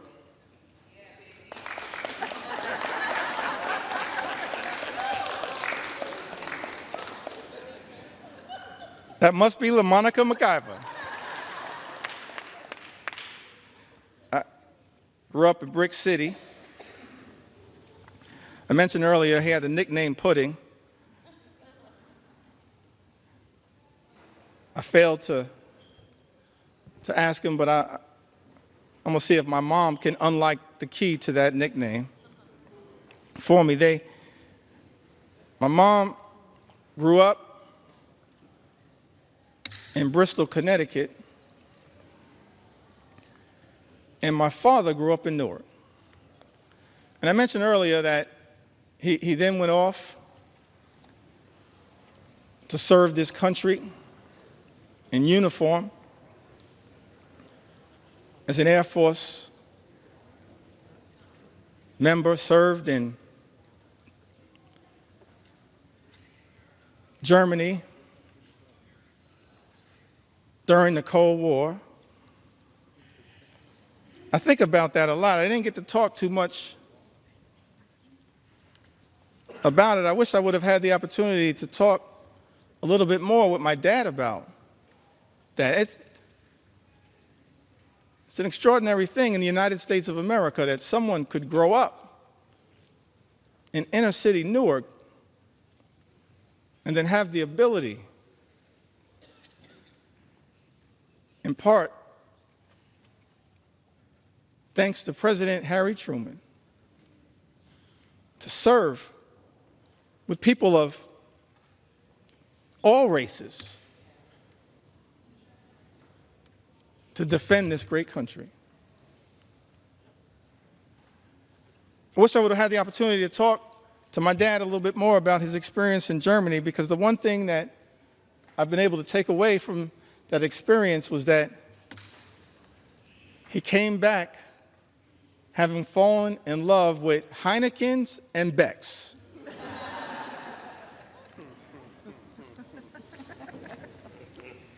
But he came back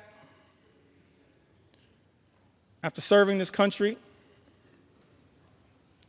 Mr. Speaker, in uniform, as so many men and women do right now in uniform. And let me make clear, we're so thankful, we're so appreciative of the courage of the men and women in uniform who serve in the United States military, and we will always stand behind you. We thank you for your service, your patriotism, your courage, your heroism, and your sacrifice, lifting up the freedom that is America. You are not suckers, you are heroes. You're not suckers, you're heroes.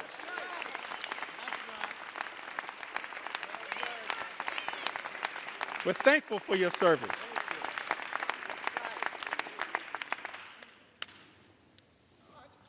The men and women. No better hype person than Frederica Wilson.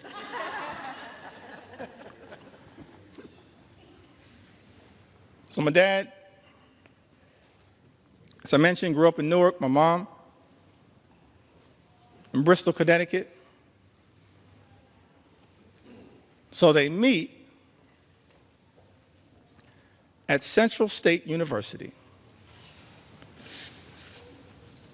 Proud to note, a historically black college and university that has given so much. Historically black colleges and universities to the United States of America, and we will always stand behind you. Always stand behind you. We will always stand behind you. I wouldn't be here right now without a historically black college and university. I'll never run away from that. I will never run away from that. And we're proud of the fact, we can check the record, proud of the fact that over the last few years prior to this administration, historic investment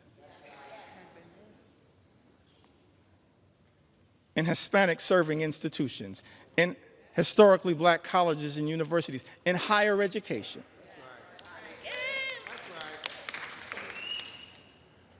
That's part of who I am right now. I don't know if I'll have time to tell the story of my grandmother. Maybe I will.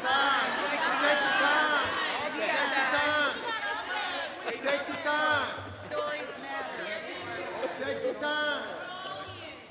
I got so many stories, I feel like I'm in a hip-hop studio right now. But they all relate to what makes every single one of us, every single Democrat, have a story to tell. A story to tell. Brooklyn will get that. Every single one of us have a story to tell. That leads us to this moment. It's the reason why we're fighting hard against this incredible and unprecedented assault on the American way of life and an assault on organized labor. So my parents,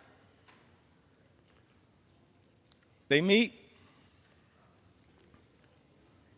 Central State University, and Dad would tell us, my younger brother and I, that it was love at first sight. But apparently my mom said, not so fast. But it worked out. I'm thankful for that. They met at Central State University. And so, of course, I mentioned that mom from Connecticut, father from New Jersey. Why was it that we grew up in New York City? Apparently they compromised and moved to Brooklyn. And so I'm raised in Brooklyn, New York. Working class neighborhood. In the middle of the crack cocaine epidemic. Dangerous times in New York City. In a union household, proud that I grew up in the Cornerstone Baptist Church, still a member of the Cornerstone Baptist Church.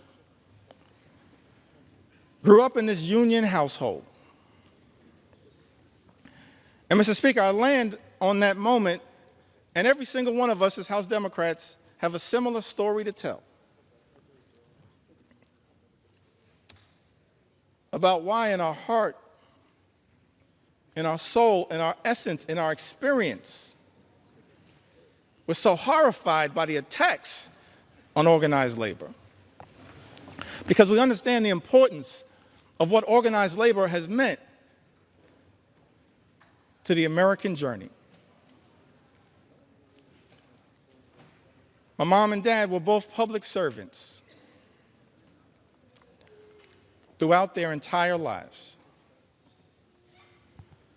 My mom worked for 45 years, DC 37, for the city of New York. My dad, he worked for 30 years. He was a member of the Public Employees Foundation. He was a substance abuse social worker dealing with addiction. During the heroin explosion of the 1970s, the crack cocaine epidemic of the 1980s. But they got married in 1967. And they were newlyweds.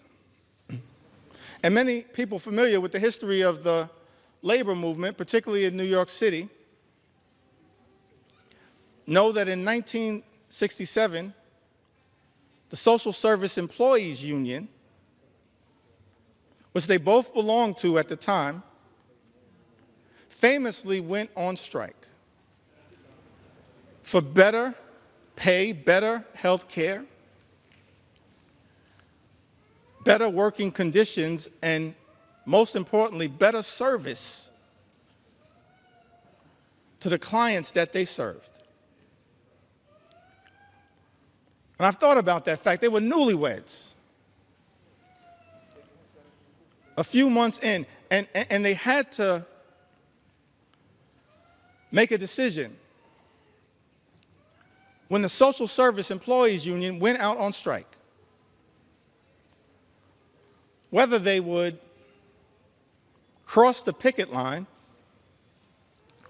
because it was unclear, perhaps, how they would pay for food and rent and clothing as newlyweds in a new city. Or, Mr. Speaker, were they going to stand in solidarity with their union brothers and sisters? I'm so thankful, Mr. Speaker, when I learned that my parents made that decision to stand on that picket line for as long as it took in solidarity with their union brothers and sisters. That's part of our DNA. That's part of why we fight so hard. We can all trace a similar story. An inheritance from our parents and our grandparents. All of us have that kind of story to tell.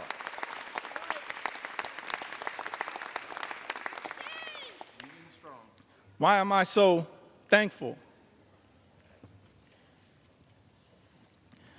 that my parents made what I believe was a tough personal decision, but of course the right decision? It's because what that union membership actually meant to my journey and my younger brother's journey. 1973, my younger brother was born with a serious heart condition. He's okay right now. He's doing well. Right now, he continues to say on social media that he's our mother's favorite son. Let me say from the House floor, no, you are not. I think she favors both of us. A younger brother, 1973, he's born with a serious heart condition. He's okay right now. He's born with a serious heart condition. I'm thankful that it was that union negotiated health care that got our family through that difficult moment. That's why we do what we do. Our own personal experience.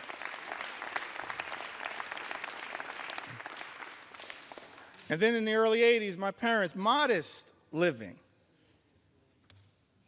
Neither of them, even at the tail end of decades-long careers, ever made more than $50,000. Modest living. But in the early 80s in Crown Heights, rough neighborhood, central Brooklyn, they bought their first and only home.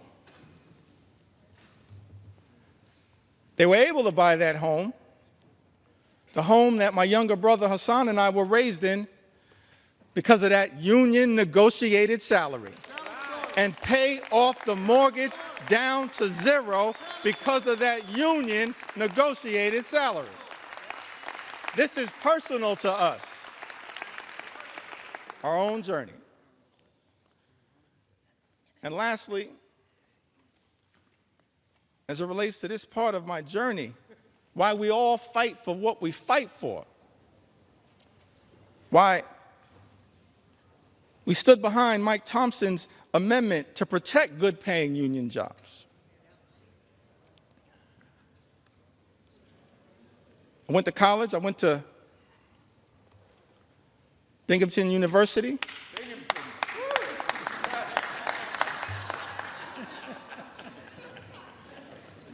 When I first got here, I was surprised to learn, actually, that I was the first graduate of Binghamton University ever elected to the United States Congress. I was shocked to learn that, but not the last.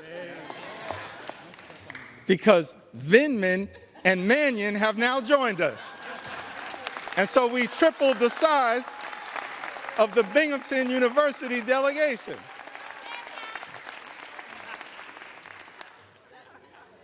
It's part of the reason why we stand up for higher education and public education. That's our own experience.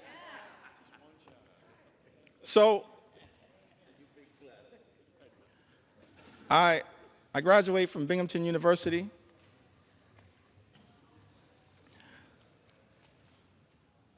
My younger brother graduated from Morehouse University. I think that was Hank Johnson. Sanford Bishop.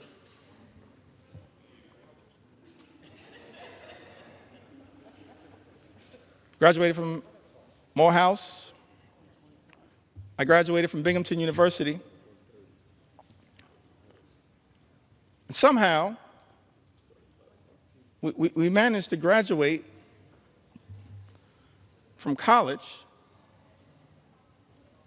without owing anything. And for the life of me, I couldn't figure out how. Because as I mentioned, my mom, my dad, they just earned a modest living all throughout their careers. So one day I had a conversation with my mom and I was trying to figure it out. How did you pull that off? She said, well, I wanted to make sure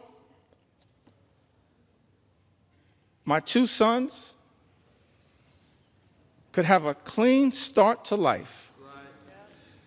So I borrowed against my union negotiated pension to make sure my two sons could get free and clear of loans and get a higher education as part of our effort to experience the American dream. And so we all say to our brothers and sisters in organized labor, you don't ever have to worry about whether House Democrats are going to stand up for you, because you've always been there for us. You've always been there for us. You've always been there for us. That's our personal story. And every single one of us,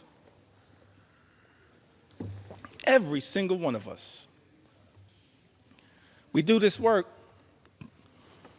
because we've lived a life of opportunity that this great country has provided to us. And we're deeply troubled, saddened, disgusted that this great institution, this House of Representatives, Mr. Speaker, Republicans are trying to jam this one big ugly bill down the throats of the American people. A bill that hurts everyday Americans in order to reward billionaires with massive tax breaks. Shame on this institution if that bill ever passes. And so we say to the American people, we've been working hard to try to get this bill into a better situation, introducing amendment after amendment after amendment. Representative Judy Chu, the Chair Emeritus of KPAC, one of our extraordinary leaders, my good friend Grace Meng, she now chairs KPAC, but Representative Judy Chu, she had an amendment that no one earning more than $10 million per year receives a tax cut to prevent this reverse Robin Hood and the ballooning of the debt by $4 trillion. Mr. Speaker, you know, Republicans voted down that amendment. We support, as Democrats, providing tax relief to everyday Americans. We're willing to work in a bipartisan way to deal with that issue under the leadership of Richie Neal. But Republicans decided, Mr. Speaker, as you know, to go down this partisan road, play partisan games, try to jam this extreme budget down the throats of the American people. And so amendment after amendment after amendment introduced by House Democrats in good faith, exercising common sense to try to improve this bill. Representative Jimmy Gomez, the chair of the Dad's Caucus here in the United States House of Representatives, he had an amendment to ensure that people who make $1 billion a year don't get a tax break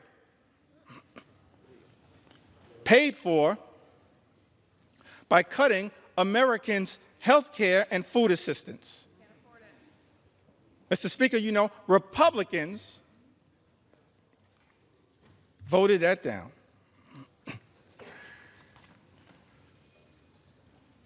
My good friend and classmate, Representative Susan DelBene, she had an amendment that would have made the child tax credit fully refundable. Susan DelBene, a great champion of the child tax credit. Let me also shout out a person that I believe is the mother of the enhanced and expanded child tax credit as well. The top Democrat on the Appropriations Committee, Rosa DeLauro. We're thankful for your leadership, Rosa.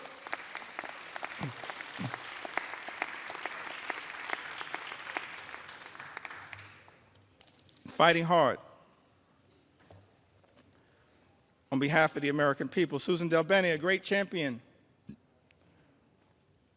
of the child tax credit.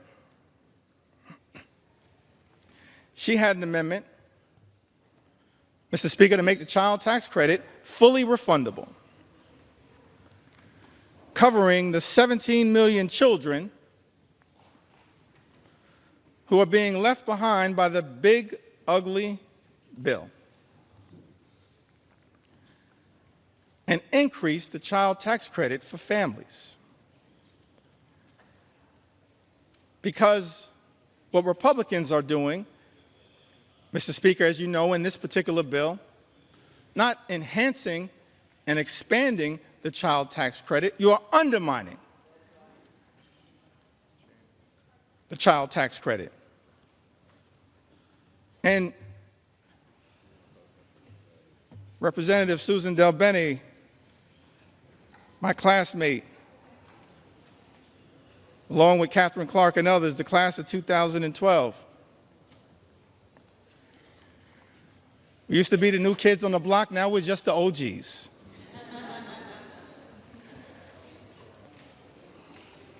Susan DelBene, she introduces this amendment, and Mr. Speaker, as you know, Republicans voted it down. Representative Laura Gillen had an amendment that dealt with this issue a little bit earlier. The new and permanent cap on state and local tax deduction. Representative Laura Gillen had an amendment to strike the new and permanent cap on SALT, which is something that members of the House Republican Conference, Mr. Speaker, as you know, claimed was a line in the sand for them, specifically from New York, and said that they support. But Republicans voted down that amendment from Representative Laura Gillen. Representative Mary Gay Scanlon from the Commonwealth of Pennsylvania, one of the great members of the class of 2018, a great class.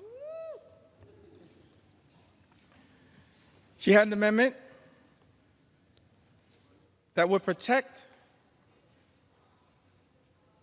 infants, babies, American citizens born in this country from the unconstitutional and un-American Trump executive order to end birthright citizenship. Republicans voted that down. Can't believe it. Let me make something clear. No matter what it takes, we're going to make sure as House Democrats we stand up for the principle that every single child born in the United States of America, pursuant to the 14th Amendment, is an American citizen. We will never let anyone take that away. Not now, not ever. Not now, not ever. Not now, not ever.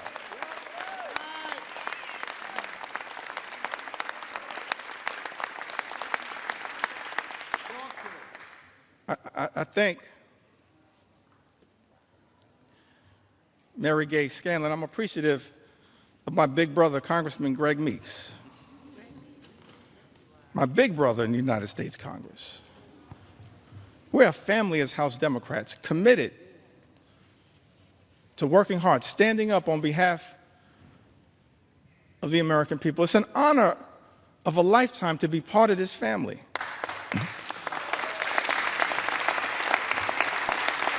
To stand on the shoulders of Nancy Pelosi and Steny Hoyer and Jim Clyburn. It's an honor to be part of this family. Fight hard on behalf of the American people. Representative Mary Gay Scanlon, I've got to repeat this, had an amendment, Mr. Speaker, to protect infants, children, babies against the unconstitutional and un-American Trump executive order to end birthright citizenship. Republicans voted that down.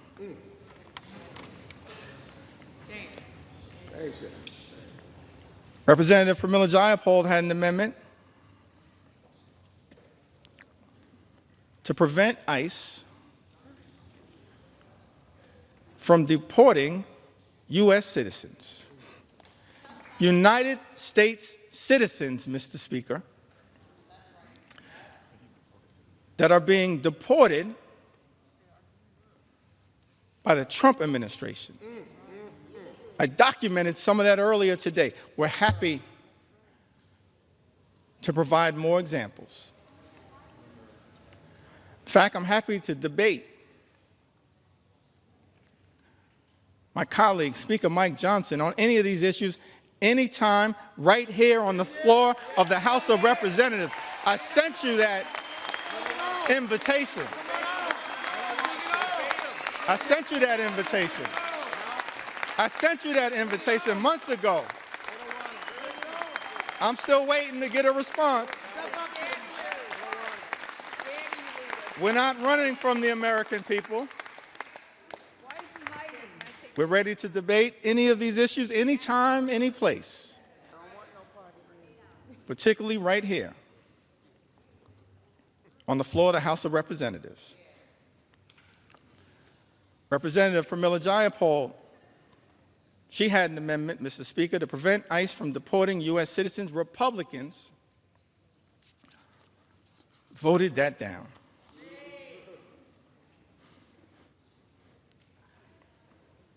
Ranking Member Jim McGovern, and this issue is personal to him.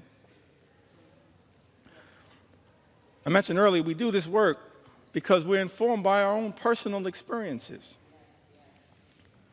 It's not about glory, it's not about profit.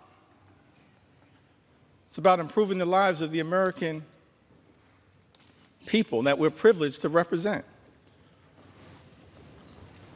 Jim McGovern and his wife Lisa dealing with immense pain, immense personal tragedy, but fighting so hard on behalf of the American people. He had an amendment to restore the critical NIH research funding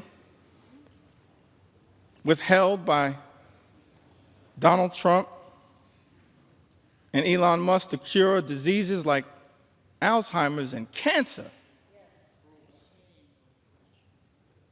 including pediatric cancer, childhood cancer. Mr. Speaker, you know Republicans voted that down.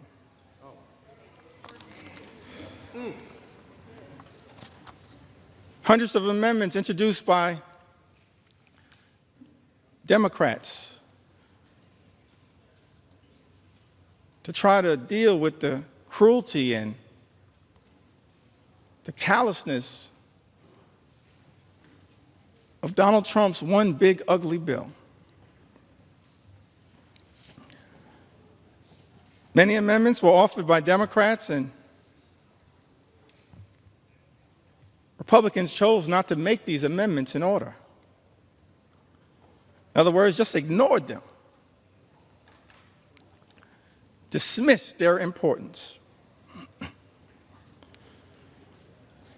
Representative Debbie Wasserman Schultz and Gottheimer offered an amendment that adds a new requirement that the Secretary of HHS certify in writing that the reductions and rescissions made by this act will not affect cancer survivors currently on Medicaid or Medicare. Mr. Speaker, as you know, Republicans dismissed that amendment. Representative Houlihan and Representative Ramirez offered an amendment, Mr. Speaker, that exempts individuals with disabilities from having to prove eligibility for Medicaid every 6 months. That's a burdensome red tape requirement designed to throw people off of Medicaid who are eligible. That amendment was dismissed. Mr. Speaker, as you know, by House Republicans.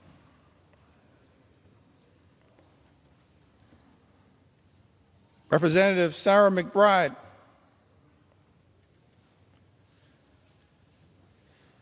the distinguished gentle lady from the great state of Delaware. The distinguished gentle lady from the great state of Delaware. She offered an amendment that requires the CBO, the Congressional Budget Office, to certify provisions in this bill to make sure that those provisions will not reduce access to care or increase the cost of care for seniors who are duly eligible for Medicare and Medicaid.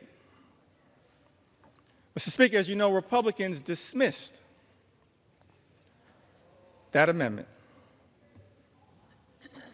Representative Rob Menendez offered an amendment that the health provisions will not take effect if it would lead to an increase in mortality rates due to reduced access to hospital services. Mr. Speaker, as you know, House Republicans dismissed that amendment. Representative Val Hoyle introduced an amendment that strikes changes to provider taxes and preserves states' ability to use or increase provider taxes to fund Medicaid and protect hospital funding. Mr. Speaker, you know that despite Representative Hoyle offering this amendment, Republicans dismissed it. Rural hospitals will close as a result of Donald Trump's one big, ugly bill. They will close. Susan Collins acknowledged that fact.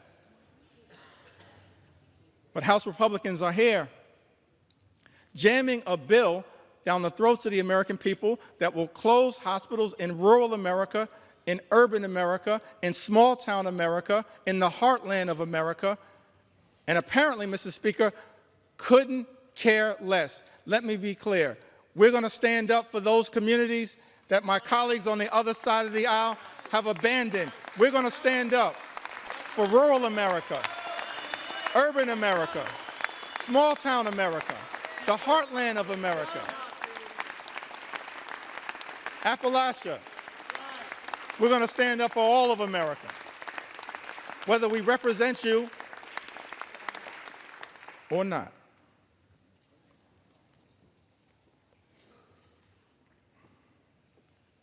Representative Nanette Barragan,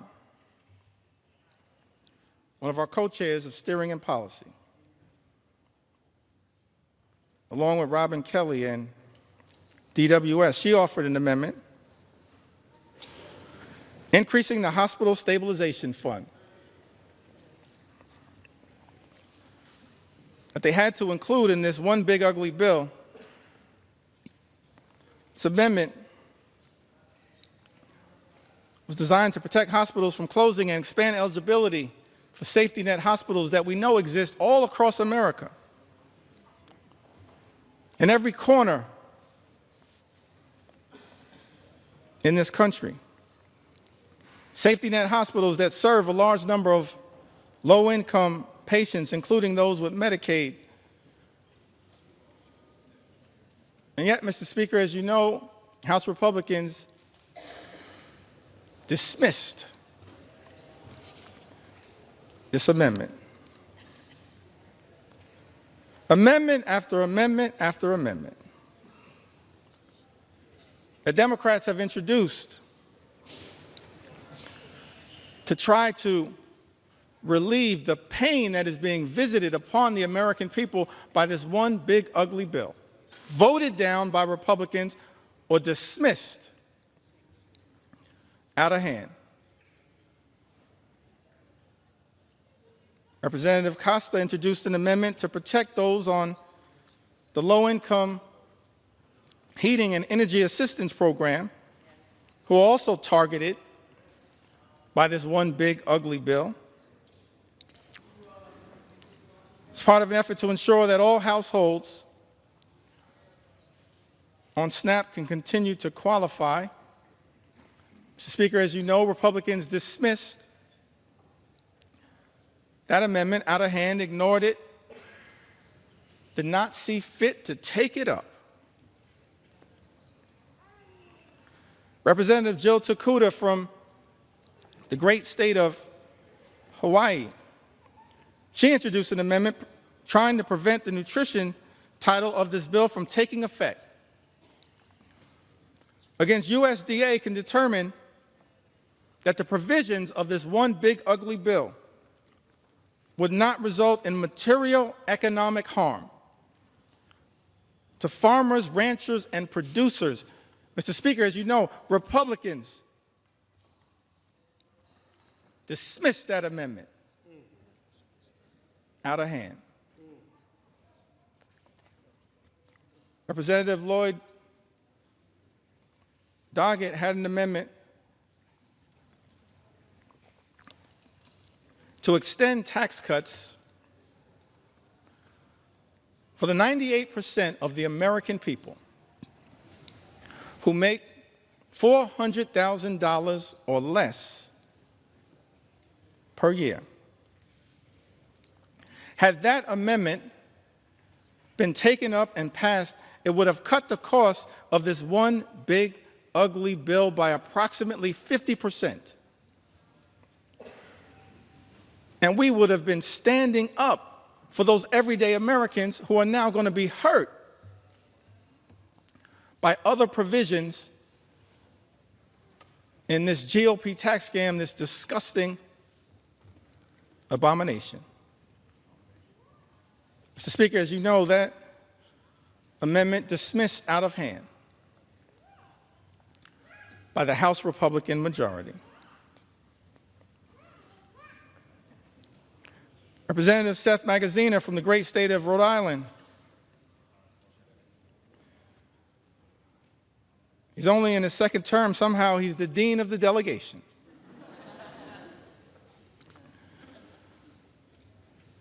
Along with my good friend Gabe Amo, Seth Magaziner, he had an amendment to provide a tax cut for the middle class, paid for by increasing taxes on the wealthiest here in this country. Taxes and a tax rate that had previously been at 39%, lowered by the original GOP tax scam in 2017.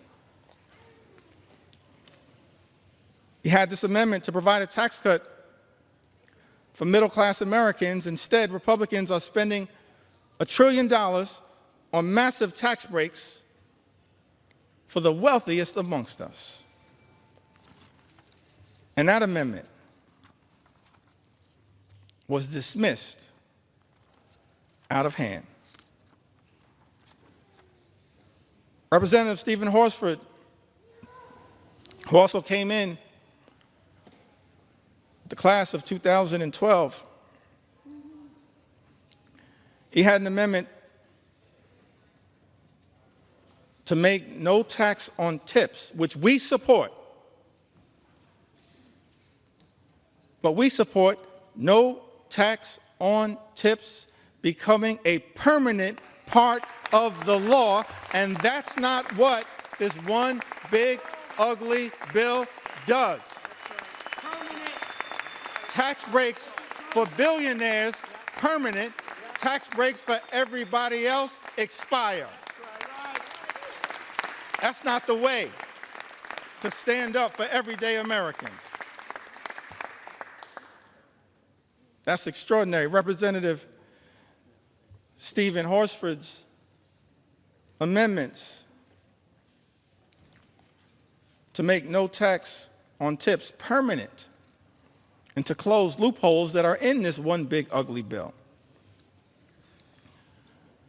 Dismissed out of hand. Amendments introduced by Ranking Member Huffman, Andrea Salinas, Dave Mint, Emily Randall, and others, protecting public lands. Dismissed out of hand. Amendments on energy introduced by members like Luz Rivas. Dismissed out of hand. And I think I'll end this portion of my presentation. Mr. Speaker,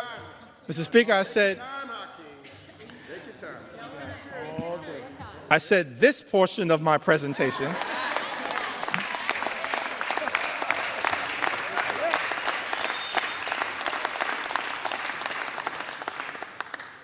Still got a little more time. Donald Trump's deadline may be Independence Day. That ain't my deadline.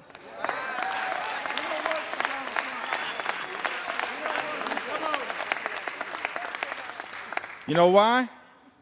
Mr. Speaker, we don't work for Donald Trump. We work for the American people. That's why we're right here now on the floor of the House of Representatives, standing up for the American people,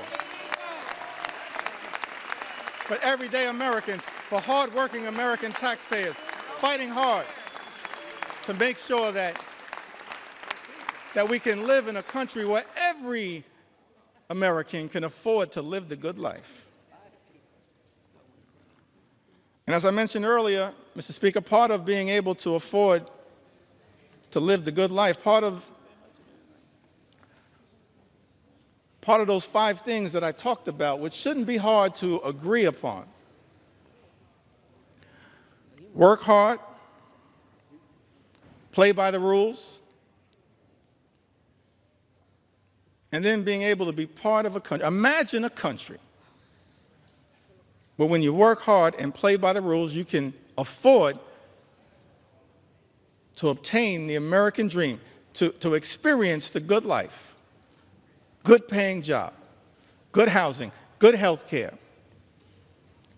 a good education for your children, and then a good retirement. So we had a series of amendments, Mr. Speaker, introduced on the subject of education. Let me say something about the Department of Education. And every agency, every department can, of course, be improved in terms of its efficiency, but the Department of Education does important work, particularly as it relates to the most vulnerable children amongst us. And as part of this unprecedented assault on the American way of life, President Donald Trump issued this executive order, effectively trying to abolish the Department of Education. I know there are people all across the country as I travel throughout America concerned about this. Let me make something clear. The Department of Education was established by an act of the United States Congress. It cannot be abolished by anyone pretending to be a wannabe king. Not anyone. It's us, the United States Congress. So we introduced, Mr. Speaker, a series of amendments related to this commitment, this recognition of the importance of education as part of accessing the American dream. Ranking Member Bobby Scott is also battling some issues life hits us all, but made sure to make his way here to the House of Representatives. As part of his commitment to stand up for the education of our children and others, he had an amendment, Mr. Speaker, that strikes all of the extreme parts of the Committee on the Education and Workforce elements of this bill that make it harder for students to access high-quality education, jeopardizes child nutrition programs, and threatens financial student aid, all of which is being done recklessly, Mr. Speaker, by this one big, ugly bill. And as you know, Republicans chose to ignore this amendment, dismiss it out of hand. Representative Sarah Elfreth introduced an amendment to try to increase the amount that hard-working teachers and educators are able to deduct on qualified out-of-pocket classroom expenses. And that amendment was dismissed out of hand. Tax breaks for billionaires, Mr. Speaker, but Republicans have decided hardworking educators can't get an enhanced tax benefit for their out-of-pocket expenses. That's wrong, and as House Democrats, we will continue to stand behind the educators of the United States of America, the teachers in the United States of America, those to whom we entrust our most precious asset, our children. And House Republicans, Mr. Speaker, aren't standing up for educators, for the teachers of America. This is extraordinary. But we're going to continue to stand with our teachers and stand with our public schools all across the United States of America.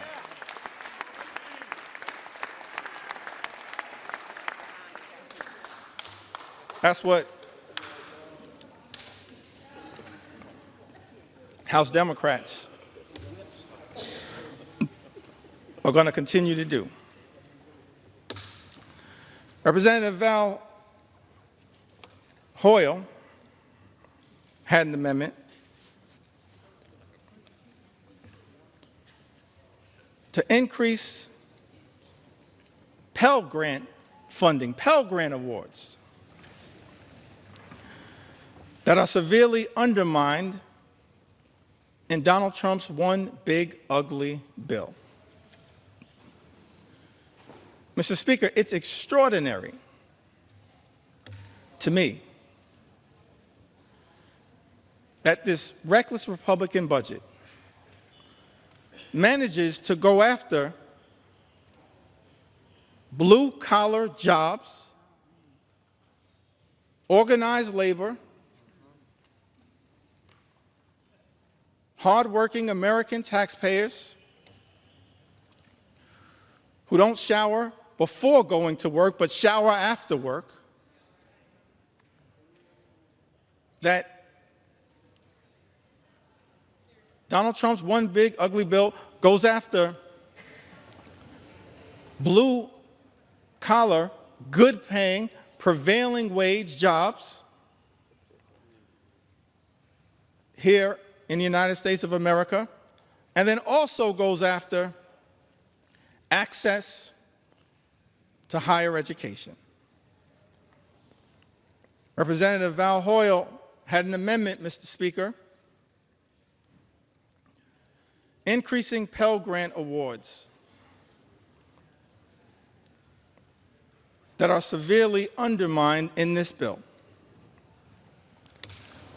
House Republicans chose to ignore this amendment, dismiss it out of hand.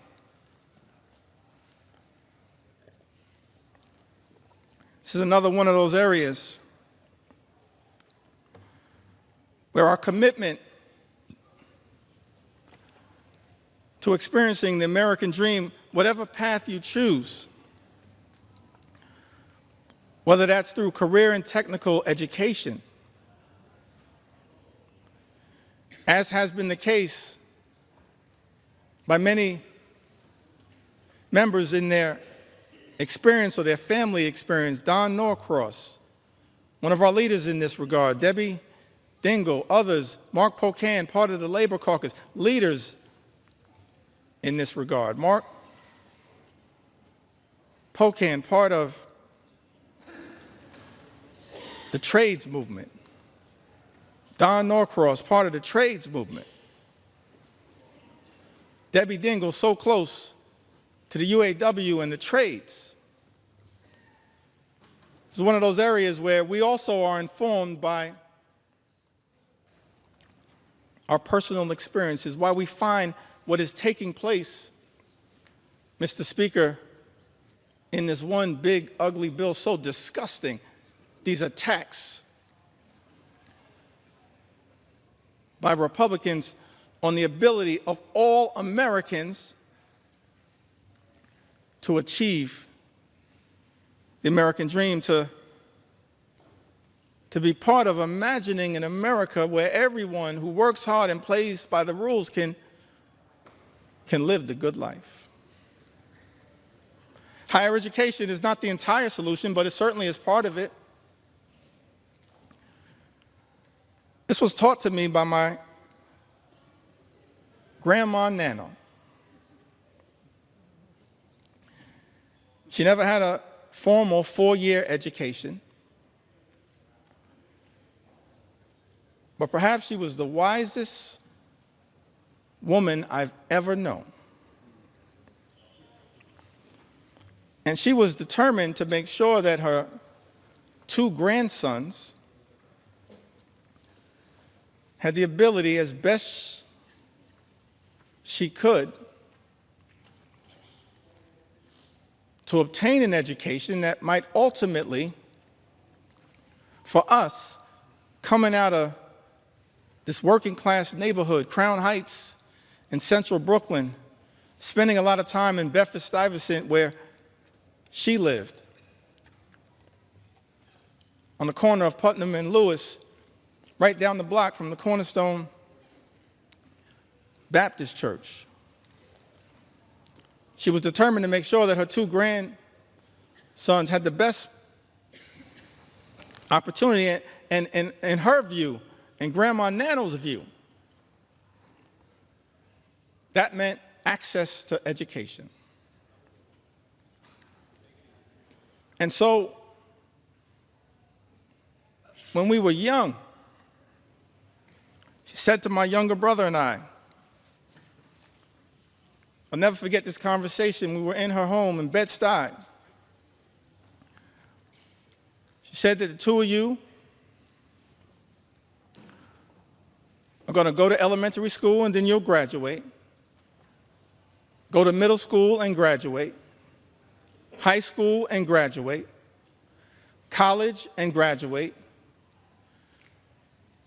And then she dreamed about us going to graduate school, get a law degree, a PhD, a medical degree, an MBA, some form of advanced education. We were like, Grandma, we're going to be in school our entire lives.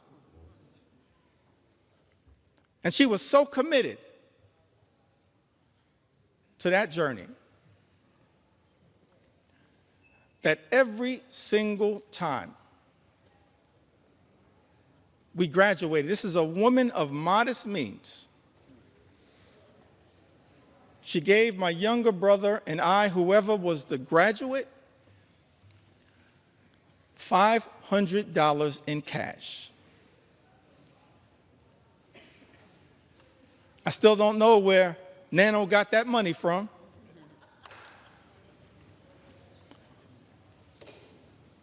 I know it came by her honestly. She saved for it. but it was designed to help incentivize her grandchildren to keep going through all of the obstacles. And Mr. Speaker, I made the mistake one day of telling that story, this $500 incentive, in front of my two sons. And they said, "Dad, you've been shortchanging us our entire lives." Access to education is a part of the journey for many of us. Shocking to me that this one aspect, not the only aspect, this one aspect that Thomas Jefferson, the author of the Declaration of Independence, once articulated, the father of the University of Virginia, Ben Franklin, the father of the University of Pennsylvania, others saw an important role for enlightened education as just one path that we as House Democrats are trying to protect, while also making sure that every single hardworking American can get the type of career and technical education if they choose that path to experience the American dream. Mr. Speaker, as I perhaps approach the end of this particular Take your time. journey, Take your time.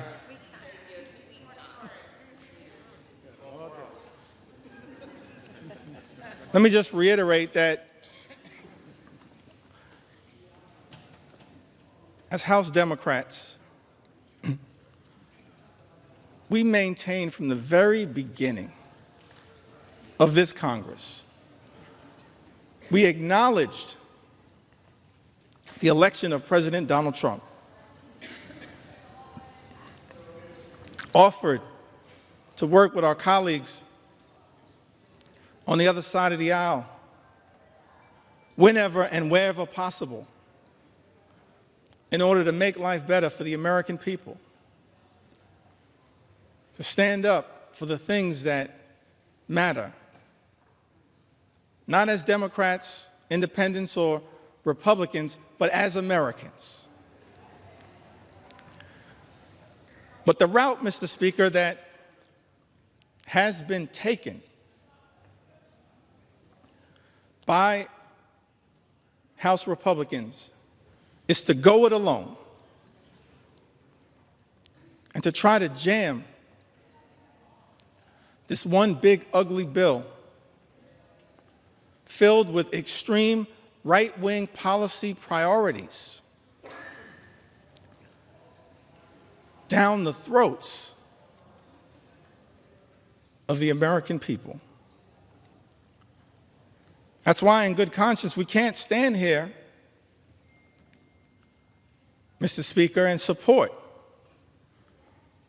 this effort, this one big ugly bill that hurts everyday Americans and rewards billionaires with massive tax breaks. America is too expensive. Housing costs are too high. Grocery costs are too high. Childcare costs are too high. Energy costs are too high. Insurance costs are too high. America is too expensive. President Trump and House Republicans promised to lower costs on day one. Mr. Speaker, but costs aren't going down, they are going up. The policies unleashed by the Trump administration have been so chaotic, so all over the place, so much uncertainty has been created that the economy is being run off track, and nothing has been done to lower the high cost of living. In fact, not a single thing in Donald Trump's one big, ugly bill will meaningfully make life more affordable for everyday Americans. And that's just one of several reasons why House Democrats are a hell no on this legislation. We were a hell no last week, a hell no this week, a hell no yesterday, a hell no today, and will continue to be a hell no on this effort to hurt the American people.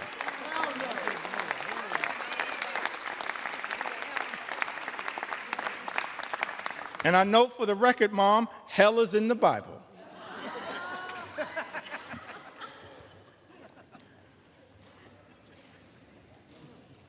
The American people are understandably frustrated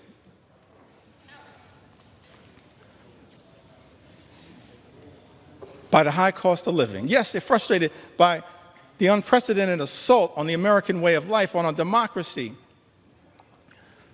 on the rule of law, on due process, on health care, on Social Security, on nutritional assistance, but it's my sincere hope that we can find a path forward to actually address for the American people some of the underlying sources of their frustration. The fact that people, far too many people, you've heard the stories, Mr. Speaker. And that's just a fraction of the stories that have been shared with us,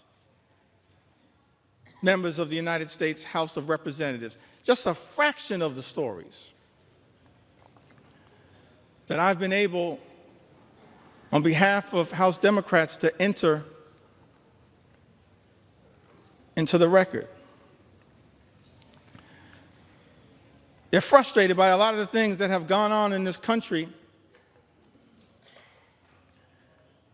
since January 20th. I'm frustrated by a lot of what has gone on, disgusted by a lot of what has gone on, Mr. Speaker, in this country since January 20th. We are better than this. But it's also important, one of the things that I hope, Mr. Speaker, we'll be able to address at some point is the source of the underlying frustration. It's a frustration in the comments, in the eloquent words of all of those presidential leaders that I mentioned earlier today, this frustration, this economic frustration. FDR talked about it. Truman talked about it. Kennedy talked about it. Johnson talked about it. Carter talked about it. Clinton talked about it. President Obama talked about it. President Biden talked about it. It's a consistent strand. And while progress has been made in the United States of America, we've come a long way on behalf of working class Americans. There is still a way to go to ensure that in this great country, hardworking American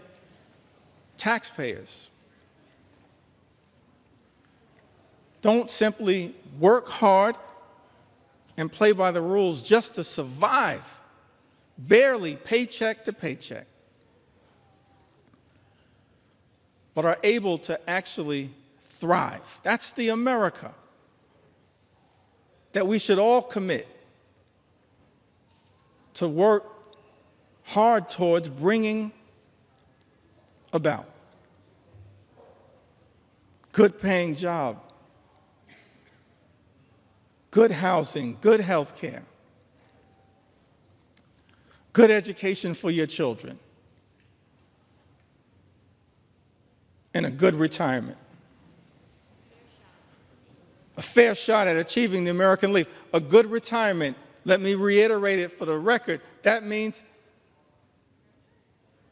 Mr. Speaker, that people in this town need to keep their hands off the Social Security and the Medicare of the American people. Keep your hands off Social Security, Medicare, Medicaid, all of the things. Hands off.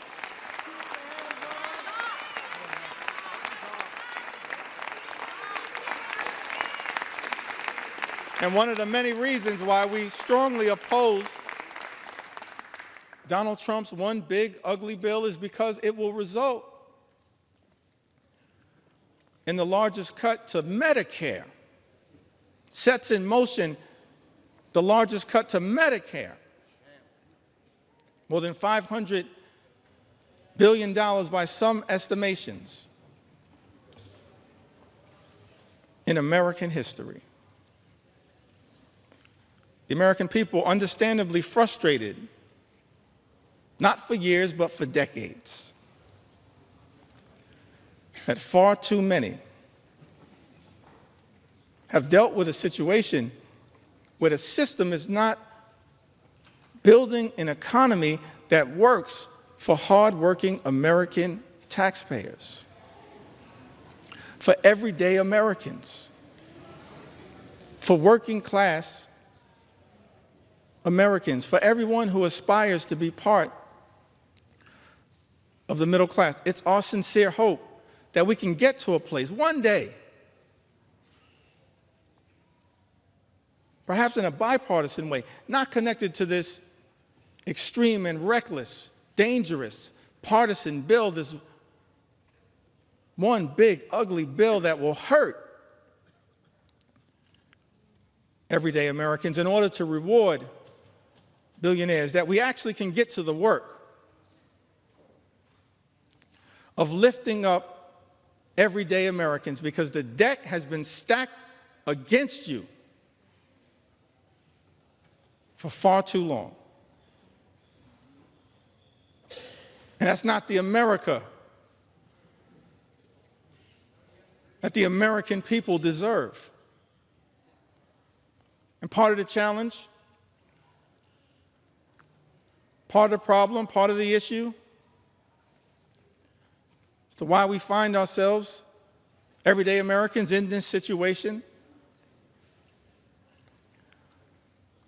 it's because of the dominance of special interests in this town.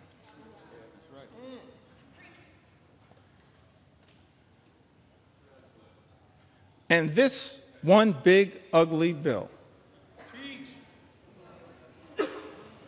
represents a massive giveaway to special interests in this country. And we reject special interests because our job here in the United States of America, Mr. Speaker, is to protect the public interest at all times, today, tomorrow, always, and forever.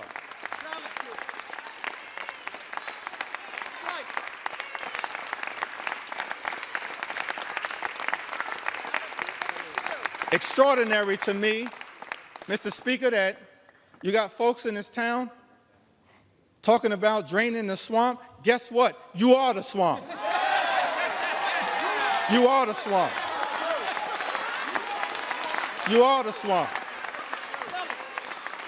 We've never seen anything like this. The type of corruption that has been unleashed on the American people and has poisoned Mr. Speaker, this bill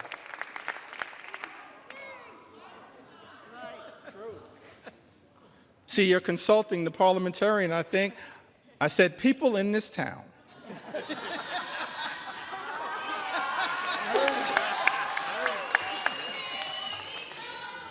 I'm thankful that my grandmother saw fit to have her grandson educated. We've never seen a level, Mr. Speaker, of this type of corruption unleashed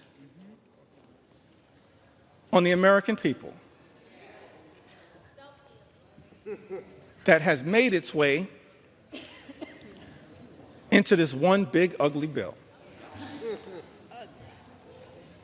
Extraordinary levels of corruption in this town.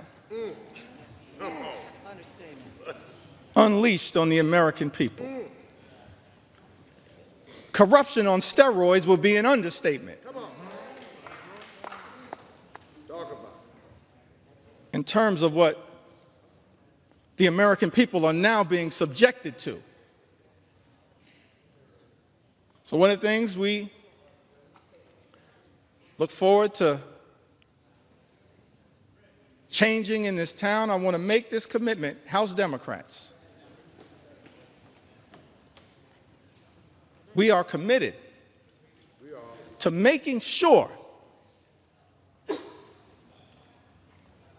that we end corruption once and for all in the United States of America, in corruption in Congress, in corruption at the Supreme Court, and in corruption with the administration. That's part of our agenda, an anti-corruption agenda. That's what the American people deserve. That's what we as House Democrats are committed to bringing about.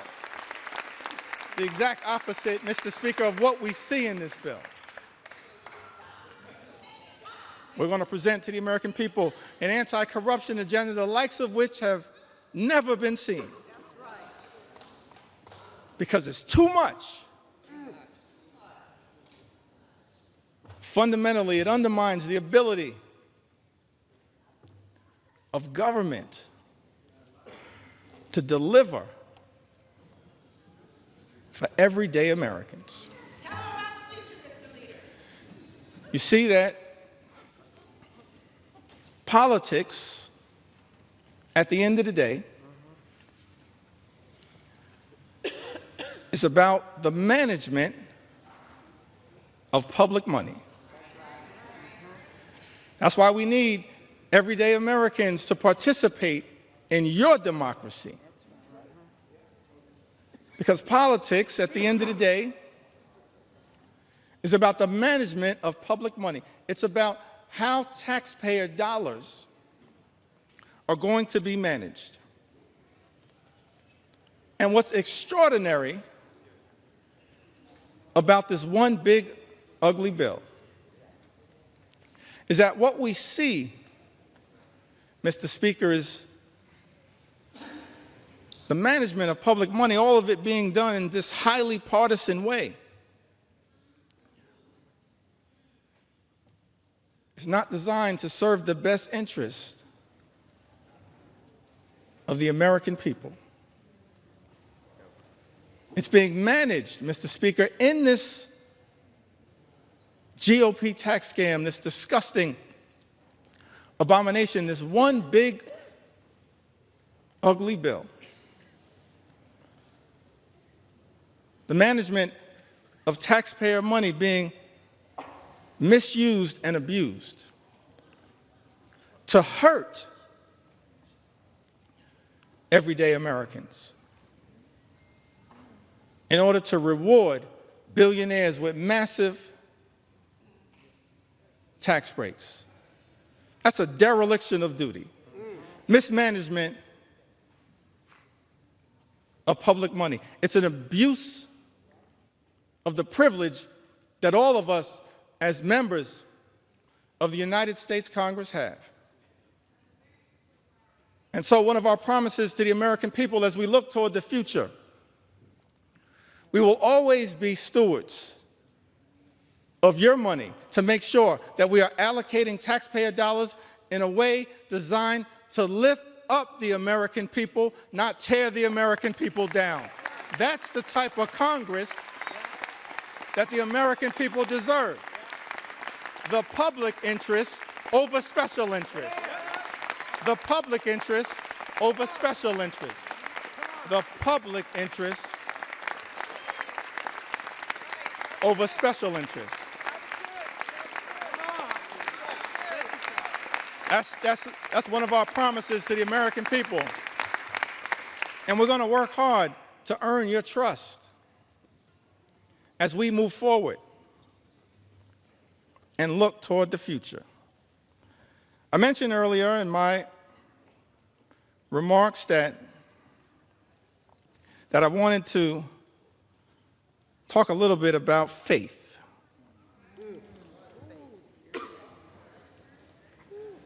I grew up in the Cornerstone Baptist Church. Faith is the substance of things hoped for, the evidence of things not seen.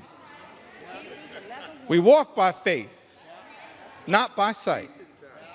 You just have faith the size of a mustard seed. You can move mountains. We come this far by faith. Can't leave this floor, Mr. Speaker, without talking a little bit about faith. Faith. Talk about faith. Talk about faith. And I use faith in the broadest sense of the word. Proud of what we are in this country: Jewish faith, Muslim faith, Hindu faith, Buddhist faith, Christian faith. All faiths. That's the interesting thing. This rush to jam this reckless bill down the throats of the American people, all of it somehow connected to our 249th birthday that we're going to celebrate tomorrow, July 4th. A journey launched by the Declaration of Independence. And ultimately, this principle embedded in the First Amendment around the importance of faith, but also at the same time the importance of separating church and state. It's all in the First Amendment as interpreted by the Supreme Court. Don't have time, I think, to really deeply go into it, but you've got... Take your time.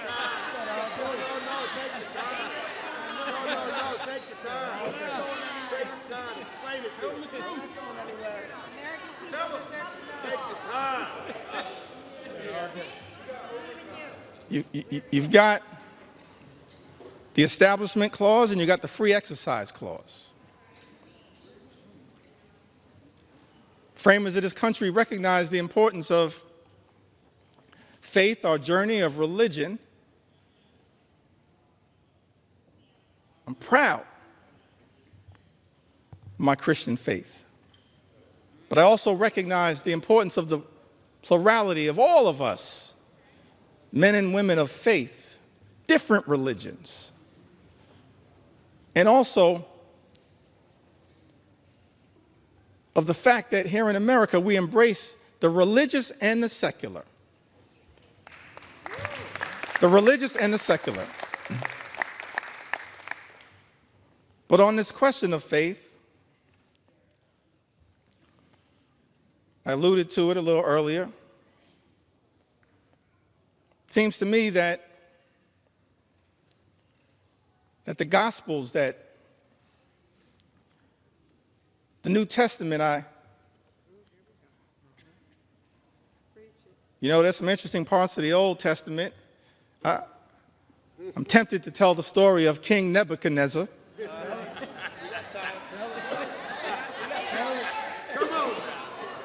Mr. Speaker, a lot of parallels to what's going on right now. But I'm gonna focus at this moment on the New Testament prescription, the Gospels. I think it was mentioned earlier by one of my colleagues. I think Don Beyer mentioned it earlier. Matthew, the 25th chapter, verses 35 and 40. I think it's important that at this time, in this moment, in this debate, before I leave the floor of the House of Representatives, that this scripture be entered into the congressional record.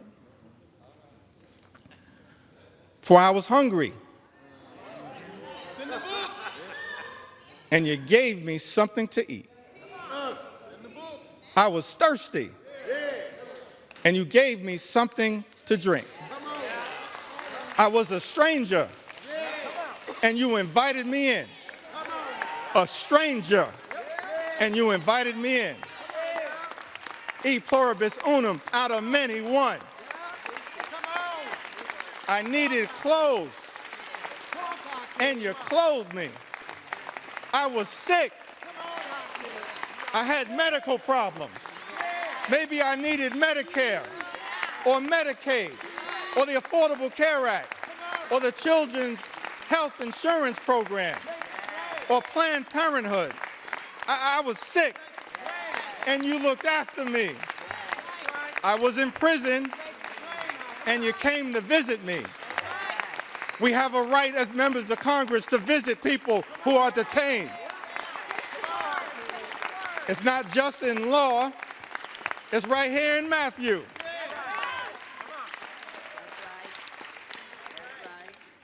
Then the righteous will answer him, Lord, when did we see you hungry and feed you? Or thirsty and give you something to drink? When did we see you a stranger and invite you in? Or needing clothes and clothe you? When did we see you sick or in prison and go to visit you? And of course, the reply from Jesus, truly, I tell you, whatever you did, whatever you did for one of the least of these brothers and sisters of mine, you did for me. That's what we should be doing here in the United States House of Representatives. Our job is to stand up for the poor, the sick, and the afflicted, the least, the lost, and the left behind, everyday Americans. That's what Matthew teaches us. And that's not what's happening in this one big ugly bill. That's not consistent with what my faith teaches me.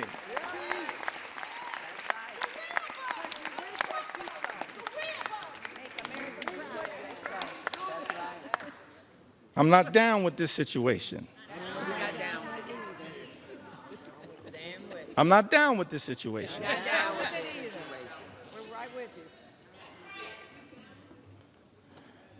Well, you got some folks in this town.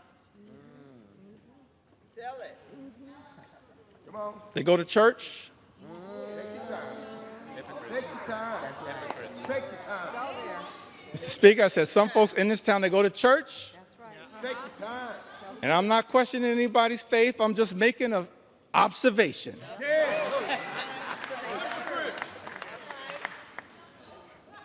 Got some folks in this town, they go to church and they pray on Sunday. P-R-A-Y. Say the truth. And then they come to Congress and pray P-R-E-Y on the American people. I'm not down with that kind of faith. That ain't my faith. That's not our faith. That's not the faith that comes out of the gospel. I can't find that kind of faith in Matthew 25 and 35. I can't find that kind of faith. But I do see something else. Tell us what you see. Tell us what you see. Can I talk about it for a moment? Talk about it. Talk about it. Take your sweet time. Take your sweet time. Take your time. I do see something else, kind of what I'm seeing connected to this one big ugly bill. I don't know if this was an inspiration to this extraordinary assault on the American people, this corrupt piece of legislation. But when I look over my Bible, and this is going to come from John, it's not going to come from 2 Corinthians, although the Apostle Paul has a lot to say about that. And, Mr. Speaker, I said 2 Corinthians, not 2 Corinthians. Come on now. I don't know who I'm talking about, but if you're going to sell the Bible, you should know the Bible.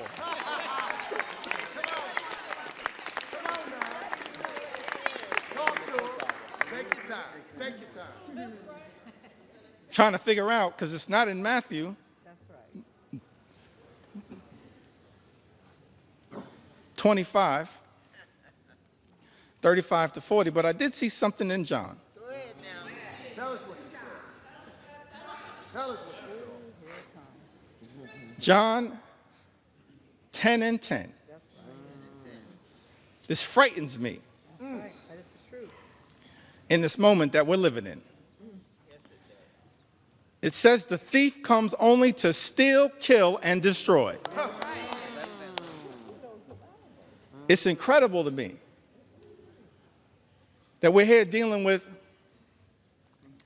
a piece of legislation literally that steals money from everyday Americans, from hardworking American taxpayers, steals money from Medicaid, Medicare, the Affordable Care Act, supplemental nutritional assistance, steals money from Pell Grants, from the education of our children, from energy assistance programs. Thief comes only to steal Come on, steal. and kill. Well done.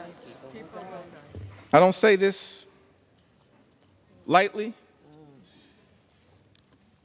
Mr. Speaker, but we stand behind this point.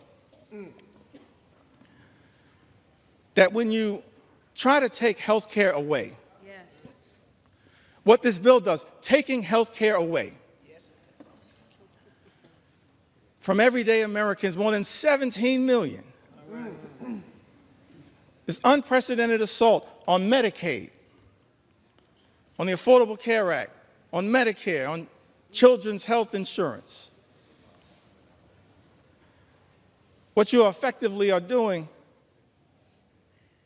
hurting everyday Americans, hurting children, hurting women, hurting older Americans, seniors, Tell them, leader. people with disabilities. Nursing homes will close. Tell them what they're doing. Hospitals will shut down. Let them know what they're doing. Community-based health clinics Tell them. unable to operate. We're actually here debating legislation, Mr. Speaker, that will result in tens of thousands of everyday Americans losing their lives Tell them what they're doing. because of the inability to get health care that they now have Tell them. and is being ripped away Let them know. from them. John 10:10, the thief comes only to steal Deal. and kill Kill. and destroy. All-out assault on the American people. All-out assault on health care, the economy, Social Security, Medicare, Medicaid, nutritional assistance, veterans, farmers, law-abiding immigrant families, small business Tell them. owners. All of the things that we've spent some time on this House floor talking about, that this bill is trying to destroy. That's right. Destroy the American way of life. Make it plain. Can't find anything in the Bible and the New Testament, certainly not in Matthew 25 and 35. Matthew 25, the 35th chapter, and all the way through the 40th verse, but somehow I happened upon John 10:10. Somehow. And thinking about this one big ugly bill. The thief comes only to steal, kill, Kill. and destroy. Destroy. But America is a resilient nation. We are. We're an exceptional nation. Yeah, we are. We're a strong nation. We've been through turbulence, trials, and tribulations. And we always somehow have found a way to make it through. Because of the resilience, Mr. Speaker, of the American people. Yes. So whatever happens today as it relates to this one big ugly bill, if my Republican colleagues decide that once again, Mr. Speaker, you're simply going to make the decision to serve as a reckless rubber stamp of President Trump's extreme agenda, I still have faith in the United States of America. Still have faith in the United States of America. I still have faith in the United States of America. We will not let anyone in this town destroy what America represents. Not now, not ever. It's not going to be easy. We recognize that. But we've got faith in the resilience You have time. Take your time. Sweet time. of the American people. As I get ready to close shortly in, Now take your time. Take your time. Take your time. Come on. Take your sweet time. Tell them. Plenty of time. Take your well, let me say it one more time. Time. Our Republican colleagues tried to jam this reckless, extreme bill, Mr. Speaker, down the throats of the American people. Had the nerve to start this debate at 3:28 a.m. in the middle of the night.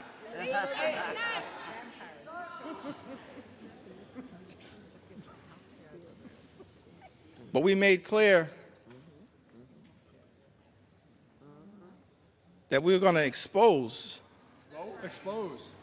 all of the things that are being done to harm the American people. Yeah, that's right. Tell them. Not in the dark of night, but in the light of day.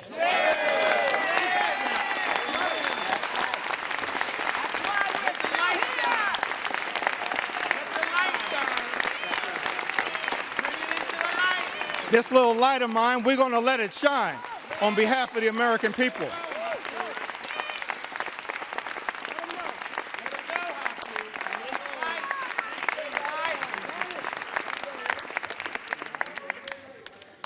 Incredible to me that Republicans would try to jam this one big ugly bill down the throats of the American people in the dead of night. And then, to add insult to injury, Mr. Speaker, allocate 15 minutes. 15 minutes to each side on the committees of jurisdiction. Shame. Shame. What a shame. 15 minutes to the Ways and Means Committee on each side. 15 minutes Take your time. Take your time. to the Budget Committee. That's extraordinary. But I'm thankful, I'm appreciative of all of my colleagues who stand behind me. That's right.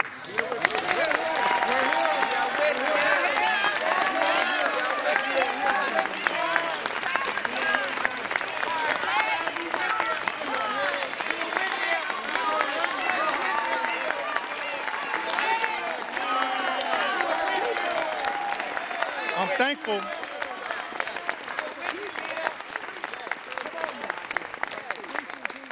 Thankful to all of my colleagues for their commitment, their courage, their conviction,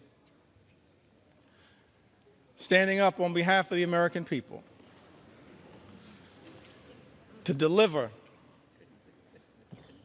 hopefully, what is a message of concern, but also a message of hope. Come on. That's right. Hope. We got to fight a lot of battles on behalf of the American people. It's not over. It's not over. Fighting a lot of battles on behalf of the American people. This is just one of them. This one. This one. But we wanted to make sure that the American people had an opportunity to fully and more completely understand, in the light of day, just how damaging In the light.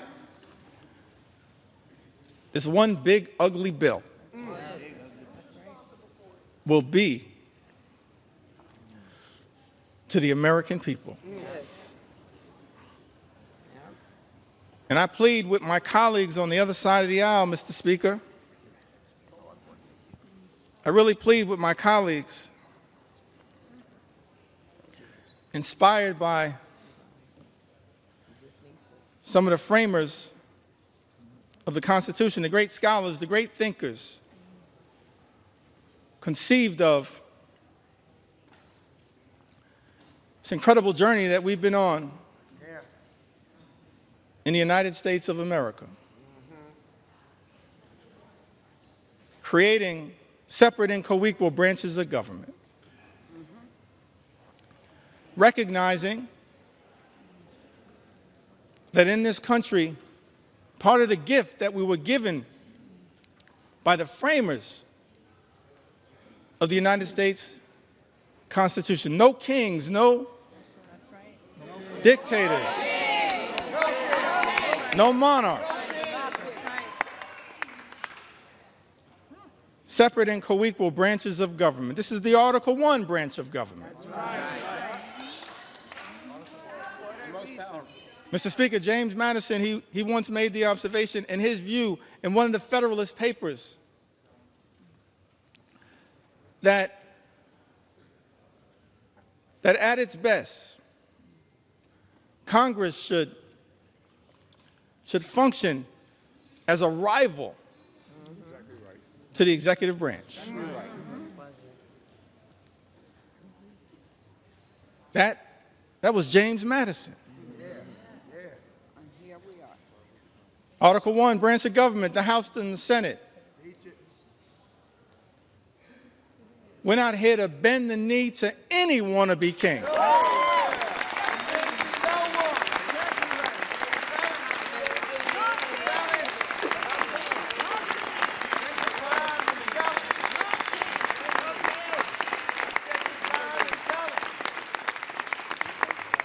Speaker, we're not here to bend the knee to any wannabe king.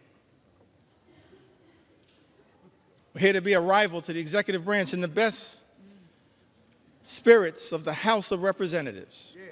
To push back against an out-of-control executive branch. That's the framers' vision.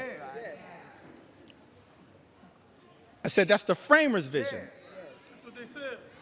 The framers' vision. And so as we prepare to take this consequential vote, Mr. Speaker, I just urge many of my colleagues Take your time. Take your time. in government, Time. my colleagues on the other side of the aisle,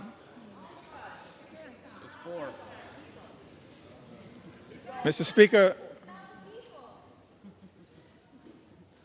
we don't work for President Trump. That's right. We don't work for J.D. Vance. That's right. We don't work for Elon Musk. That's right. Mr. Speaker, as all of us prepare to cast this vote, I hope my Republican colleagues will come to the conclusion that we work for the American people.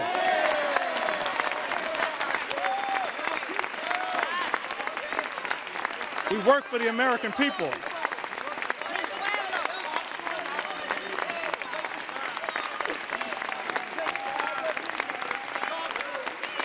We don't work for any president. We work with American presidents.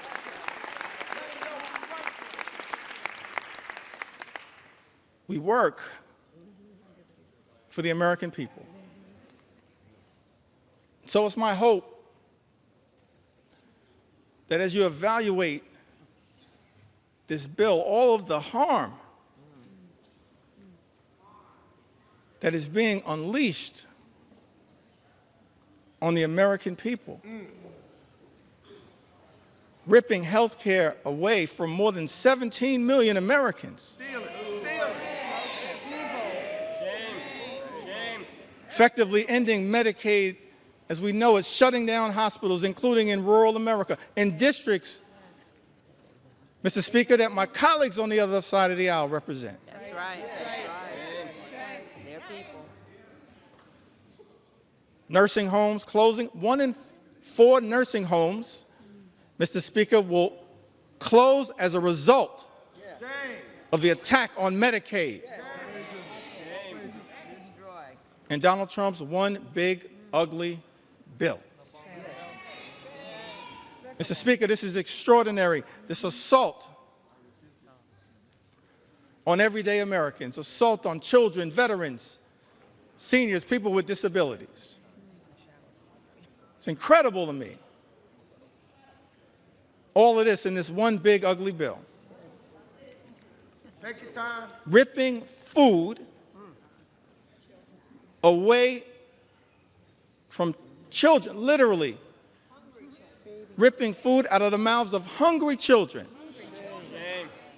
hungry veterans, and hungry seniors.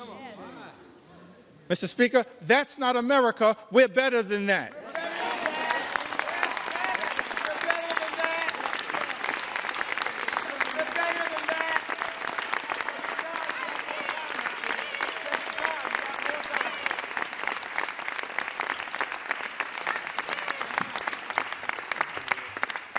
Mr. Speaker, we're better than that. Ripping food out of the mouths of vulnerable Americans. That's extraordinary that's what we're doing. Extraordinary. And all of this is being done. This unprecedented assault on everyday Americans is being unleashed on the American people. Mr. Speaker, on the most vulnerable amongst us. Most vulnerable. All of this is being done to provide massive tax breaks Tell to billionaire donors? Shame on this institution if this bill passes. That's not America. We're better than this. We are better. We are better.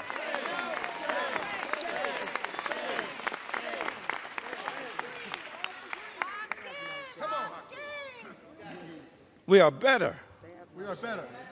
Come on. than this. More time. Got the record now. Keep going. I think that More time. Take your time. as we prepare to vote on this one big ugly bill, That's right. tough time for people in the United States of America. It's extraordinary extremism unleashed on the American people. Mr. Speaker, my colleagues on the other side of the aisle promised to address the high cost of living. Nothing in this bill will meaningfully lower the high cost of living in the United States of America. Nothing. It's incredible to me. All of the promises that were made by some people in this town. That the top priority was going to be to lower the high cost of living in the United States of America. And then, all of last year, ran away from Project 2025. Come on. Acted like it didn't exist. That's right. And then, Mr. Speaker, people come to town, they're in the majority now, and every single part of the extremism that we've seen unleashed on the American people is connected to Project 2025.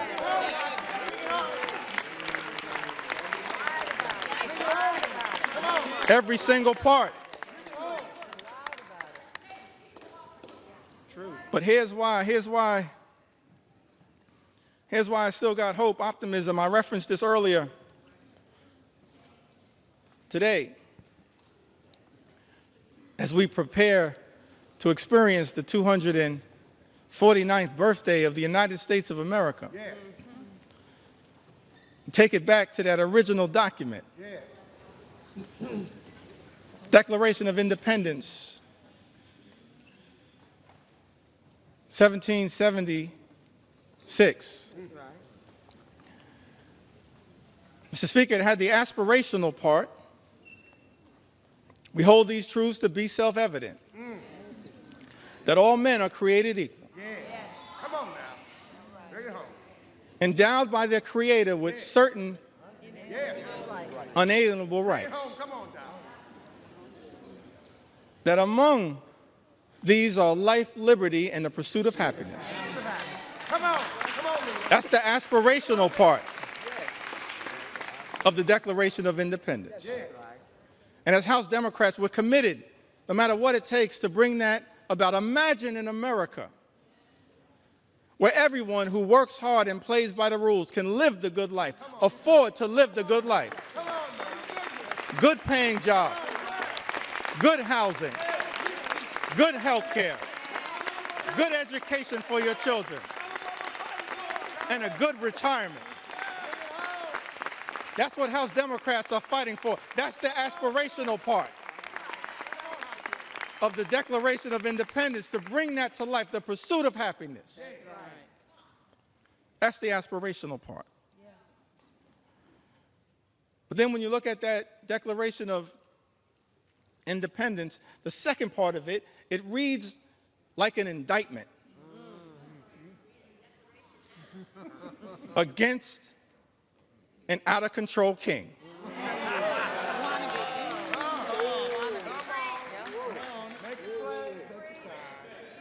Reads like an indictment against an out-of-control king. I commend all Americans, perhaps sometime tomorrow, I'm going to do this myself, read that document in its entirety. And why was that indictment issued? I think it was because the framers of this great country, they were fed up with Project 1775. And so they implemented Project 1776. So I know that there are people concerned with what's happening in America, but understand what our journey teaches us is that after Project 2025 comes Project 2026. And you will have an opportunity to end this national nightmare as part of Project 2026. I love the framers. They gave us a blueprint for what should give us hope in this moment. That's right. I think that I want to close by referencing Take your sweet time. someone who we all serve with. I want to stand on the shoulders, if it's okay, on some of our civil rights heroes and foot soldiers. Yes, yes. Those whose character, whose conviction, whose courage should give the American people hope at a moment of great despair. Many of us had the great honor of serving with Congressman John Lewis.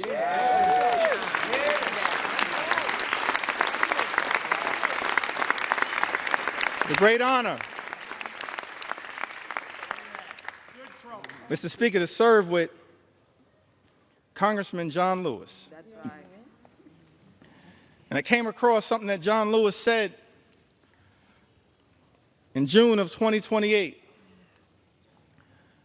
that hopefully, no matter what the outcome of this vote, will give people some hope. Great John Lewis said, "Do not get lost in a sea of despair. Be hopeful. Be optimistic. Our struggle is not the struggle of a day, a week, a month, or a year. It is the struggle of a lifetime." That's our struggle. No matter what, Mr. Speaker, you decide to do today, that's our struggle. Standing on the shoulders of John Lewis, that's our struggle.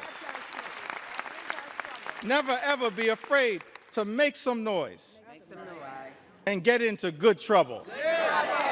Good trouble. Good trouble. Necessary trouble. Standing on the shoulders of giants. John Lewis would often talk to us about his admiration for Dr. Martin Luther King Jr. Dr. King, who would refer to John Lewis as the boy from Troy. The boy from Troy. Now, what's interesting to me, that civil rights movement, we can learn a lot from it. Started December of 1955. And Rosa Parks sat down on that bus so that all of us could have the courage to stand up. That's right. Wasn't an easy struggle. All the odds were stacked against these civil rights heroes and foot soldiers. And during the early days of the movement, a difficult part of the movement, Dr. King, after they've been targeted, arrested, beaten, harassed by the authorities,